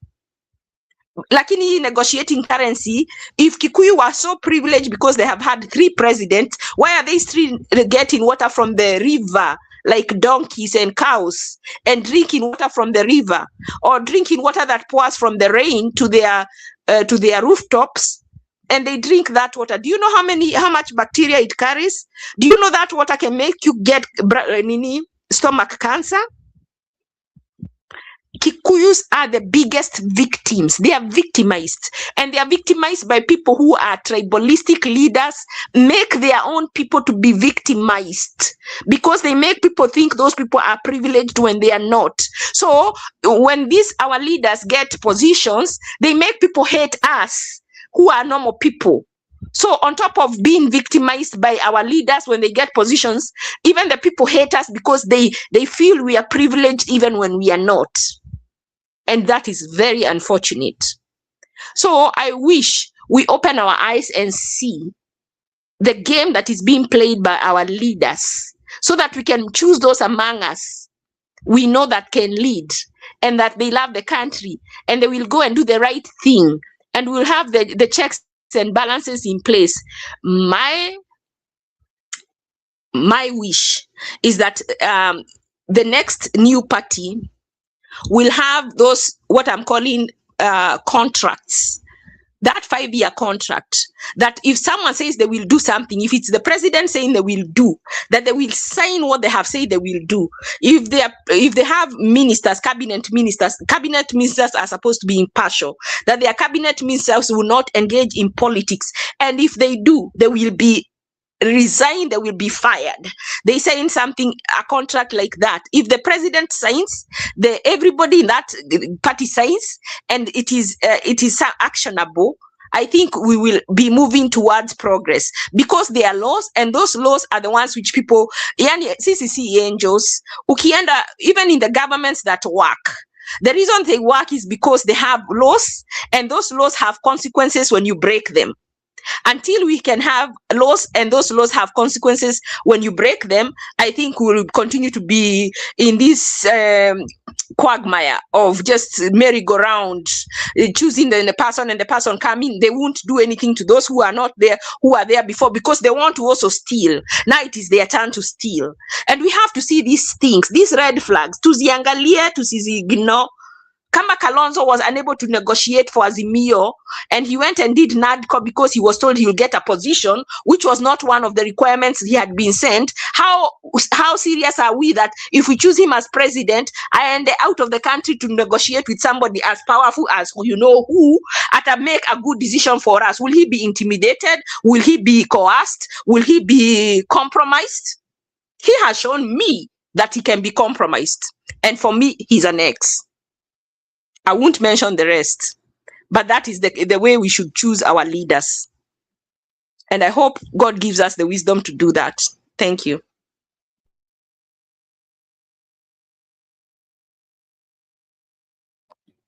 Stony PK, you have a video you want us to play? Naona ni kama kuna kitu umetuwekea. Ni yako hii?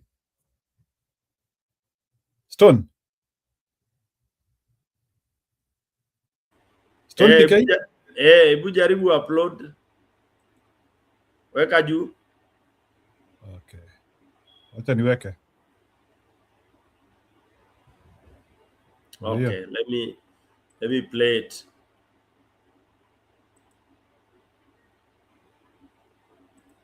It just built West Africa's biggest hospital. Country on the planet just built West Africa's biggest hospital. Let that sink. The most terrorized country on the planet just built West Africa's biggest hospital. Let that sentence sit. Ibrahim Traoré is 36 years old.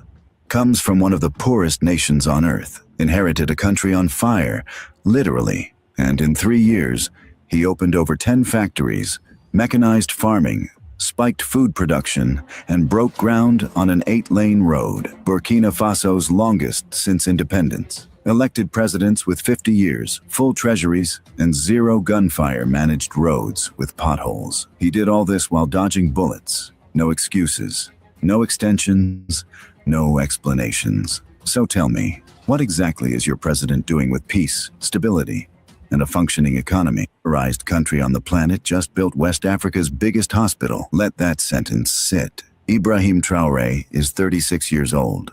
Comes from one of the poorest nations on earth. Inherited a country on fire, literally. And in 3 years, he opened over 10 factories, mechanized farming, spiked food production, and broke ground on an 8-lane road, Burkina Faso's longest since independence. Elected presidents with 50 years, full treasuries, and zero gunfire managed roads with potholes. He did all this while dodging bullets. No excuses, no extensions, no explanations. So tell me, what exactly is your president doing with peace, stability, and a functioning economy?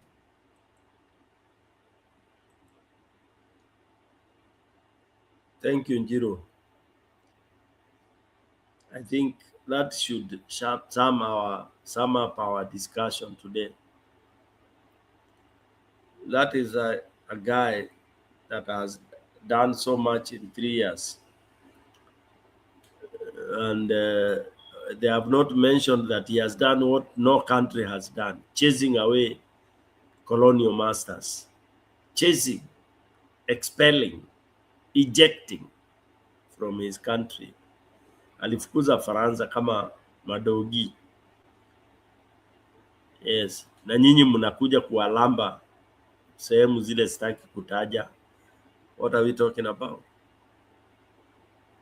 Ndio ile nilisema Wakenya tunajidaigi tuko mbele. Sisi ni hiyo vitu tu sitaki kutaja.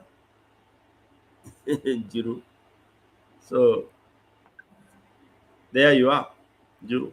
You can comment if you want. Ashley can comment and then tufunge.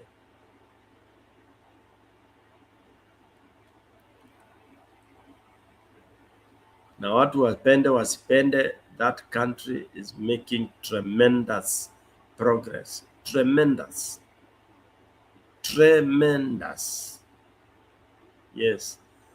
But when I hear Kenyans, pundits and everybody wanasema, oh, but you know, that was a military coup. I would rather even have a Kenyan military coup that will put us back to that track. Back to you, Njiru.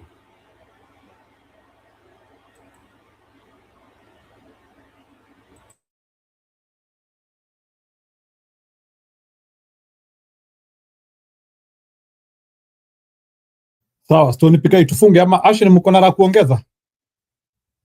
No, me, I'm done. What about you, Stone? Are you good? Mimi nimeongea, video mmewatch, si ndio? Yeah, nimewatch video unless if you had some interpretation about it. No, nimeongea, watu wamenisikia what I've said. Yeah, those are yes. Na all the times Stone Pikai mnasema ati kupindua serikali iweze toa viongozi. Who said that lazima uende kwa uchaguzi? Ile story nauliza. Nani anasema anapika? And those are not monkeys. Those are not monkeys. Let me tell you, there is no akunanga barabara ya kutoa kiongozi. Munaweza, hebu nikuulize, Stone Pikai, are you aware that nani aliendewa kwa jela? Yeah. I think we need to start telling people this thing. Jerry Rawlings in Ghana. Jerry Rawlings alipindua serikali mara ya kwanza. Akafungwa. Kufungwa, wale makolleagues wake because alikuwa mwanajeshi, wale makolleagues wake alikuwa na wao kwa jeshi ndio walimuendea jela na wakakuja wakamuinstall kama kiongozi tena. Yeah. So this idea whereby for your information and let me not give this declaration. Stone Pikai, unaona, do you know the reason why China does not like elections? I want to give this. Unaona, hii kitu mnaita uchaguzi. Uchaguzi ni lupo ya kuingiza wakora. Kabisa. Kwa sasa mnaambia watu sijui pigeni campaign mfanye nini. For me, I have never believed in elections. Ni ile like we pretend but China washajua ya kwamba ile siku tutasema watu wapige campaign hapa tuchague kiongozi. Tutachagua kiongozi wa North Korea hapa. I know. Ama tutachagua kiongozi wa Japan. Japan will choose for other leader. So zile mainchi ambazo washajua ya kwamba there are other ways of achieving the same results. They have known how to deal with the leadership. Nimesikia Taashiri anasema ni kama sasa hata tutumia kina PricewaterhouseCoopers kutupea najua it is because of frustration and it is true. History ya kupiga campaign, it's a path of idiots to become leaders. Can you imagine at some specific point in our nation ati watu kama akina Waititu na Sonko wameikuwa magavana? So it's not a laughing matter. Can you imagine that nani Waititu wameikuwa gavana wa Kiambu?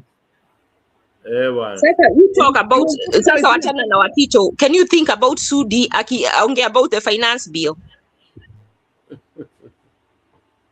Jameni, wacha tufunge na hii. Ndio tufunge na hii ndio tufanye. Cheza.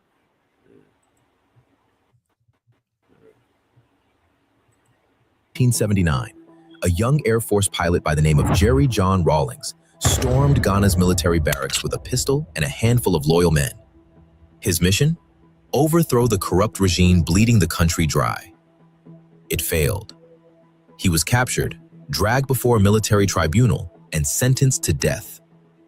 But instead of begging for mercy, Rawlings stunned the court and the nation.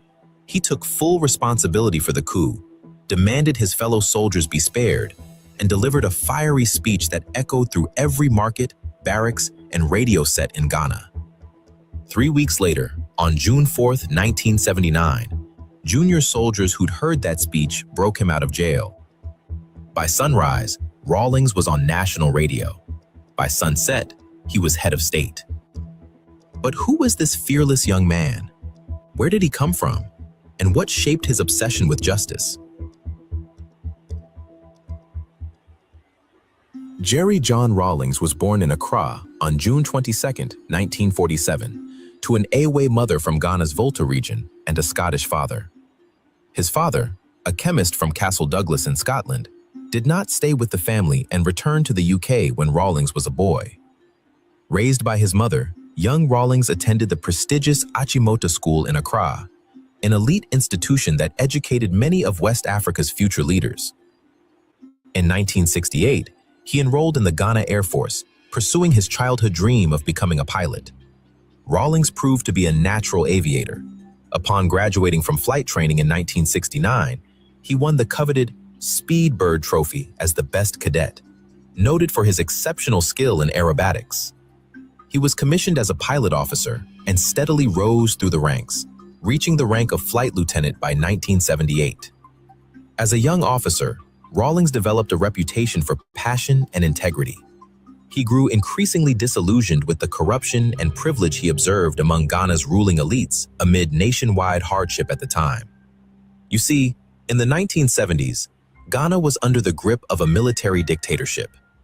It began with the National Redemption Council, a junta that later rebranded itself as the Supreme Military Council, the SMC. At the helm was Colonel Ignatius Kutu Achimpong, who had seized power in a 1972 coup. He ruled Ghana for about 6 years until he was overthrown by his own army commander, General Fred Akufo, in 1978. Promising to restore discipline and confidence in government, Akufo initially clung to Achimpong's unpopular idea of a union government without political parties, which further eroded public trust. Meanwhile, living conditions for ordinary Ghanaians continued to deteriorate. Inflation spiraled to unheard-of levels by 1979.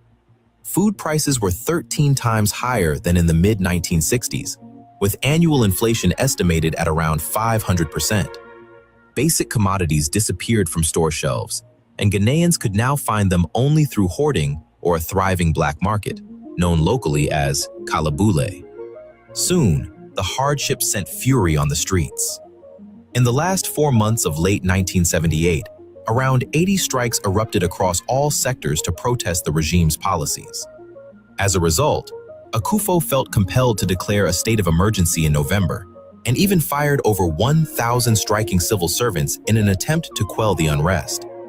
Subsequently, the SMC finally agreed to lift the ban on party politics in January 1979 and schedule new democratic elections meant to return the country to civilian rule by mid-1979.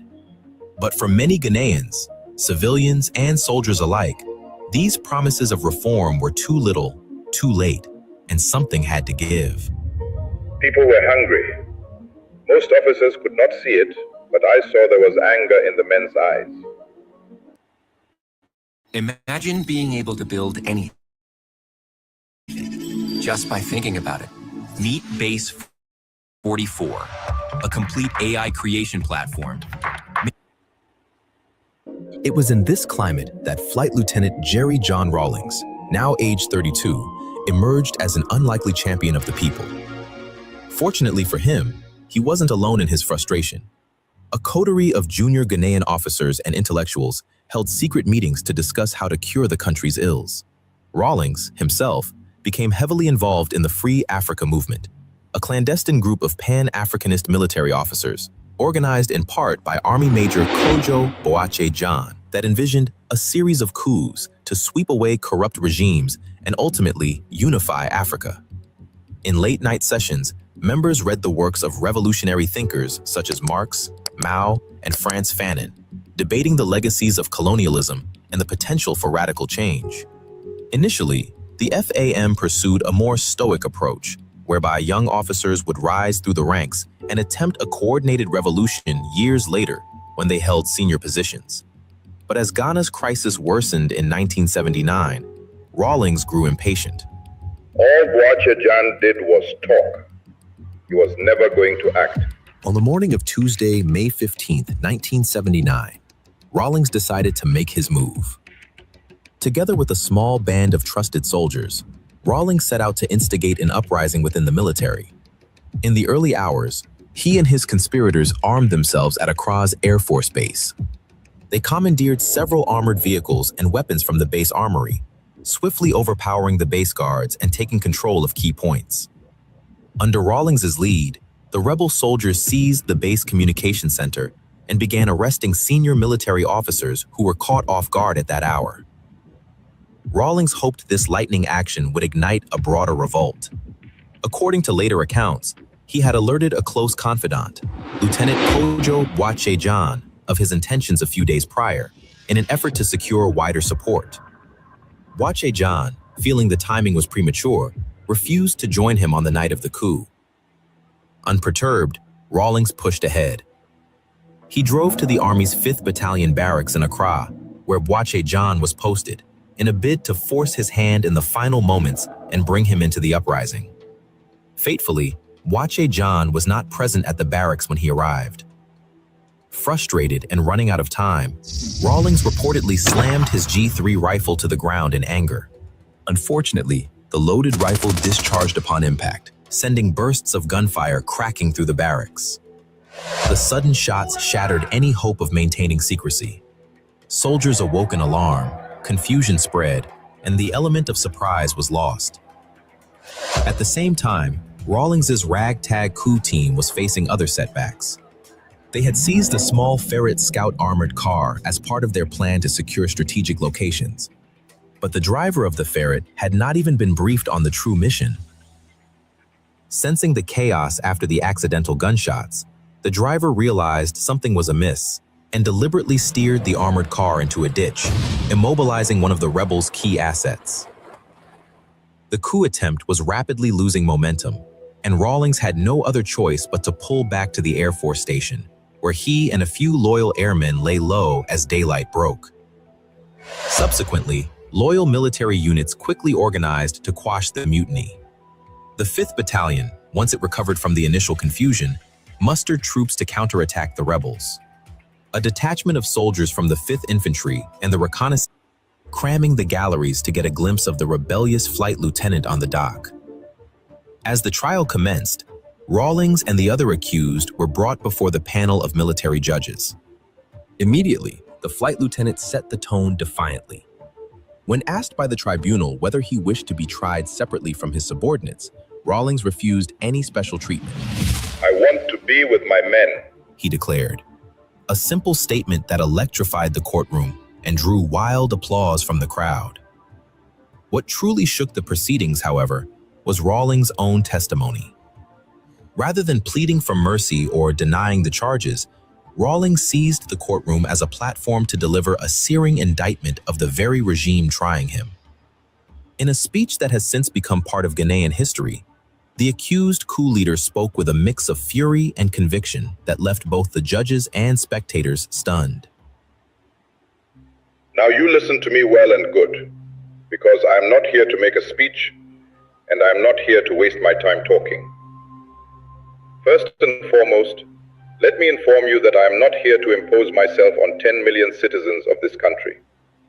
But I am telling you that I am here today in the history of this country to address myself to military senior officers, all those politicians, all those businessmen and foreign criminals who have used our blood, sweat, and tears, the tools of our laboring, to enrich themselves, to drown in wine and women, while the majority of us are daily struggling for survival. I am not an expert in economics, and I am not an expert in law, but I am an expert in working on an empty stomach while wondering when and where the next meal will come from. I'm going to prove to you today that it is no longer a question of the military against the civilians.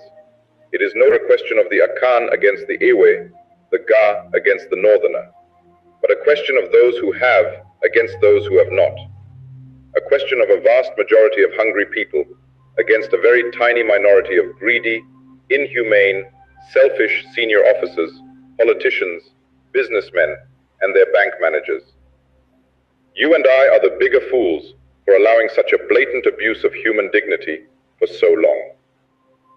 22 years after independence, you and I are still hitting our heads on the ground and leaving it all to God to save us one day. Let me tell you today that God will not help you, and the big men will not help you. Only you can help yourself. Throughout this extraordinary oration, the court officers attempted to maintain order, but the atmosphere in Burma Hall had undergone a significant change. Many speculations, but by a twist of fate, he would not face the firing squad. Navan, the #1 rated business travel platform, lets your team book work travel in one place. Flights, hotels, cars, while staying within budget. Force base in Accra, loyal airmen who had been part of Rawlings's failed mutiny regrouped. Simultaneously, at the barracks of the 5th Battalion, Lieutenant Achamfour and his men armed themselves and rallied sympathetic infantry troops. Elsewhere in the city, insurgent soldiers from the Reconnaissance Regiment readied armored cars and tanks. Crucially, none of the leading conspirators informed Rawlings of what was about to happen. He remained in his cell at Base Ordnance Corps Guard Room, unaware that rescue was on the way. In the early hours, gunfire rattled through Accra's military camps once again. But this time, it signaled a much larger mutiny. Rebel soldiers swiftly overwhelmed the few guard posts still loyal to the government.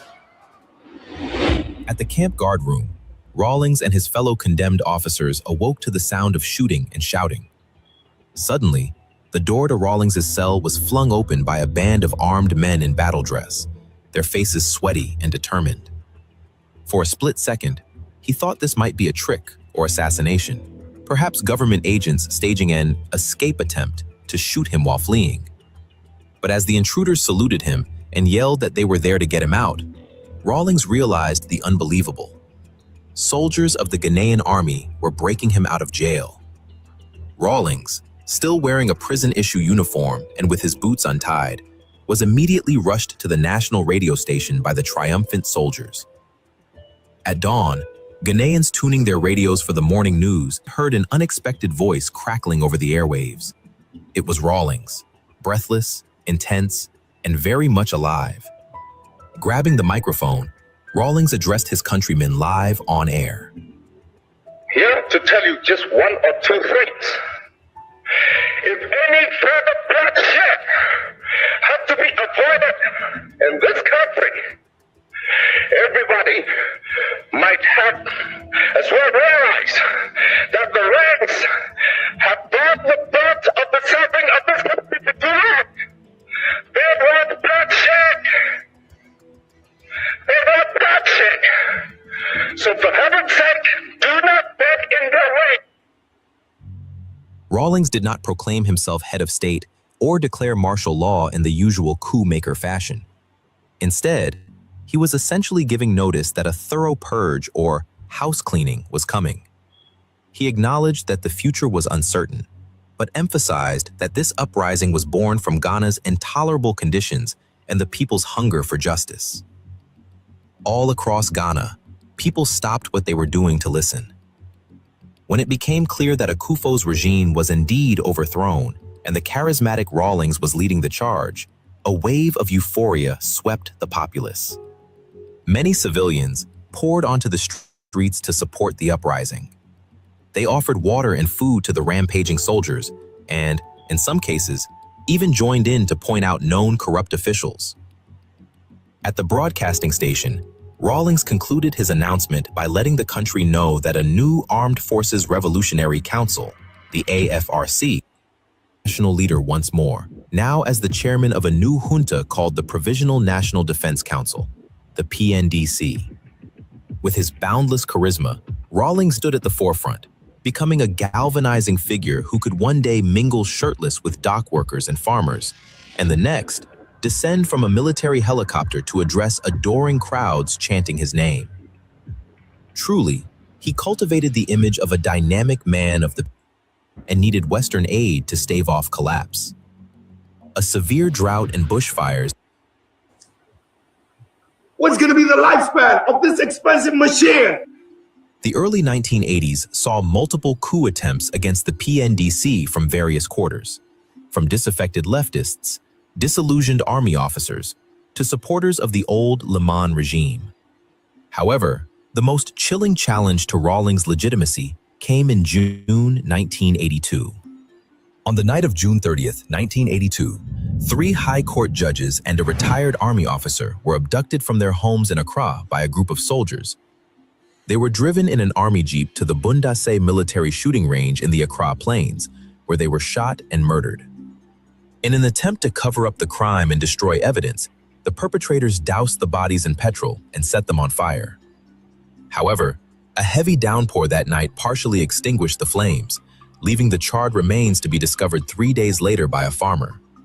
This incident sent shockwaves throughout Ghana. Although Rawlings denied ordering these killings, many Ghanaians held his PNDC responsible for creating an atmosphere that enabled such lawlessness. Following a massive public outcry and pressure from the Ghana Bar Association and civil society, the PNDC government. During the trial in June 1983, Amadeka escaped from prison during a failed coup attempt and fled the country, remaining a fugitive to this day. The remaining 4 were found guilty and sentenced to death by firing squad in August 1983. Amarte Kwe, Johnny Zandu, and Michael Senya were executed, while Tekpor Hekli had already been executed earlier for his involvement in the failed coup. Subsequently, some key allies deserted Rawlings and the PNDC over this incident. Among those who resigned in protest was a young John Kufuor, a PNDC appointee who would later become president in 2001 and the chief of defense African success story. Get exclusive Mortal Kombat 2 wallpapers for your PC with Bing. And in 1992, Ghana's Fourth Republic was born. Rawlings, who resigned from the Air Force to run as a civilian, founded the National Democratic Congress Party and campaigned for president.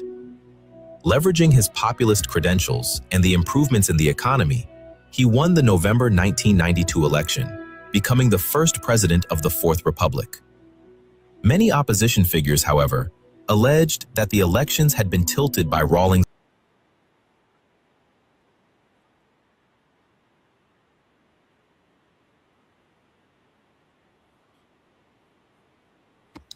Tony PK, sikujua you are that close with the story which I was saying it hapa nikifikiria. But it's a very moving story. From Ghana. And that's unaona Ghana kufanya ma regime change inakuanga haraka. Wanapata mahama, wanapata nani? That's why they got it right. They are on the right. Ghana hawana hii ujinga yetu ya Kenya ati uchaguzi na ibiibua. Ghana hata Nigeria unagongwa wanta haraka. Si Goodluck Jonathan alingolewa. Si unadungwa hiyo haraka tu, unatolewa, unadungwa hii. So hiyo ujinga ya Kenya ati sijui uwezi ati uwezi toa mtu one time ama half time. Stone PK, let me tell you, until unaona, as long as hatutaweza kutoa Ruto, we are stupid nation. Kabisa. Hiyo nimemaliza. Saa hii ndio nchi yetu ndio tunachukua ufala na upuzi na mambo hiyo yote. Ati democracy. Kama ukienda na unajua hiyo mambo iko na Kasongo, ndio iko na ma-MP, ndio iko na ma-MCA. Unajua? Yaani kama mahali sitaki kutaja, MCA anasimama mbele ya watu, anaita watu kwa umati, ndile ndo visi. Yaani yaani una address watu, kuna watu wa rika ya baba yako, your age mates, unawaambia ati ndo kwenda ofisi. You as who? As who? Yani people have that audacity could demean people. You can tell people whatever you want. Kwa sababu sasa hata pesa ya development yote umekula. There is nothing. You feel you are so good, uko na milioni zako kadhaa which you have looted. And that's it. Hiyo ndio kiburi sasa.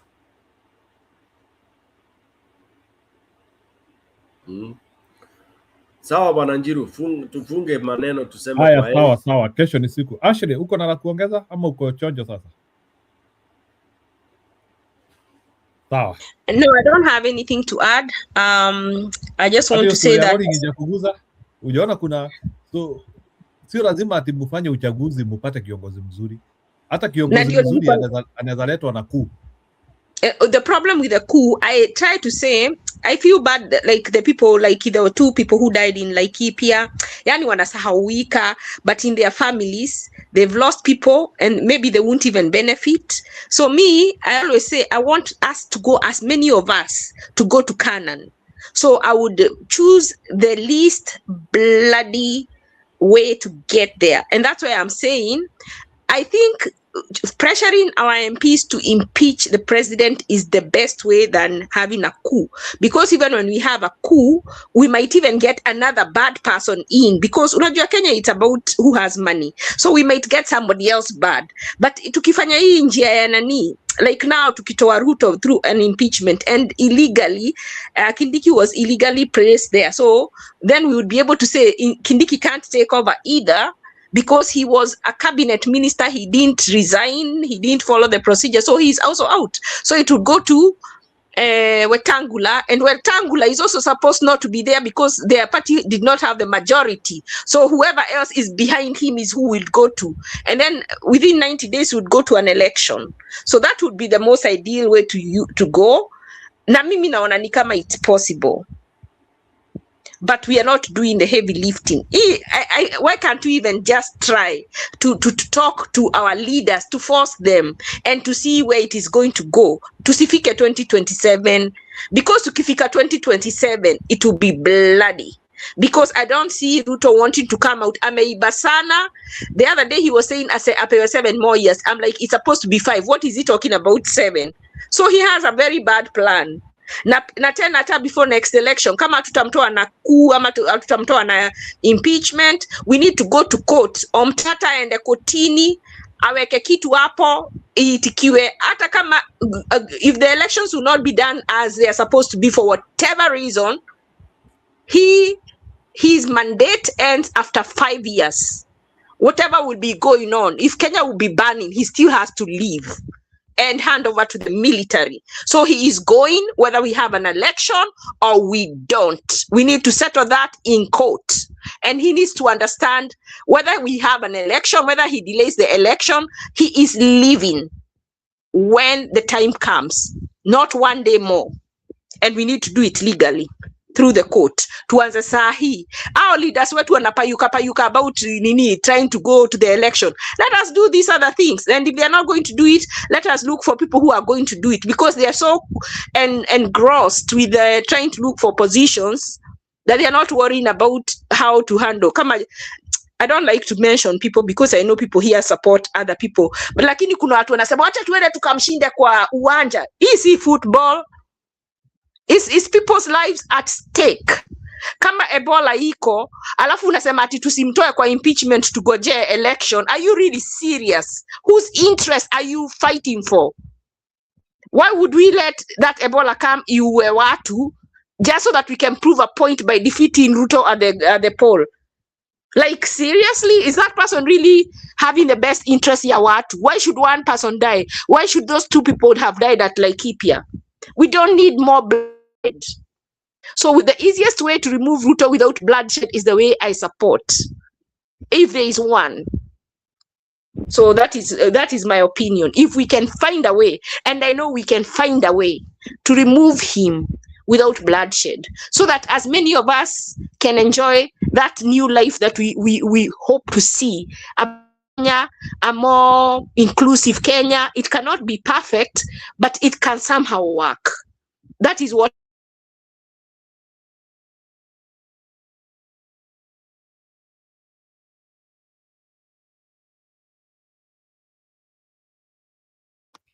Actually umepotea. Aya, ni sawa. Me, I'm beyond to say now. So I think actually I've understood your point. So unaweza kuja kwa kituo pia tena kesho. We can ponder this more. So wacha tufunge kituo. Thank you and we appreciate. Actually, asante. Thank you. Stone, karibu, asante.